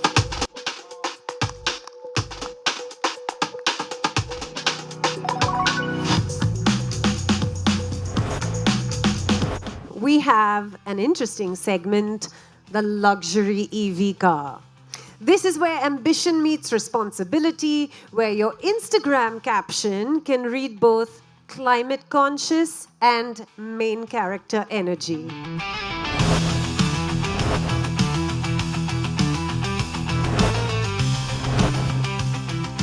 The 2026 luxury EV car. Whom should we give this to? Ooh, the BMW iX1, please.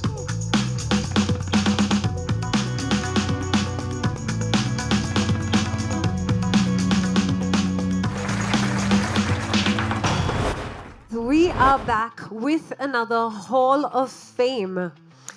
This time, our honoree is all about celebrating a company that's been the backbone of automotive innovation in India.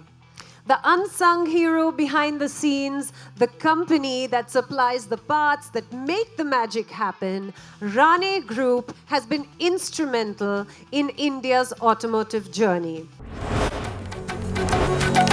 A major player in the Indian automotive ecosystem, the $870 million Rane Group stands tall as a flag bearer of India's growing manufacturing competence. A supplier to OEMs across vehicle segments and for railways and stationary engines too, the Chennai headquartered components major also exports to over 30 countries. For its enduring commitment to excellence and continuous efforts to push the boundaries for nearly a century, AccoDrive honors the Rane Group by inducting it into the 2026 Hall of Fame as a manufacturing pioneer. Congratulations. Good evening to all. It's been an honor to be here among the industry leaders, and we from Rane are so much dedicated to the auto industry. We have been in the manufacturing over the last 65 years, and we make several parts to all the major OEMs, and we sincerely thank the OEMs for supporting us and trusting us. We continue to dedicate ourselves to this industry, and we would like to grow more with our future aspirations and technology. Rane forever. Thank you. Congratulations once again on winning the totem. We now move to two more very important awards because they reflect the people's favorite. Viewer's Choice. 2026 Viewers' Choice Bike of the Year. Hero Extreme 250R. Honda CB125 Hornet. KTM 390 Adventure. Royal Enfield Hunter 350. Suzuki Access. TVS Apache RTX. Ultraviolet X47 Crossover. Vita VX2. All of those votes on our website on accodrive.com/awards. And the winner, okay. So can I just give this little detail? The second runner-up was the Suzuki Access. Little round of applause, please, because lots of votes there. First runner-up, the Honda CB125 Hornet. Applause for Honda. And the winner is? The winner is Royal Enfield Hunter 350.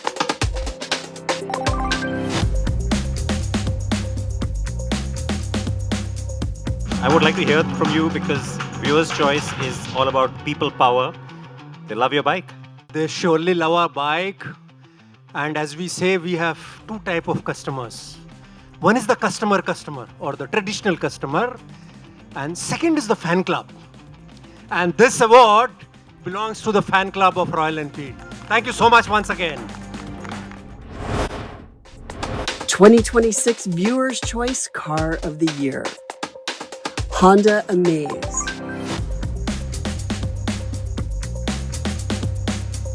Hyundai Venue. Kia Ceros. Mahindra B6.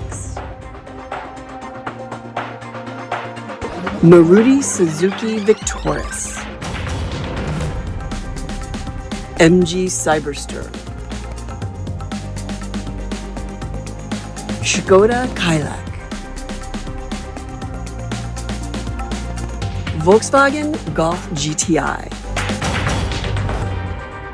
Okay, so we have second runner-up Hyundai Venue. First runner-up Honda Amaze. And the 2026 Totem Viewer's Choice car goes to Mahindra B6.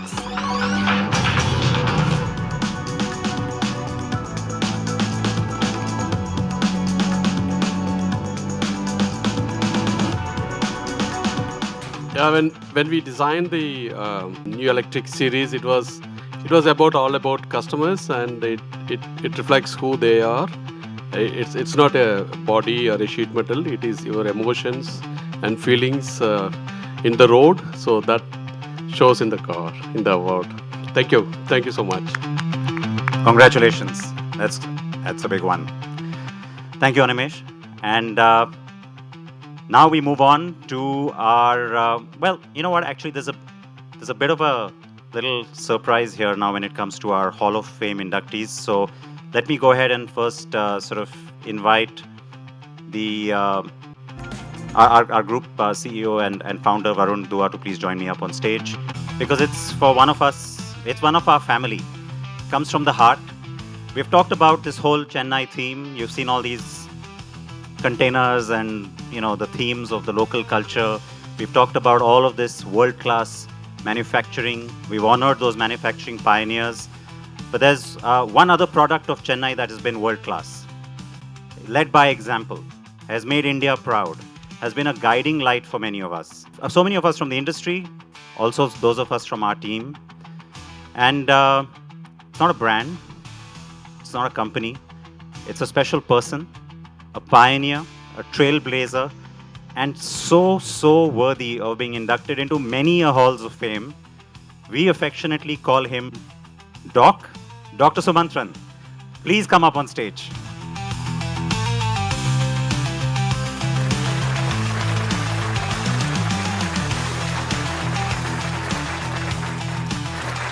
Good evening, ladies and gentlemen. This is truly a surprise, but while I'm here on the stage, let me share with you my true admiration for what Siddharth and the entire Totem team have done with ACCO. By the way, this has been the 21st year that I have been associated with this jury, chaired the jury, and the only thing I can assure you, and this is particularly to all the winners, this is a jury where dissent is encouraged. There is no groupthink. We debate, if necessary, in overtime. As chair, I am told I have a deciding tiebreaker vote, but it is never exercised because we believe that all opinions matter. And most importantly, those of you who are winners, please take it from me. You won it fair and square, so congratulations. And Siddharth, thanks for putting a great show. And likewise, ACCO, lovely show. Thank you. All of this is, of course, at the end of the day, part of a larger ecosystem. There's so much that the industry does. There's so much that all of us are trying to do. We had this whole sort of a safety theme at the start of the show. We had it yesterday as well when Doc and Shailesh Chandra were on the stage too. This is something that resonates with you. It also resonates with what we are trying to do. As our contribution to the community, to the safety, it's still a small start. So we've actually gone ahead and bought and customized our own tow trucks, which are professional. The drivers are trained, they know how to handle different cars, flatbeds, tow trucks, and we're putting them across the top 8-10 cities to start with. And they work like an Uber, so you would know they're connected with cameras, they're connected with GPS, so you know when your distress is coming and a distress sort of rescue is coming. And more importantly, one more thing that we figured out when we were trying to do this was, whatever you say with the kind of traffic Indian cities have, typically, even if you have a good tow truck that can come and help you, it'd probably take you ages to get there. And we experimented with something called custody services. So there's somebody on a bike, typically like a Blinkit order, who can reach you in 15 minutes, 20 minutes, and take over the car if you're stranded, and send you back home. And completely safely transport your car to the garage that it may be required. We've launched this in Bangalore. This is our commitment to continue to improve safety, distress response, and we will be by end of this month or early next month in the top 8 cities. This is for the community. Please feel free to utilize this. Please educate them that this sort of a service exists. And we'd love to partner. Premium luxury experiences, the kind of technology that's available cannot be only in the drive. It has to be at the point of distress too. And we cannot leave our customers in the lurch. So this is our contribution. Hope it helps. And I really wanted to say that apart from all the content and the awards and so on and so forth, our commitment to the auto ecosystem and consumer safety is truly deep, and we'll continue to make more and more commitments. Thank you. The big ones are coming, and these are the awards that truly matter the most. The recognition of the companies that have shaped the entire industry. First up, our award is for the 2026 Acco Drive Bike Manufacturer of the Year. This award goes to the company that's delivered not just bikes, but experiences, innovation, quality, and leadership. 2026 Acco Drive Bike Manufacturer of the Year, Atar Energy. Hero Motorcorp. Honda Motorcycle and Scooter India. Royal Enfield. Suzuki Motorcycle India. TVS Motor. 2026 Acco Drive Bike Manufacturer of the Year is somebody from this state. So the award goes to TVS Motor Company.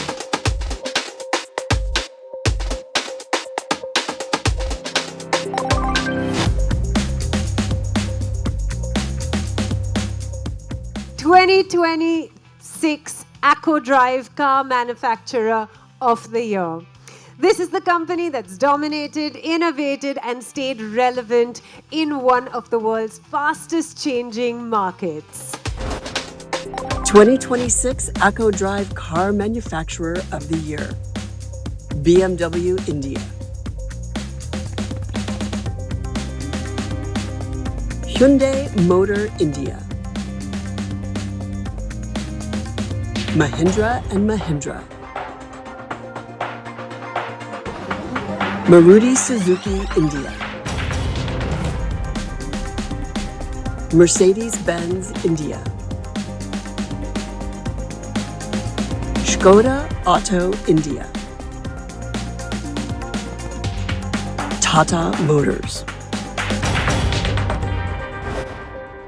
And tell us who the totem goes to. 2026 Car Manufacturer of the Year, the totem goes to Maruti Suzuki India.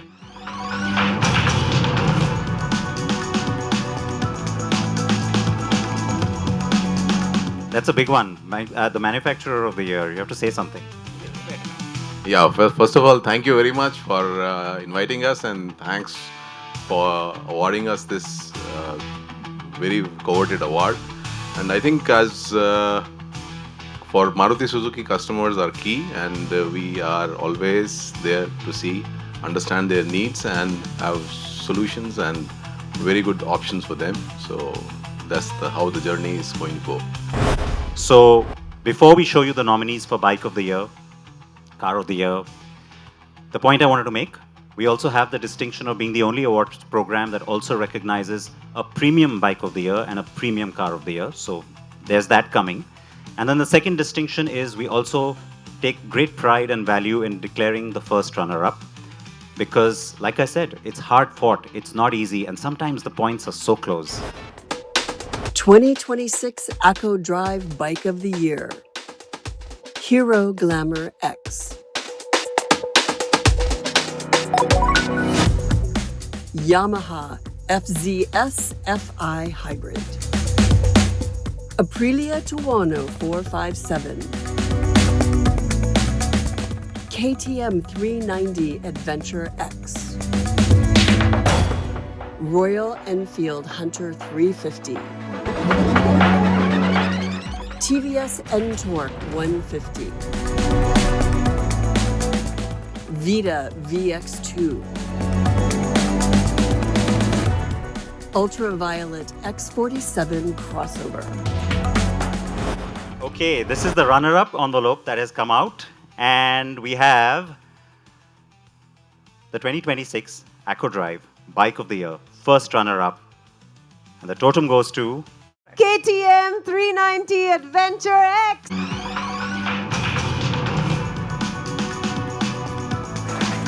It's an honor to take this award, and I was just sitting there and telling to the team here कि ये वाला तो चाहिए.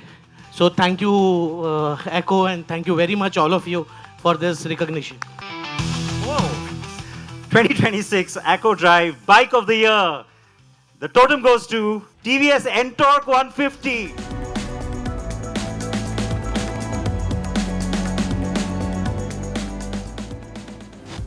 It's a scooter. It shows you how far these products have come.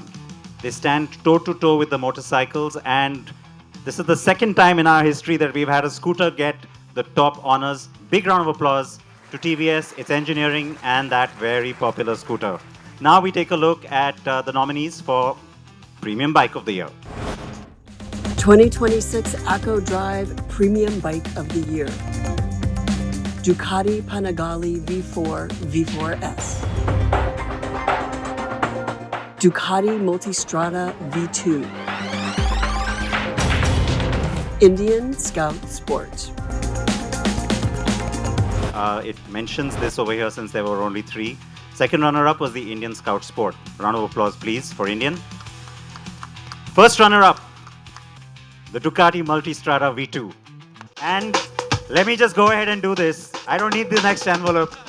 The winner of Premium Bike of the Year is the Panigale V4.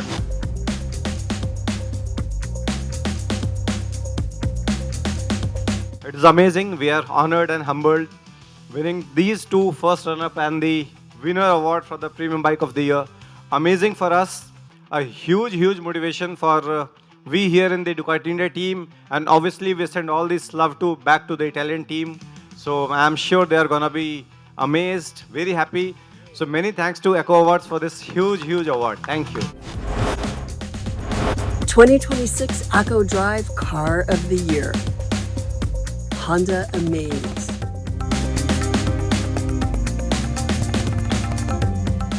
Hyundai Venue. Kia Carens Clavis EV. Mahindra XEV 9E. Maruti Suzuki Victoris.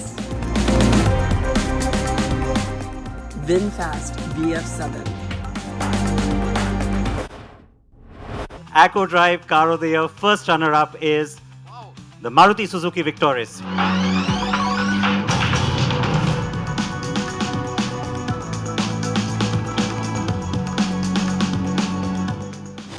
Hi, thanks to Acco Drive for considering us as the car of the year.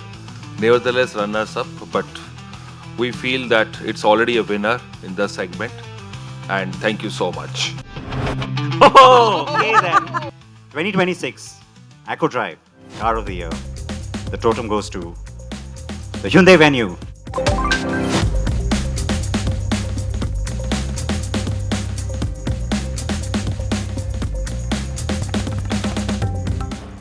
This is amazing, and this is a testimony to Hyundai's global prowess in terms of technology. I think this is the Hyundai Venue is the first software-defined vehicle by Hyundai in India.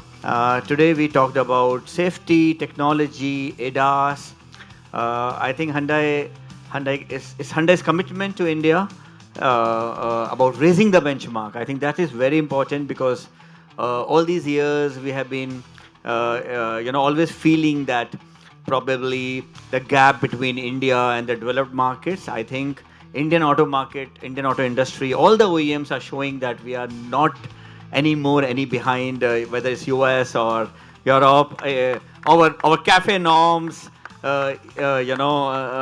environmental or safety, they're matching Europe. Indian auto industry is going to set new benchmarks. Thank you very much, Totem. Thank you, Sid. This is a very, very pleasant surprise. Totem is for Hyundai. Thank you very much. Thank you. 2026 Acco Drive Premium Car of the Year. Audi RS Q8. BMW 2 Series Grand Coupe. BMW X1. BYD Sea Lion 7. Mercedes AMG CLE 53 Coupe. Mercedes-Benz G580. MG Cyberster. MG M9. Toyota Camry. Volkswagen Golf GTI. All right, there's a second runner-up here. It's the BMW 2 Series Grand Coupe. First runner-up, 2026 Acco Drive Premium Car of the Year. The totem goes to two. That's a tie. Toyota Camry and Volkswagen Golf GTI. Same points.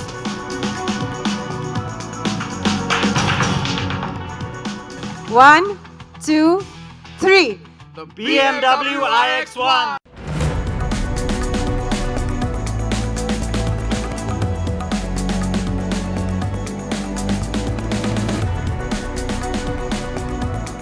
Okay, the BMW stands for the sheer driving pleasure.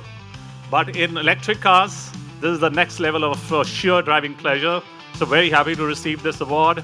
And thank you to all our customers, our channel partners, our team in India and back home in Munich.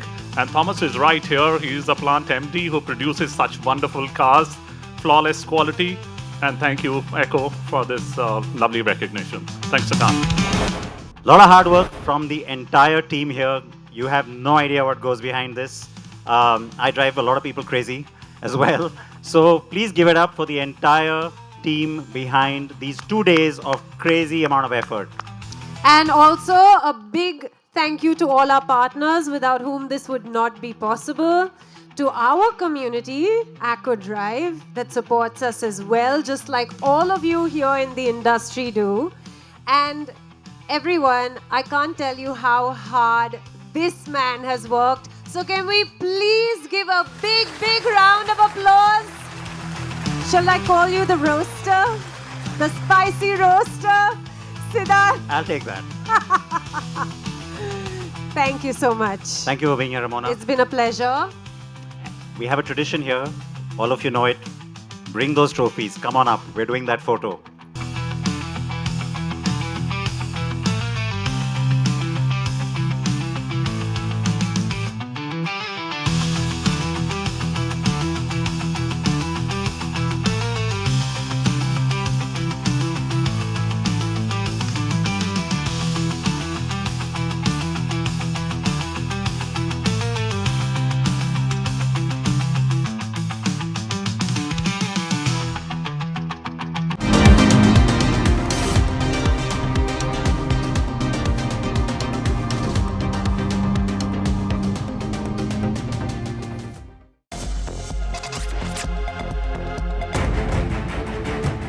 A young man was killed after a woman driving a Thar SUV at high speed allegedly lost control and rammed into him.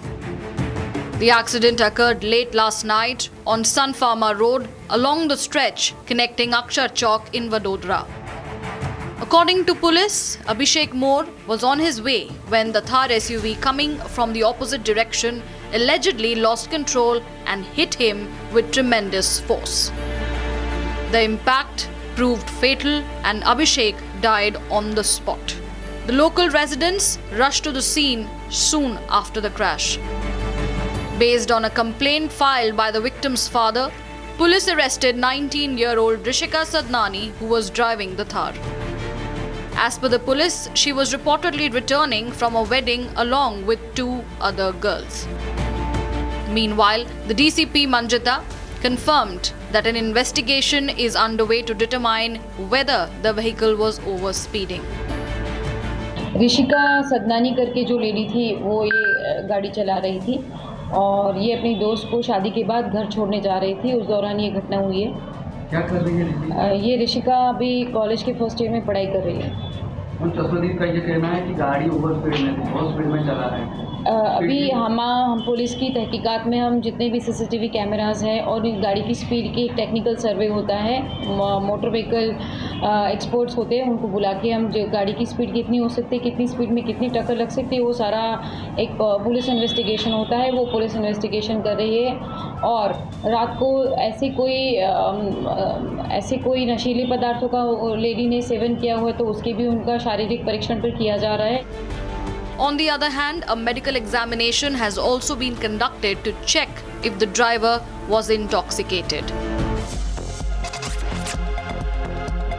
In the global employability rankings by Times Higher Education UK, only the following 6 institutions from India are ranked amongst the top 230 in the world for having the most employable graduates. IIT Delhi, IISc Bangalore, IIT Bombay, IIM Ahmedabad, IIT Kharagpur and Amity University. Pure सूजी pasta उबालो मिलाओ और खाओ 8 minute में तैयार। क्या taste है सबका राजा hardcore मसाला। MDH की हल्दी मिर्ची धनिया करे कमाल। ये रंग दे, ये खुशबू दे, ये तीखा, ये कम पड़े। क्या निराला MDH masala.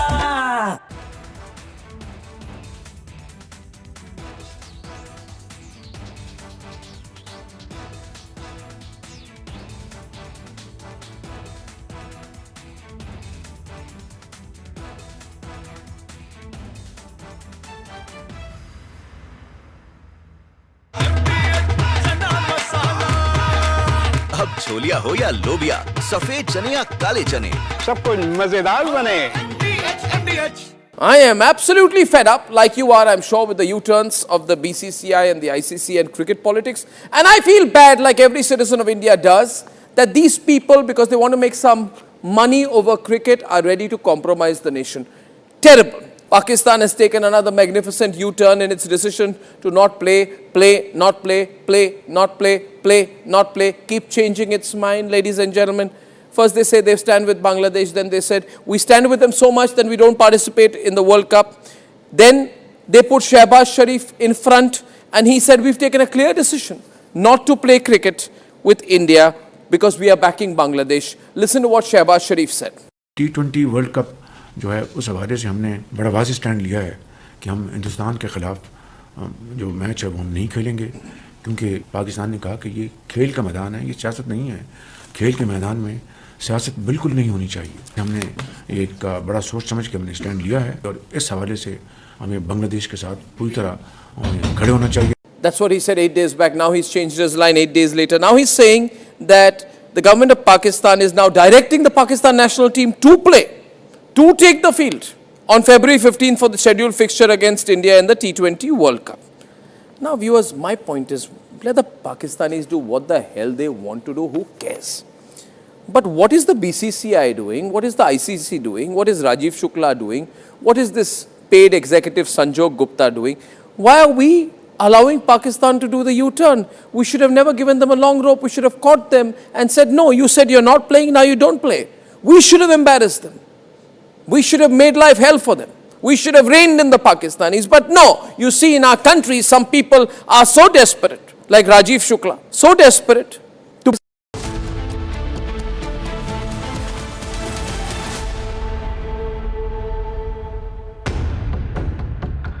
What started as a routine district grievances redressal meeting soon turned into a heated face-off between Haryana Minister Anil Vij and SP Upasana. The confrontation was triggered when a local resident levelled allegations against an assistant sub-inspector in connection with a land sale dispute that is currently under investigation. Responding to the complaint, Minister Anil Vij called for the ASI's suspension, arguing that the officers' presence in service could influence the ongoing probe. SP Upasana, however, clarified that the officer was posted in another district and fell outside her jurisdiction, making it procedurally impossible for her to carry out the suspension. The disagreement quickly escalated with both sides standing firm during the public meeting. Suspension का order SP को मैं दे रहा हूं SP Kurukshetra अब you write to DGP sir SP Kurukshetra अरे you write to DGP मैं कह रहा हूं उसको सस्पेंड करो सर मैं डीजी सर को मैं कह रहा हूं उसको सस्पेंड करो आपने खाली एग्जीक्यूट कर दिया मेरा ऑर्डर सर मेरी पावर ही नहीं है आपकी जब मैं कह रहा हूं सर वो एसपी कुरुक्षेत्र या डीजी सर की आप पावर बताओ क्या फिर आपकी कोई पावर सर मेरे जो आपने ये लिखना है कि अनिल विधि ने ये कहा है कि इसको सस्पेंड मैं लिख दूंगी सर मैं लिख सकती अब तो लिखो फिर ये सकती हूँ लेकिन मैं कर नहीं सकती हूँ सर कमाल करो मैडम जी आप पहले वाला केस में भी अच्छे कर रहे हो आप भी ऐसे कर रहे हो पावर नहीं है मैं वो यूज कर पावर आप एक बात बता आपके सामने मंत्री बैठे हैं मंत्री जी से ज्यादा कोई पावर है तो फिर मैं क्या करते हैं मंत्री जी से ज्यादा कोई पावर नहीं कोई फिर क्यों रिवाइज का काम करें मंत्री जी बोल रहे हैं मंत्री जी की पावर नहीं है मेरा मैडम ये कहना चाह रहे हैं कि ये बीजेपी साहब को ये ट्रांसलेशन लिखे ना उन्होंने थोड़ा लिखना है मेरा आर्डर लिखना है कि ग्रीवेंस कमेटी मीटिंग के चेयरमैन अनिल विधि ने ये आदेश दिए ये इसको सस्पेंड किया आपने मेरे आर्डर को पे करने आपने आर्डर थोड़ा देना मैं कह रहा हूँ you write to the DGP कि मैंने ये आर्डर करे हैं इसको सस्पेंड किया मैं देखूंगा रिपोर्ट नहीं करता. Despite repeated insistence, the SP maintained she could only forward the matter to senior authorities and lacked the authority to act directly. Following the exchange, Anil Vij clarified that he did not intend to overstep procedure but said his directive was meant to ensure that the competent authority takes action on the suspension. किसी complaint करता की शिकायत थी तो कि वो अपने प्रभाव का दुष्प्रयोग कर रहा है और केस की निष्पक्ष जांच नहीं होने दे रहा, तो मैंने उसको जांच होने तक ताकि वो प्रभाव ना डाल सके जांच के ऊपर उसको मुअत्तल करने के आदेश जारी किए. अब मुझे पता नहीं कि एसपी मैडम को क्या गलतफहमी हुई, ये तो मैं भी जानता हूँ कि वो ट्रांसफ़र कराकर दूसरे ज़िले में चला गया. तो जब हम कहते हैं कि सस्पेंड करो तो आपका काम है कॉम्पिटेंट अथॉरिटी को हमारा आदेश लिखकर भेज देना, बस इतना काम है. अब वो कहने लगी कि नहीं मेरा एरिया नहीं पड़ता मेरा, तो उनको उसको करने के लिए तो मैंने कहा ही नहीं. The episode has once again brought into focus the friction between political directives and administrative protocol, raising broader questions about jurisdiction, accountability, and limits of authority in public grievance forums.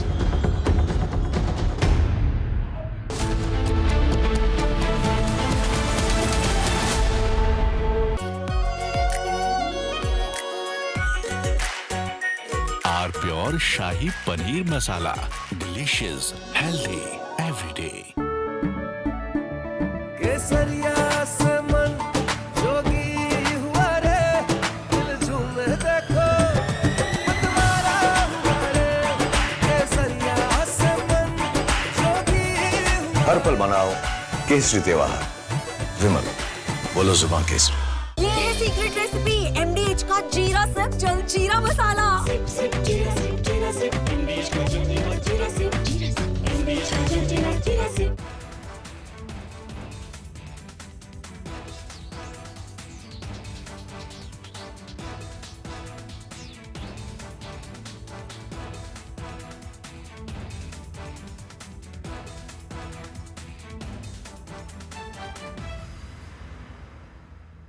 थोड़े में ज्यादा स्वाद यही तो है इसकी खास बात. वाओ मामा क्या स्वाद है. अरे मेरे राजा.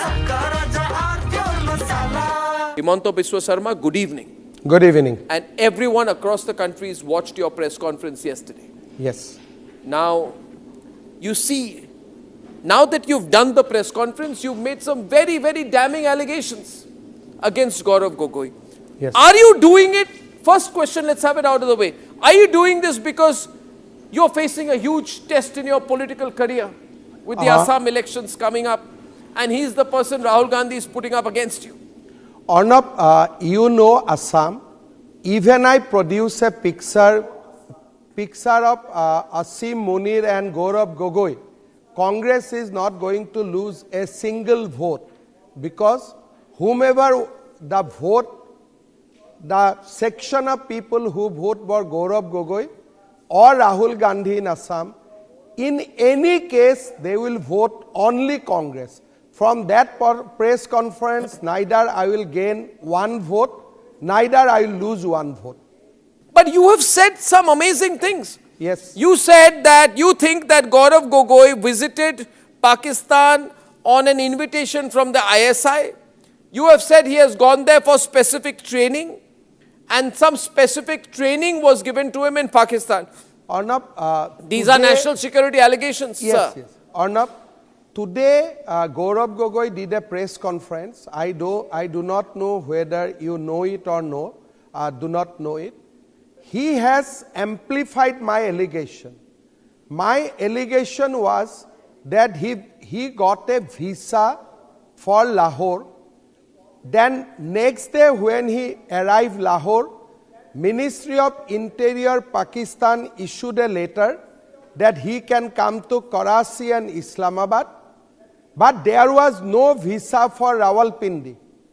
Today, in the press conference, he says that he went to Taxila, that is in Rawalpindi district, that is the headquarters.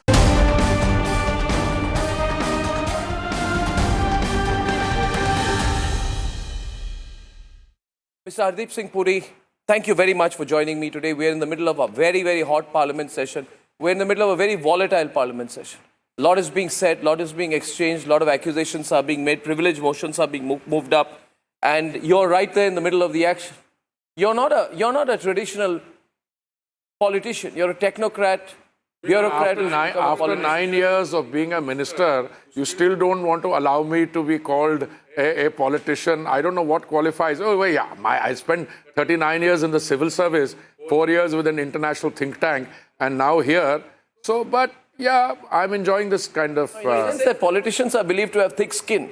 Well, but you didn't start off being a politician, so I presume no, you but don't have the thick skin to be a politician. Listen to me. No matter what you do, if you take it seriously, you try and do the best you can. The thickness of your skin is a direct reflection of the kind of people you deal with. Now, when I was a civil servant, I dealt with more benign people.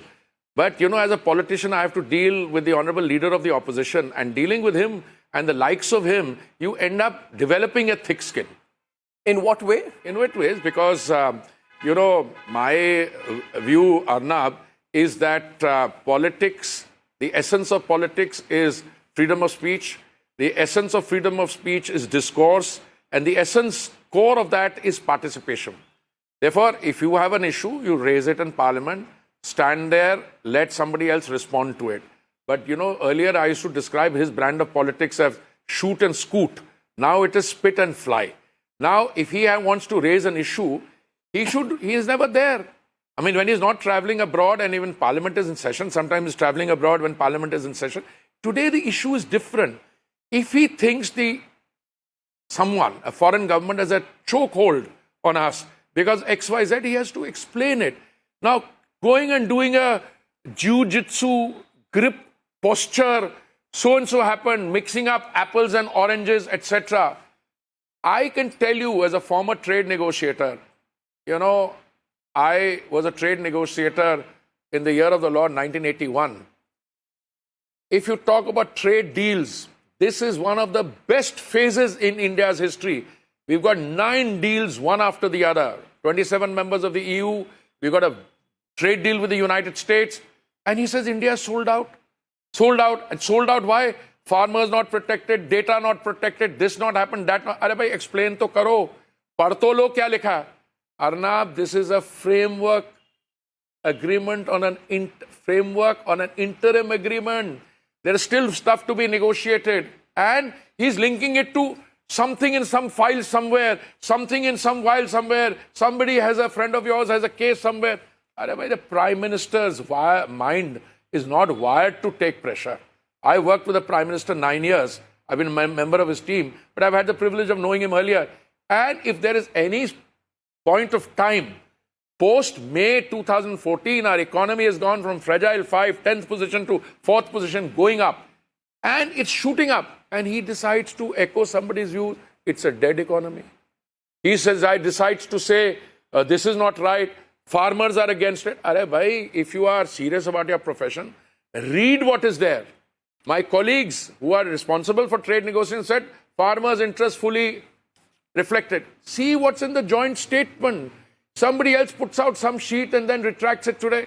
So all I'm saying is, our parliamentary democracy has two kinds of people who dedicate themselves for the Samaj Seva and the transformation of the country, and those who are casual about their work and who provide elements. Do I get an impression, right, that the government has sort of been very indulgent with Rahul Gandhi over the last 10 years? I think in the past, I think we should let him have it now. You think you've been too indulgent with Rahul Gandhi in the last 10 years, and now it's sort of fraying at the seams? No, I think Rahul, Arnab, there is, when you talk about the honourable leader of opposition, I choose my words carefully, there are two points of views around, and these are not only in the party.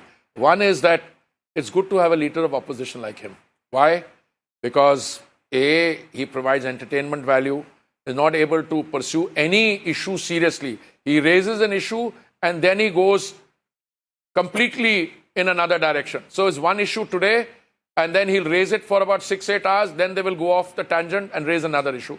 So there are some people who believe it. I personally believe that a government like ours, which has a mandate which is massive, which is in for Mr. Modi, the Honourable Prime Minister's on his third term, we deserve a responsible opposition, so that if there is some act of omission or commission we are committing, we should be able to correct it through constructive criticism. I believe in that. Does Mr. Gandhi really grow into that role? I don't think. I think it's late in the day. And the Congress party is imploding. There are people in the Congress party who say, kahan phas gaye? So if the guys, by the time he finishes the leadership of the party, they'll be too old to contest election. So there's turmoil there. But as far as I'm concerned, I can only wish him the best of luck. You're in the line of fire as well. I'm not in the line of fire. I'll tell you something. You're in the line of fire over these Epstein files. Now, I think that, Mr. Puri, you and I should have an absolutely open and straight conversation on it. You have said yesterday that there are, in 8 years, there is one substantive email. The opposition and others are saying there are 163 mentions as per the US government's Justice Department dedicated to Epstein, where there are references to you. That's not a small number. You've said you've met Jeff Epstein only a few times, but the correspondence and exchanges are established much more than that. Now, my question to you is, in what capacity were you in touch with Epstein? Let me correct you. In the 8 years I was in New York, starting May, June 2009 to 2017, there's a total of 4 meetings with the man. In 8 years, 4 meetings. And the number of references there are, maybe repetitions, there one after, if say, Arnab, Hardeep Puri, Navika Kumar, Maria, so-and-so. So if you take one, that's their counting. If I say on record that there are not more than 3 or 4 meetings, or to be charitable, I'll say 4. And the email, what am I discussing? There are 2 things about... Why are you having email exchanges with a dubious man? You have said yesterday that in the 8 years, allow me, there is 1 email I've exchanged with him. And later you said there's only 1 substantive email. Then went on to say there are 1 or 2 others. This clouds the mind of the public. We must be clear. It sounds... The critics will say this is wishy-washy. For heaven's sake, let me show you the email. I can recite it from... It's a discussion with Reid Hoffman, who is the founder of LinkedIn. And I'm a private citizen.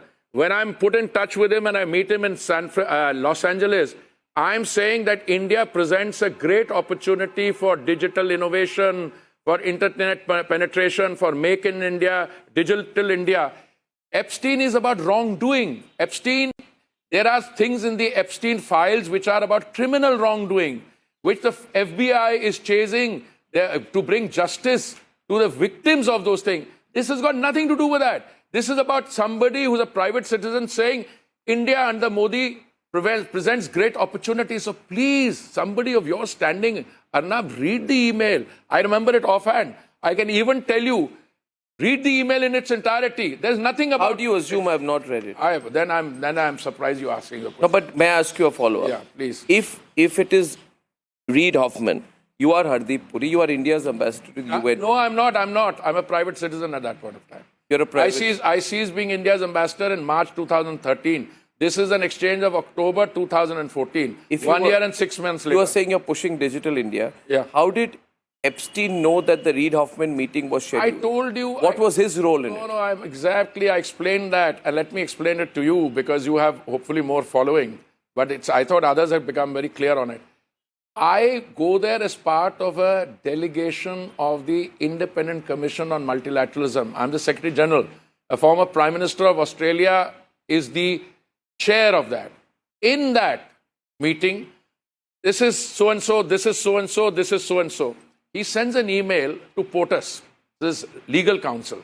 Legal counsel means a lawyer. POTUS is President of the United States. Saying, tell POTUS to come for the high-level climate summit. A lot of important people will be there. Gordon Brown, Prime Minister of UK, President of Mongolia, XYZ. And he says, Hardeep Puri of India. He doesn't know me. He's heard of me because he's met me 1 or 2 times.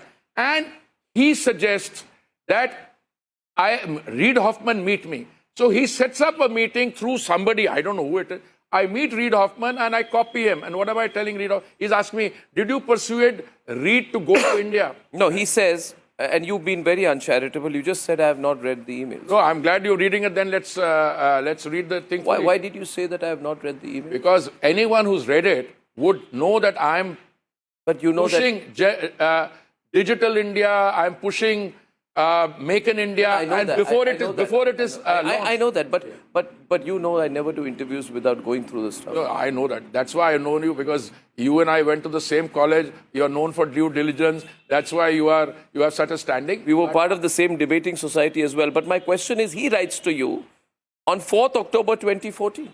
Yeah. He says, tell him you will organize this trip to India to meet with science and tech people and social networking gurus. My question is, under what authority does Jeff Epstein tell you to organize a meeting for the LinkedIn chief? Jeff Epstein in 2014 is somebody who's known to everybody. Somebody asked me, didn't you know who he was? No, I didn't know who he was.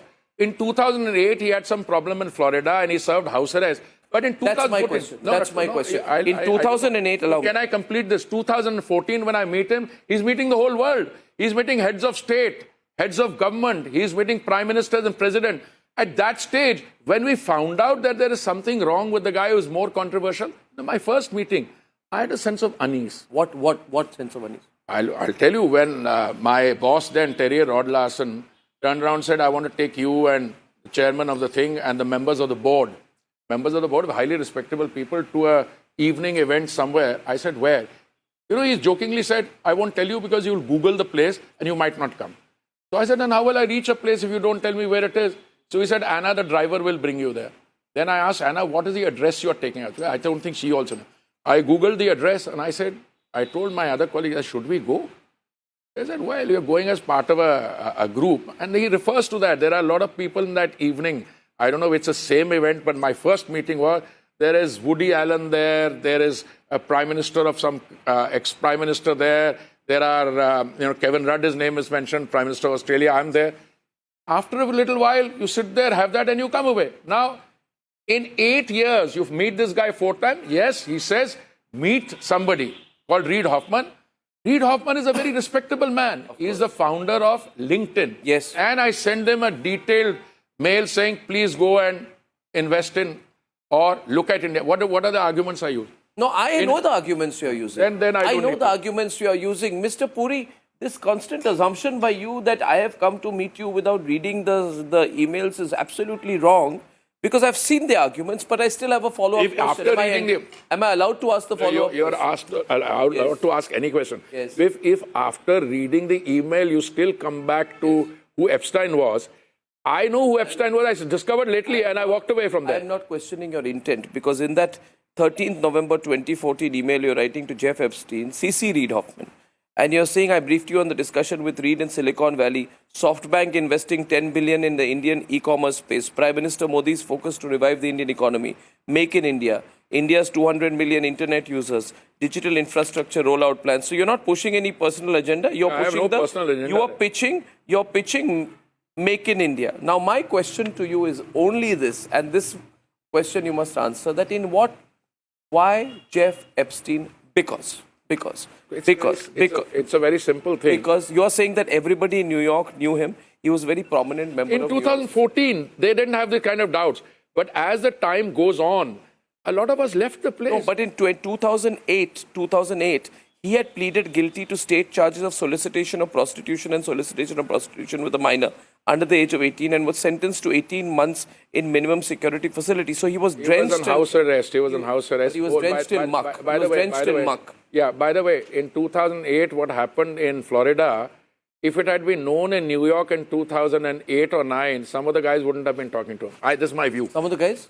People who was meeting... So you're saying he was very much back and he was active? No, as far as I'm concerned, when I got to know really who he was or what the other... were you using him as a bridge to Silicon Valley figures to push the India story? Not at all. When I retired in 2013, I had plans of, doing something different in life. And in one of those moments, I met Reid Hoffman.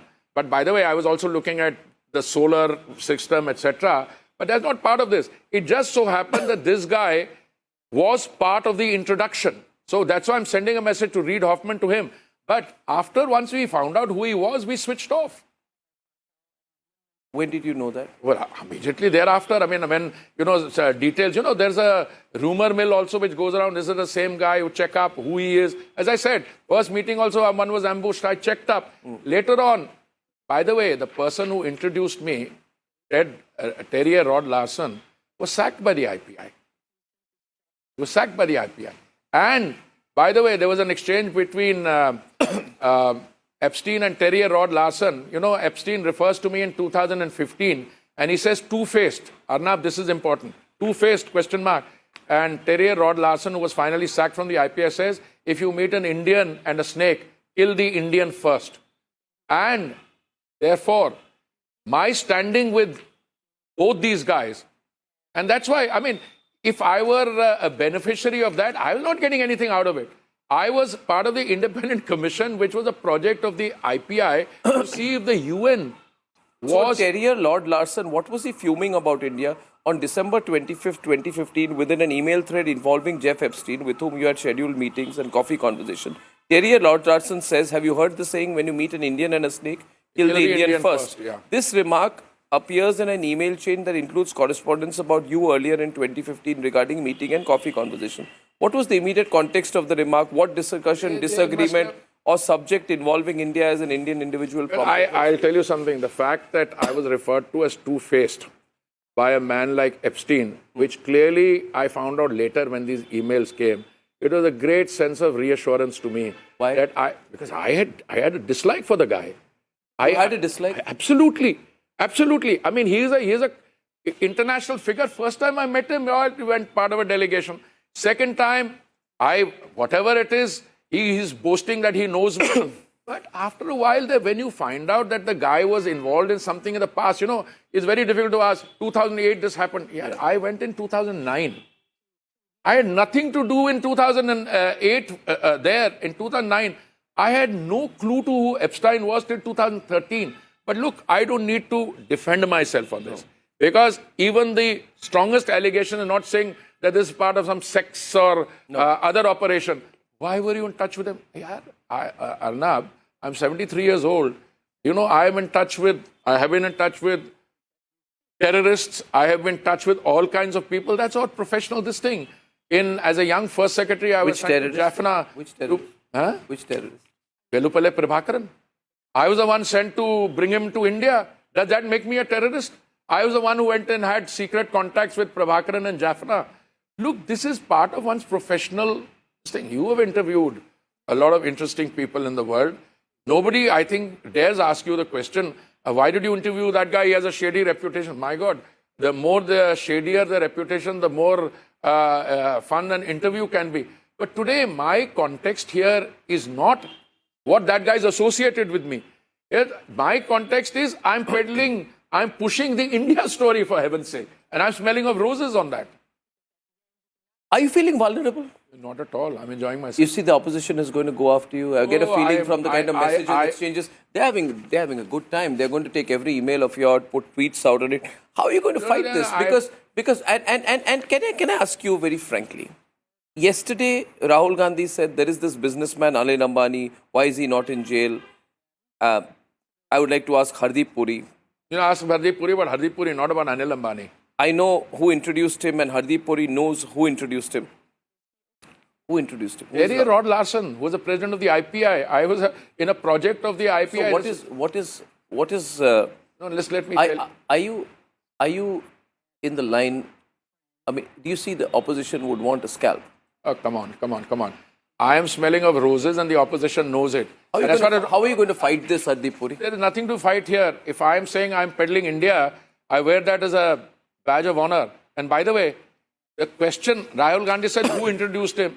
Then that shrieking Jain, Supriya Srinath and Pawan Khera asked who introduced. I said, Terry Rod Larson introduced. That is all. That is all there is. And I have never denied that I met somebody. I provided you the context. Am I vulnerable? No, I've never felt better. Mahua Moitra publicly posted an email about how J.F. Epstein asked for a visa for his assistant to attend a wedding in India, and you wrote to Pramod, I think Ambassador retired Pramod Brajaj, confirming assistance and outlining the formal application route. Now, can you clarify what happened? Now, Mahua Moitra says you called her and asked her to delete the tweet containing this message, and that you told her that if people come after me now, he won't be able to help it, unquote. Did you make such a call? Let me first of all separate the two things. One is the visa request. Yes. A visa request comes to somebody who served as India's ambassador. Yes. The Indian ambassador replies, put them in touch with, I have nothing to do with visa, I'm a retired ambassador. And that guy says, apply online. What can be more straightforward than that? You are told that somebody says, can you help me with a visa? He said, this is the procedure online, you apply and you get the visa or you'll be rejected. That's all, that's nothing. Insofar as Mahua Moitra is concerned, I've had the dubious distinction of knowing her for a long time. I don't want to use words which are unparliamentary. She's a serving member. She is not just economical with the truth. She's also inventive. All I asked her was, you use the word pimp. Pimp has sexual connotation. That I was pimping for the Prime Minister. Okay? I asked her, have you read the... She used that word? She used that word in a tweet. That's why I said. And Arnab, I called her just to ask her, since I knew her well, have you read the tweet? Have you read the email? Have you read it? And she was going on and on. Sir. I said, don't sir me, I have a name. If you've read it, all I'm saying is, I am disappointed. That was my exchange with her. About people coming after her or coming after me, listen, there is something very obvious. Mahua Moitra is in the line of fire on 101 things. Yesterday, somebody in the BJP made some tweet on her. She appeared before the Ethics Committee because, all MPs have a handle, which they give for asking Parliament questions. And she said nobody in her staff speaks English. So she gave the handle to somebody else who was asking questions, and that guy was asking questions which are on the business interests of that man. So please, I don't want to get into it. She's got enough to handle on her own. As far as I'm concerned, things like Mahua Moitra calling me XYZ, I also wear as a badge of honor because my life is an open book, 39 years in the Foreign Service. When I went to New York, we won the Security Council election with a record, 183 out of 186 seats, votes we got. My rest of it is also there, whether I was in the X ministry, Y ministry. I did 7 years of housing and urban affairs. I've done civil aviation. My record is an open book.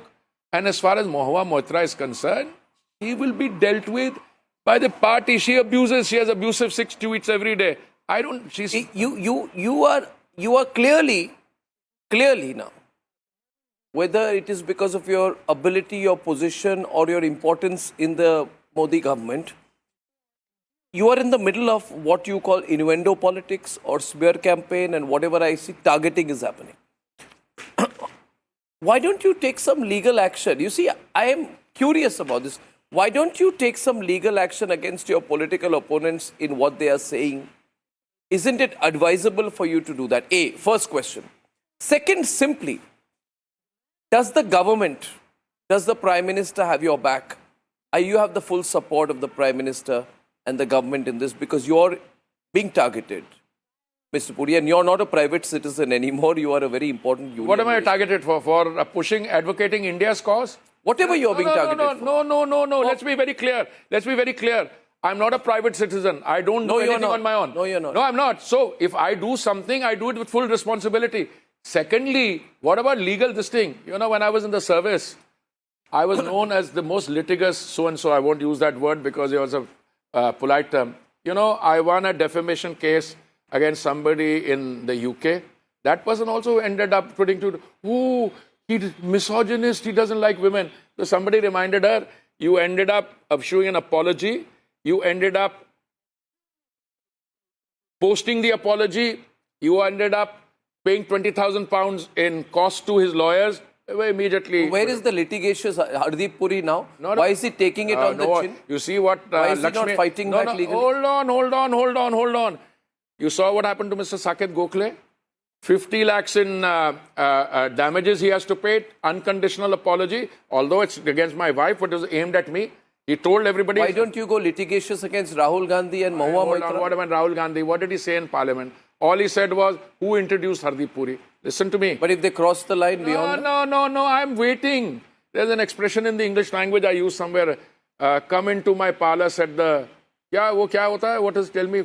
Said the spider to the fly. To the spider to the fly. So come, we'll see. I mean, what do you mean come, we'll see? Come, let's have some fun. What fun? No, let them come up once over, calling me a pimp, etc. Whether I want to take legal action or I want to tell her what that word means in the context of others' activities. I'm not even naming her. Let's have some fun. You're willing to hit back, you're saying? Okay. Are you held back by your position? Not at all. I feel supremely free. And I'll tell you something. I never do anything if I'm not sure about myself. And facing the most fierce interlocutor on television on a day like this, a lot of people say, don't give interview. I said, why not? I said, they'll bring up the Epstein file. I said, I want more and more Epstein files to be aired. I want it to be in the public domain. When they read as R-E-I-D or read R-E-A-D, when they read what I wrote to read, on which this so-and-so is copied, they'll say, in the midst of all that storm, there is one guy standing up for India. I was talking about Digital India, Make in India, at least 8 months before it was launched. I am having this discussion in 2014. Most of these missions, Digital India and all, are launched in 2015. You're saying you're not going to be blackmailed on this issue? Blackmail, kya karega yaar? Come, as I said. Is Rahul Gandhi blackmailing? Has he spoken to you personally? Have you had a off-record, any discussion in the corridors of Parliament or anything? Can you tell me about it? Get to know Rahul Gandhi. He walked up to me on 26th November on Samvidhan Divas. He came up to me and winked. Winked. One, I don't know, left eye, right eye, I'm just trying to stay where he was. Then when he winked a second time, I smiled, I asked him, name is come in interesting places. Name is? Your name is in interesting places. Rahul Gandhi said that to you? So I said, would you like to know what the context is? I said, you want me to send you a note? He said, So I sent him a note. Exactly what I said in the press conference. You sent him a note? I sent exactly what I said in the press conference. So today, I was sitting in Parliament when in the Rajya Sabha, I had a dear friend who's also a colleague who said, Ki aapne acha, he said something Hindi which I can't repeat here. You had great fun yesterday in the press conference. Then I told him, I said, I'd even actually sent him a note. I could have spared him because I wanted to spare him making a ass of himself. He said, but do you know something? And this is a guy who had been in the Congress party. He said, do you know something? I said, no. He said, never reads.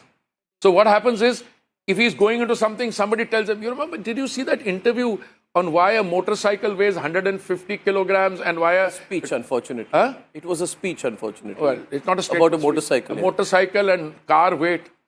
I mean, if somebody, I've always maintained. But I'm finding it very interesting that on the 25th or 26th of November, yeah, on Samvidhan Divas, he winks at you and says your name is in interesting places. And then he talks about this in February in the budget session. Because he hasn't read the note. No, but doesn't it mean this is some form of a political blackmail that he did on you? No blackmail. What did he blackmail me for, yaar? I mean, listen, my life is an open chapter. I love guys who come at me. I've told you, I had a reputation of being litigious. Whether it's Saket, Gokhale, my wife, because he said, you have some property somewhere. I said, yeah, here it is. Here it is. Second issue, look, even when I was a very young joint secretary, yes, somebody said that, there had been India was having secret nuclear talks and the thing leaked out. And somebody tried to suggest that I was the source of the leak, and somebody called me something. I got a apology caption in a front page in a newspaper. Now, let me tell you, yes, when the time comes, first of all, blackmail is a very tough word. Blackmail means if you have got something on me, as I said, what here is in the open. Where's the blackmail? There may be scope the other way around. You understand what I'm saying?